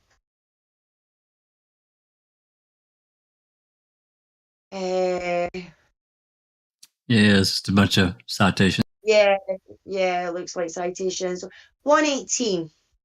At his deposition, plaintiff testified that he took issue with a brief shot in MAM of his trial testimony in which he leans back in the witness stand and may be cracking his knuckles. But the shot in question also shows him with his head held up and his eyes looking straight ahead. 119. MAM includes out-of-court commentary from individuals clearly identified as attorneys representing Stephen Avery, sharing arguments to make or that had previously been made in legal proceedings. Jerry Butin, Stephen's defendant lawyer, shown on screen talking about arguments he intended to make in opening arguments addressing physical evidence. 120. MAM shows Jerome Butin saying that a conspiracy framing Avery could have been achieved by, quote, 2 people, maybe even 1, unquote, followed by a cut to James Link on the witness stand, reflecting his closing arguments that Link alone could have planted evidence. 121. MAM shows an interrogating officer ask Avery whether someone told him that, quote, a cop put that vehicle, Teresa's vehicle, out on your property, unquote. To which Avery responds, quote unquote, yeah, followed by a cut to a visual of plaintiff on the witness stand getting questioned about Teresa Hallback's vehicle. 122. The person who testified for the prosecution regarding the blood vial was FBI chemist Mark LeBeau, who, as depicted in MAM, gave the opinion that the blood in the car could not have come from the vial. 123. The series depicts differing reactions to Stephen Avery in the local community, with some who believed his framing defence, some who believed he was guilty, and some whose views were shown changing over time. At 15-14, bar patrons playing pool with Stephen Avery's brother Chuck Avery, expressing their belief in the framing theory. local news segments after March 2nd, 2006 press conference with go back up, Jack. Sorry, I went too quick. March 2nd, 2006 press conference with two local residents interviewed at a bar expressing the belief that Dassey and Avery killed Teresa Hallback, and one local resident interviewed in the street whose mind was changed towards guilt. 124. The series devotes an entire episode to physical evidence testing and expert testimony in the 2007 Avery trial, and additional experts are shown testifying about the blood vial in episode 7. Episode 6, Teresa Hallback's blah blah blah blah blah. Right. 125. Some members of the public who watched Making a Murderer were left with the questions about whether Avery was guilty or whether officers planted evidence. Grease back. I've been debating this for weeks with my wife, children, and in my opinion in mind. Right, we've read that before. That was what we went over. Yep. I'm convinced he's guilty. Yeah, we've read that one before. 126.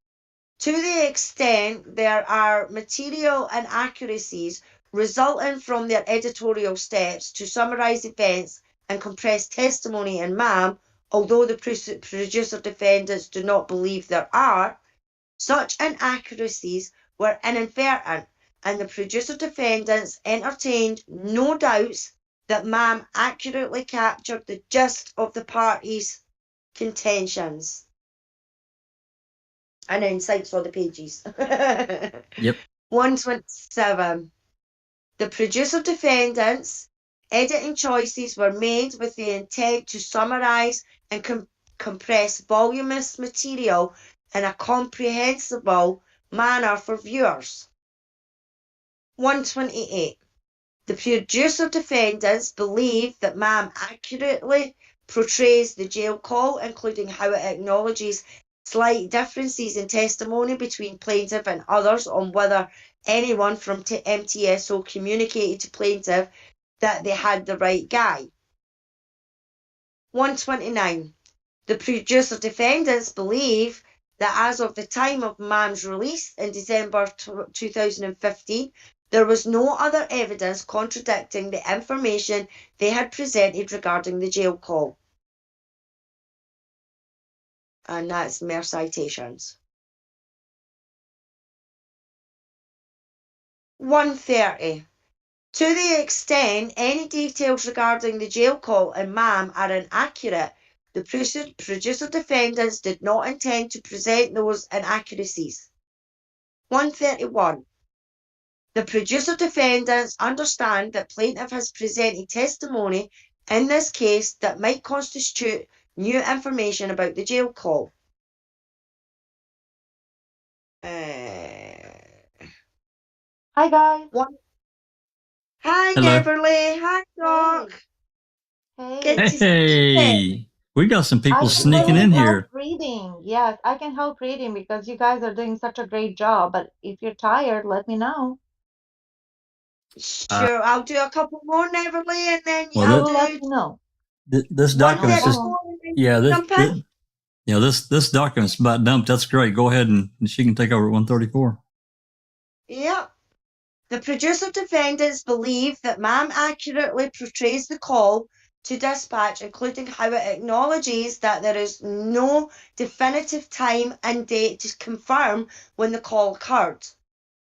133. To the extent any details regarding the call to dispatch and MAM are inaccurate, the producer defendants did not intend to present those inaccuracies. On you go, Everly? Sure. 134. The producer defendants do not believe the reaction shots of plaintiff testifying altered the meaning and tone of his testimony. 135. The producer defendants believe the visual device of cutting between footage of plaintiff and footage of attorneys discussing officers planting evidence accurately reflects that attorneys were accusing plaintiff of being one of the officers who planted evidence. 136. The producer defendants believe that MAM accurately portrays the discovery of the key, including how it acknowledges plaintiff's explanation for the key's discovery on November 8, 2005, after several days of searching. 137. To the extent any details regarding the key in MAM are inaccurate, the producer defendants did not intend to present those inaccuracies. 138. The producer defendants believe that the scene about Sergeant Tyson testifying that he had to watch plaintiff and Lang during searches to make sure they weren't alone in Avery's trailer, and that it was the only time in his career he had been asked to do that, accurately captures the gist of Tyson's testimony, and the editing did not alter that. 139. The producer defendants note that there were other details they omitted regarding the discovery of the key that were unfavorable to law enforcement, including the fact that the initial criminal complaint in the Avery case identified Deputy Kaczarski as the officer who found the key, but they did not include those details. 140. The producer defendants believe that MAM accurately portrays the opinion commentary from various individuals sympathetic to Avery. 141. The producer defendants believe that any omissions to MAM were due to the challenge of compressing 30 years of history into 10 hours of television and did not alter the meaning of the series of present Avery's criminal defense and opinions as actual and unanswered facts. Boom. That is the end of that of their evidence for summary judgment, basically, and that's signed by Kevin Bick. So Wow. I mean, as I said before, and I've been saying it since we've really kind of gotten into these various documents for summary judgment. I don't see how it can survive. You guys can talk about it. This is probably the last document that we'll read for tonight, but because it's 9:00, so I mean we can talk about this for a few minutes if you guys want. Doc, you haven't been on. I know you've been in the live chat, but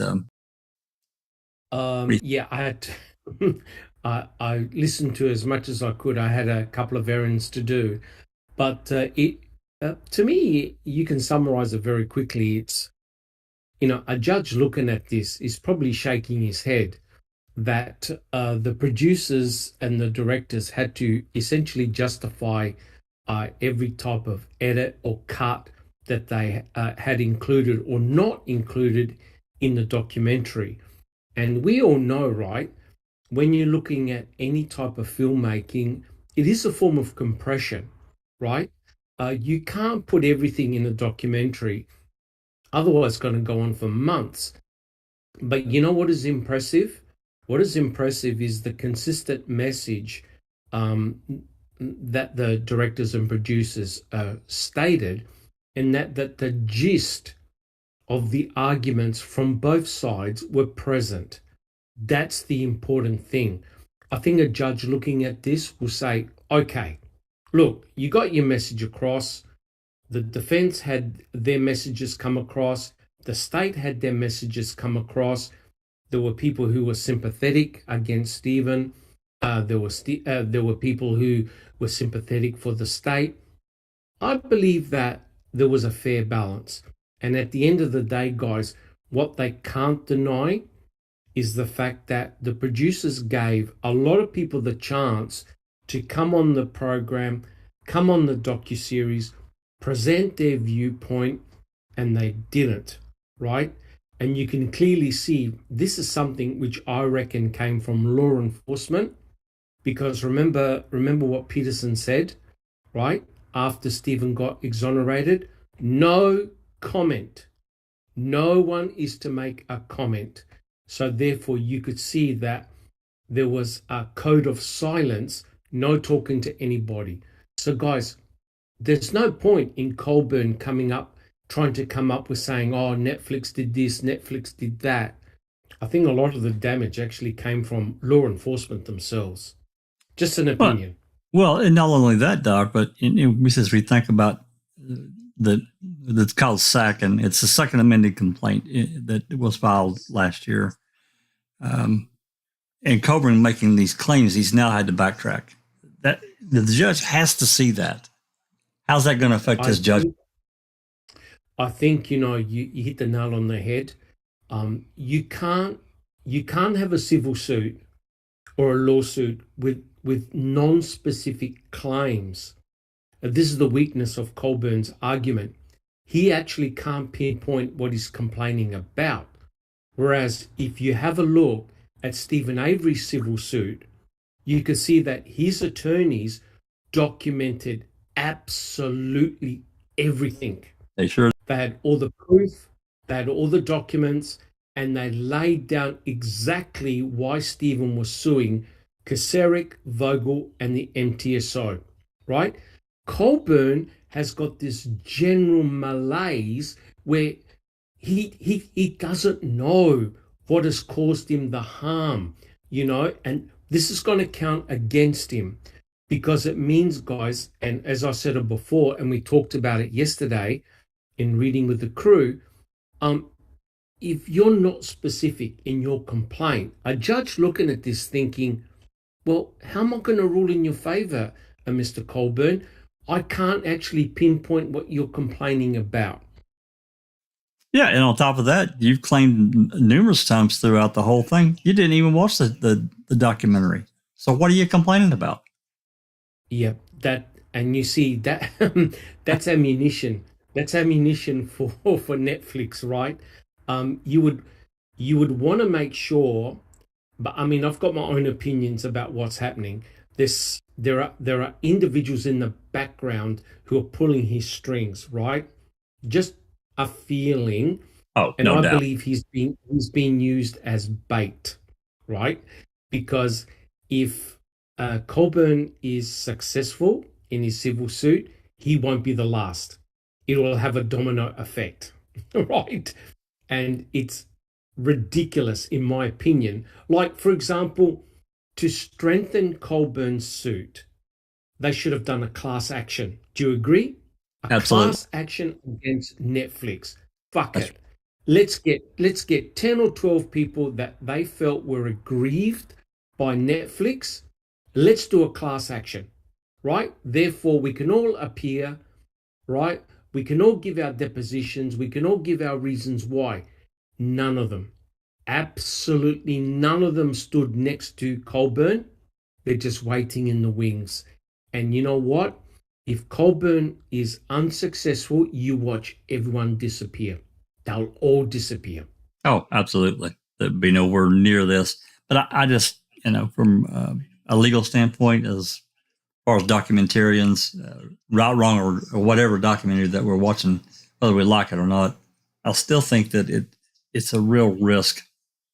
I just don't see how Judge Ludwig can say, okay, well, you've not, you defendants, you've not really presented enough to me to say that I'm satisfied. Let's move on to the next phase and go to, start looking at a jury. I just can't see it. I just can't. Maybe I'm wrong. Yep, 100%. It's really funny. Crockett in chat says, class action. Good point, Doc. Now stop giving them ideas. Well, the thing is, class action suit, that's a different flavor. And, this is my personal feeling, Doc. You can comment. But, when that kind of thing happens, then all these individuals are going to be looked at, same as they did with Colborn. That's correct. And there's people out there that they don't want their stuff looked at. I'm telling you. That's correct. Yeah, well, you have a look at Greaseback, right? They wanted all his documents from all the material that he did for his books.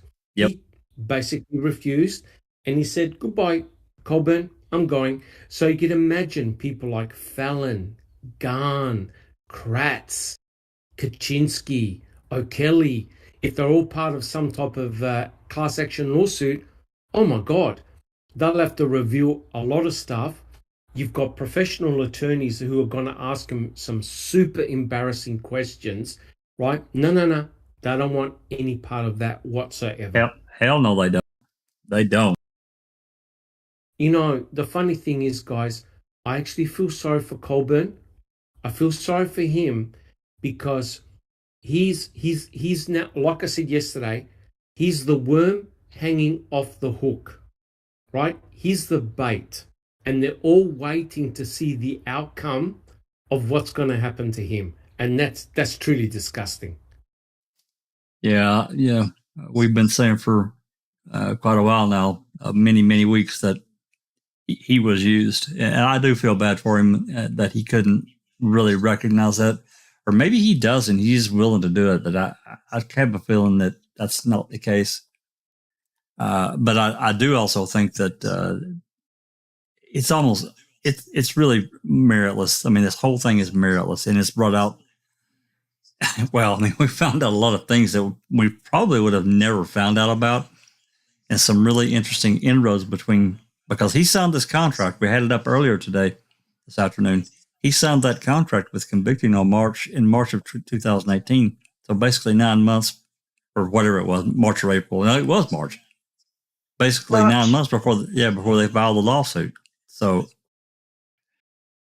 yeah, Kelly in chat says, do you think the outcome will affect the release and risk factor convicting may face? Well, I mean, that's if it even gets released after this. Remember, they had him sign his contract so that he couldn't get a PR person to that's right. Because he can only talk to Convicting, and they wanted to have exclusive access to his lawsuit. That's right. Which they didn't get. So I think it affects Convicting in several ways, because that was probably their point of view. The cop suing because of his reputation hurt by this Netflix. Yeah. Yeah. But, sorry, Alice, I was just going to say, but don't you think, I know this sounds a bit crazy, but when you look at the timing of all these events, right? Convicting a murderer hasn't been released as yet. You've still got the civil trial, the civil suit in progress. You know, you think about it, guys, this has got a chance to blow up in their face and draw a lot of negativity to convicting a murderer or convicting whatever it's called. And in actual fact, instead of being a positive experience, it's going to be a clusterfuck of monumental proportions. Don't you think it would have been better to have released it first, gauge the reaction, and then go for the civil suit to say, well, look at all this, look at all the outrage that's been expressed by people in the community. How dare they do this? They didn't have time. They didn't have time, Doc. They had 3 years. You get statute of limitations. They only had 3. Do it now. Yeah, I know. Convicting prior to that. Yep. Yes. Do it now. To do it now, it's crazy. Absolutely crazy. Yeah. You know, the old term, the old adage, you know, publicity is publicity, good, bad, or indifferent. And I know a lot of people, it is true to some degree. Yeah, I guess it depends on the subject matter. You know, if it involves you know, some salacious sex thing, then that seems to draw people one way or the other. And don't kill me for saying it, but there is popularity with it. That's true. But now, if we're talking about something that's of a different flavor here, it doesn't really have that necessarily that draw. It's different. I just don't know if this controversy would draw for them or not. And I think there would be a certain sect of people that would definitely watch it, but well, I mean, Jack 61, right? we know what happened, right? Remember in Making a Murderer season 2, I think it was, when they interviewed Deborah Kakach, and she expressed her, her disappointment, her shock, and her horror. And Oh, yeah. Ken Kratz in his book goes, "What the fuck are they showing her for?" And that sums it up. So Yeah. for some people who feel aggrieved, like Colborn, it's okay. But for others who feel aggrieved as well, it's not okay. Leave them right out. That's shocking, really, when you think about it. I still think that But the judge remember what Pratt said about the coroner in his interview with Rookie, which is supposed to be depicted in man. What does the coroner do? Kick a body. That's it. Wait a minute. Did he say, "Are you on crack"? Yep. He has to Are you be. smoking crack? Yeah, maybe he meant, "Can I have some of your crack?" Yep. Yeah. Or you stole my crack. Yeah. Yeah. I don't Yeah, know. I mean, How does he know what a to- person acts like when they're on crack unless he has had experience with it? what's that? Never. I'm really trying to look at this whole thing from Colburn's perspective and how he was grieved by all of this. But I don't know if I can feel bad because he wasn't really wise in making such a decision, as we already established. And who are his advisors? I mean, he has like trusted advisors, I guess, because he went with it. Couldn't somebody say, dude, you don't have anything documented? If we're talking about grievances already, caused by Netflix releasing Ma'am and Moira and Laura doing this whole project. Thank God they did. And thank God for Netflix for picking it up for, different reasons. But like Kratz has everything documented in his book. He was talking about how he blamed Avery's case for his anxiety, for his addiction to Vicodin, Xanax, alcohol, that he became narcissist because of all of this, and now he's not because he seeks therapy and all that bullshit, basically. But he has it all documented. And the way Kratz is, now we know how he operates. I think that he has that gift of gab and smarts, street smart, that he can actually present his story much, much, much better than poor Colborn. I hate to say it. Absolutely. You know what I mean? He's got nothing. Oh, I lost my marriage. No, you cheated on your wife, you asshole. You know what I mean? But Kratz has everything lined up, so he's waiting, I guess, to see how Colborn's gonna, if he's gonna be able to cross the bridge or not, and then he's next because he has everything documented. Yeah, I agree. And at the end of the day, I think the judge he's still going to have to ask himself or maybe ask Colborn or his lawyers, how are you aggrieved when you haven't watched the series from beginning to end to understand the overall, instead of trying to cherry pick these moments. And a documentary absolutely cannot show everything. I don't care which documentary it is. You can't. It's not that format. It's not that medium. And I don't know. I think that Colborn has gotten advice from people that had ulterior motives that has let him secondary gain. Yes. Got him pumped up, and yeah, man, they made me look terrible. And I don't know. What kind of questions do you think they were asking him on convicting in March of 2018, pre-lawsuit? Because he's like, there's the pictures of him all tearing up and stuff, and how this ruined his life. But in 2018, he still was married. He still had a job when he was interviewed. Basically, he was still employed by the sheriff's department.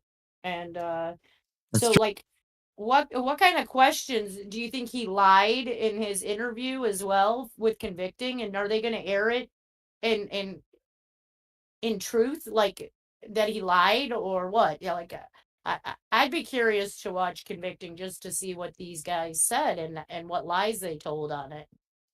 Well, given what's come out now, I'm sorry, Neverly, given what's come out now. No. Given what's come out now in the last 4 months, have they edited it? Go ahead, Neverly. Well, unfortunately for Andy Colborn, he wanted to, quote, restore his reputation, unquote, right? And he doesn't realize, or he couldn't foresee, that this lawsuit will actually further damage any reputation that he had, no matter what it was. Because at this all point, the lies are now being debunked. So, absolutely. yeah, so this was really mal-advised, Well, and ill-advised, whatever the word is. English isn't second one. we still don't have the bulk of the sealed text messages. I'd really like to see those to see what was said. I know Doc would. The 4,000 ones? Yeah. Well, let's put it this way. He only watched 30 minutes of Ma'am. So he had to have somebody in the background going, well, they depicted you this way. They depicted you that way. They edited this to make you look like this, because he himself admits he did not watch it more than 30 minutes before the deposition. So you know that there were people leading him into this, because he had no idea what was even in Ma'am, because he never watched it. That's if we go by what he said. If we trust his reputation that he wouldn't lie about that. Because who in the right mind would do such a big step and put yourself on the plate to be devoured by lawyers? That's right. Well, that's the thing. He's bringing this lawsuit. Why would he even admit that he hasn't even watched the whole thing? That's what I'm saying, because he's lying. Or he's done. Either way, he's not good. The Doc? I was going to say, this is a multifactorial issue, because now, if you thought making a murderer was bisected and dissected, I tell you what, convicting a murderer is going to be hyper scrutinized and hyper analyzed. And I'm sure there are going to be YouTubers, I know our channel will, have a look at every statement made. And we're gonna have a lot of discussions. We're gonna bring up points, counterpoints. So in effect, you have to ask yourself, how much damage is convicting a murderer going to do to the reputations of not only Colborn but many others? And didn't they have like Kathy Williford crying her eyes out, saying, "It could have been me. It could have been me." Yep. So what now? Is every person who encountered Stephen Avery, are the people from Menards now going to come out in the middle of the street crying and saying, "Oh my God, it could have been me"? For God's sake, it's becoming surreal now. It's ridiculous. She makes it sound like she was this like avid person that went over by Avery's all the time and knew him well, and oh my God, it could have been me. She was there one time, whole time. That's right. Yep, crazy. I think that the whole subculture that's going on in Manitowoc, being a small community and tight-knit community, and that it's very divided. You have the law enforcement, you have the politicians and lawyers and whatnot, and then you have the Catholic community, and then you have Avery's, right? So kind of it got really, really dramatic, to be nice. So everybody's jumping on that bandwagon that it could have been me. Anybody can say that, and it's really silly to say that. Look at Kratz, what he documented. He documented his sex addiction, he documented his alcohol addiction, pill addiction, all of that, all the bad stuff, all the bad deeds, right? His narcissism, he documented it all. And we still think that he's full of crap, that he was actually like that for 50 years prior, during, and after the Avery case. Absolutely. And Netflix and Ma'am. He's just who he is. But he's working it around, he's documenting everything, and poor Andy doesn't have shit. I just don't believe without some significant event, I mean accident or whatever, some kind of disease or something, that he woke up in 2005 and 2006 and suddenly became this narcissistic person, because you could see it in him immediately, right? Oh, yeah. immediately. You don't become a narcissist just like that when you're 50. You know what I mean? You can see it in his case when he was doing this case that he got a lot of notoriety for in the 90s, where I think it was parents that kept their kid in like a cage. It was like Yeah. an abuse type of situation, and Yeah. he was getting a lot of FaceTime, let's say, with the media. So you can kind of tell that he's been this way, narcissistic into himself for a very, very long time, long before this case. Absolutely. Yeah. Yeah. The drugs may have made it worse, but and his addictions, if he was drinking too much or whatever. But Well, as we've discussed often, when you consider all the things that Ken Kratz has admitted to being, and all his addictive personalities, I think, guys, you will agree the Avery case should have been the very last case he should have been involved in. absolutely. Because Absolutely. it's an absolute trigger for every one of his personality issues and addictive behavior issues. And he is like a moth to a flame, right? He was attracted to this He case. loved it. He loved the attention. He bathed in the attention. And now, look at him now. He's a shadow of himself, right? A lot of his former colleagues have abandoned him, right? And of course, his unscrupulous behavior with his sexual abuse of his so-called people the women that he's meant to be looking after, right? It's all come out. It's all come out. And what? He's now going to blame Ma'am for everything, for all of his personal issues? It's crazy. It is crazy. Absolutely. And again, as you've alluded to, Doc, this also runs hard into the area of censorship. It does. There's no way around it. Can't say anything. Well, I can't have an opinion. Yep. You can't have an opinion. That's correct. And look at what Brenda Schuller, the letter that she wrote, the email she wrote to Farak, basically saying, shut the fuck up. Don't you dare talk about these officers in any way. So in other words, it's almost like a cancel culture type of event. They're trying, if you look at it, they're trying to cancel Stephen Avery, Brendan Dassey, his attorneys, and us. All the groups that do discussions like this, they want them all gone. Absolutely. And it just can't. I mean, to me, it just can't happen in any part of the world, including here. It just can't happen. So that's why I think Ludwig, and I know a lot of this stuff. As we read through it, it's not exciting. It's not Las Vegas and the shining brights. But to understand the case again, it's the reason that we're reading through the book. Now, I don't want to do repeats, and we're not going to read trial documents we've read 100 times, but this other stuff, like the one we just read, in order to understand what Ludwig's going to be looking at, we have to read it. I think we have to understand it if we're really going to do it. So, well, but anyway, I mean, this case, I was going to say, sorry, Jackson.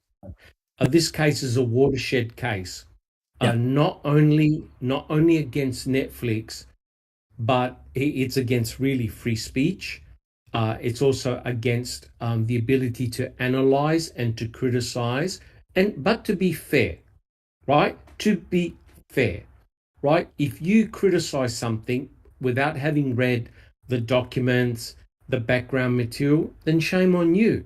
But if you go out like our group has and many other groups have, looked at the primary information and, have good discussions, then what the hell is wrong with that? Well, I mean, for me personally, I thought it was, a lot of really questionable things when I watched Ma'am. But as I've said before, and pretty much everyone here, after we got into the documents, we found out it was much worse than what was shown in Ma'am. Much worse. Well, that's why we even exist, because we had so many questions. That's right. and we are not blinded by, Stephen Avery, the folk hero. We have criticized, we were very open about that, and we talked, we expressed our opinions about beauty and strengths and weaknesses, didn't we? Absolutely. So it's not like we're totally blind of what's going on. No, I think when it comes to the guilters, it seems like they are. I think we've been very open to listen to anything new, analyze it, and not just say, "Oh, that if it's against Stephen or Brendan, that we're not going to listen to it." That's not true at all.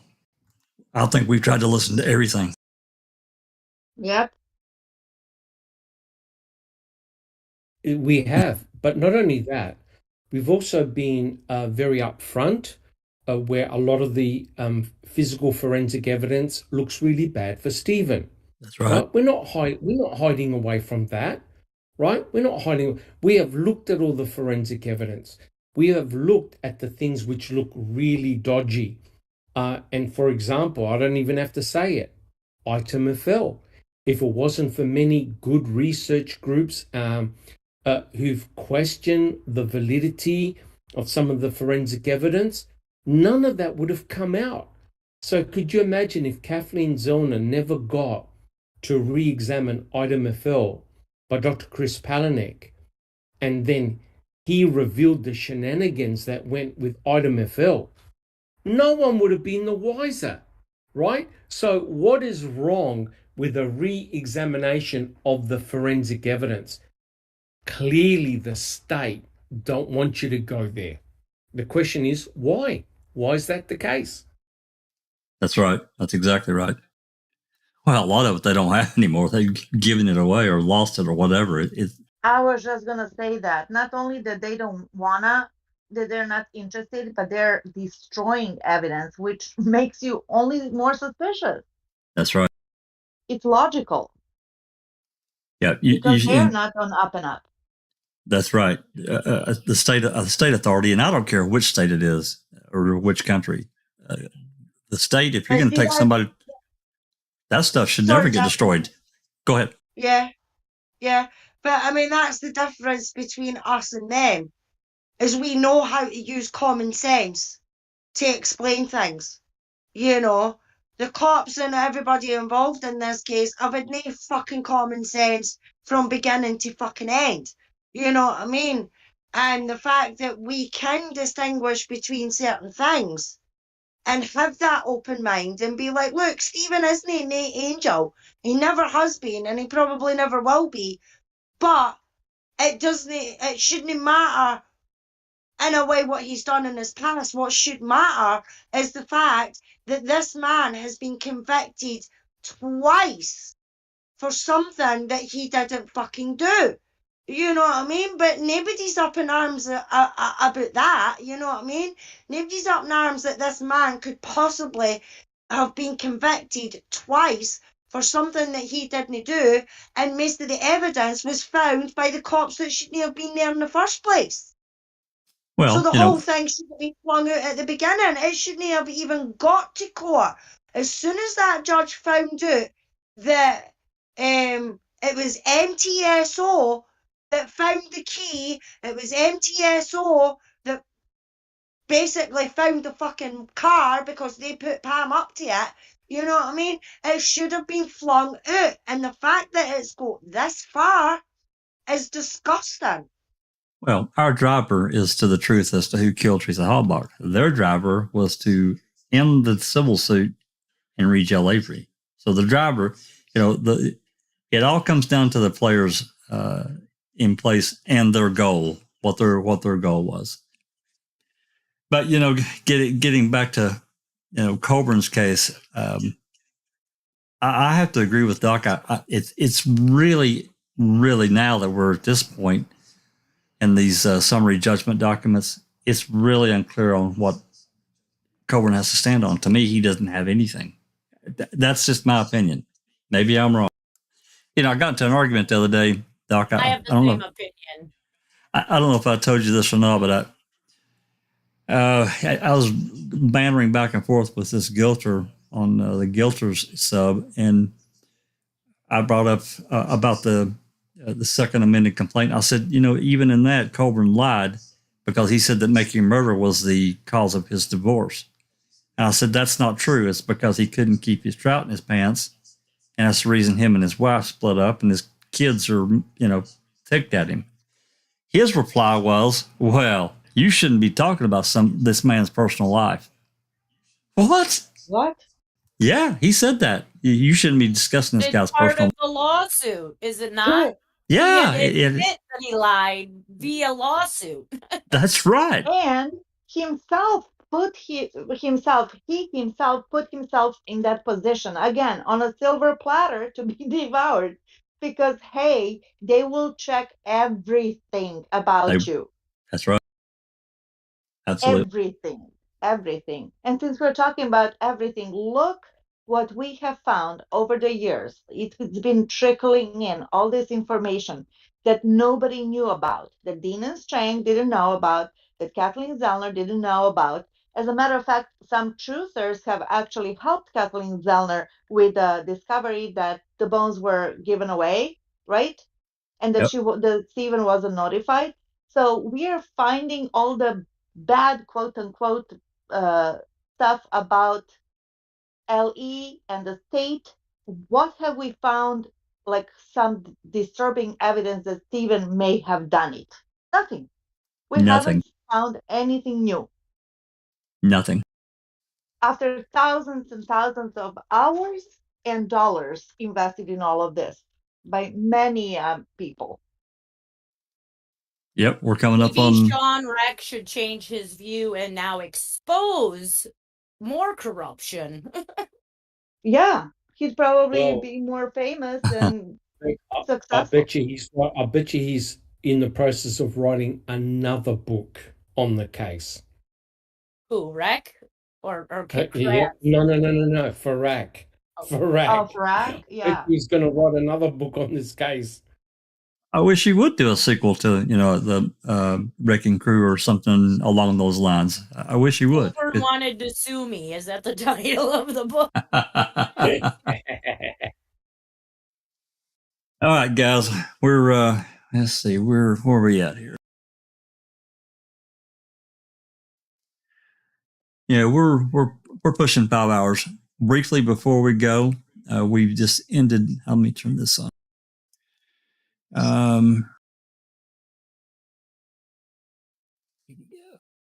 They can change it to corrupting TV. We're going to pick up the next time. I don't know what night it'll be. It may be Tuesday. It may be Wednesday. I don't know. I think we should be able to probably finish on the next open mic, finish these out, because several of them are short now. There are a couple more that have some exhibits that I think we've covered. We've got just about most of it done. This is document 292. This is where we'll be starting the next. And this is the Defendants Chrome Media more demos memorandum and support and for summary judgment. And, we'll see how much of it is. I haven't read through this. I honestly have not. I'll probably glance at it, but I have not read through it. So we'll see what that entails. I don't even know how much it is. This is about a 48-page document. So we'll see. Anyway, wanted to point that out. Let me turn that. Something else you might want to do is I put the Colborn deposition together. As one document. Like I took out one document has about 20 pages that we read last time, and then the second time they put the Colborn deposition into the record. There's about 40 pages that we have not read. And there were about 68 or so that were duplicate pages, right, that we've already read. Yeah, but so yeah, I made it one long deposition. It's not the full deposition; it's still all the experts. But now I've added pages. There were pages that we didn't read before that came in earlier, and in the deposition and stuff, where it might read a little more better because some pages were added to this one that weren't in the other ones. Like where there was 3 pages, there's 10 pages in this one of deposition. So maybe do an episode on just his depot alone. Yeah, and we have to also make sure, I just thought about this. Remember, his deposition went over 2 days, and that would be great, just to make sure that we're keeping them separated. And I just want to be clear, as Jinx said, we do not have the full deposition of either day. We've got excerpts from both days. So maybe we should do that, get everything put together. As far as I know, those are the only two that we have that you were working on earlier. So maybe we should do that. If there were any other ones, I haven't seen any more yet. Yeah. So. I think that's it, because his deposition wasn't until the 21st and 22nd of July. So I don't think we have anything other than what we've seen.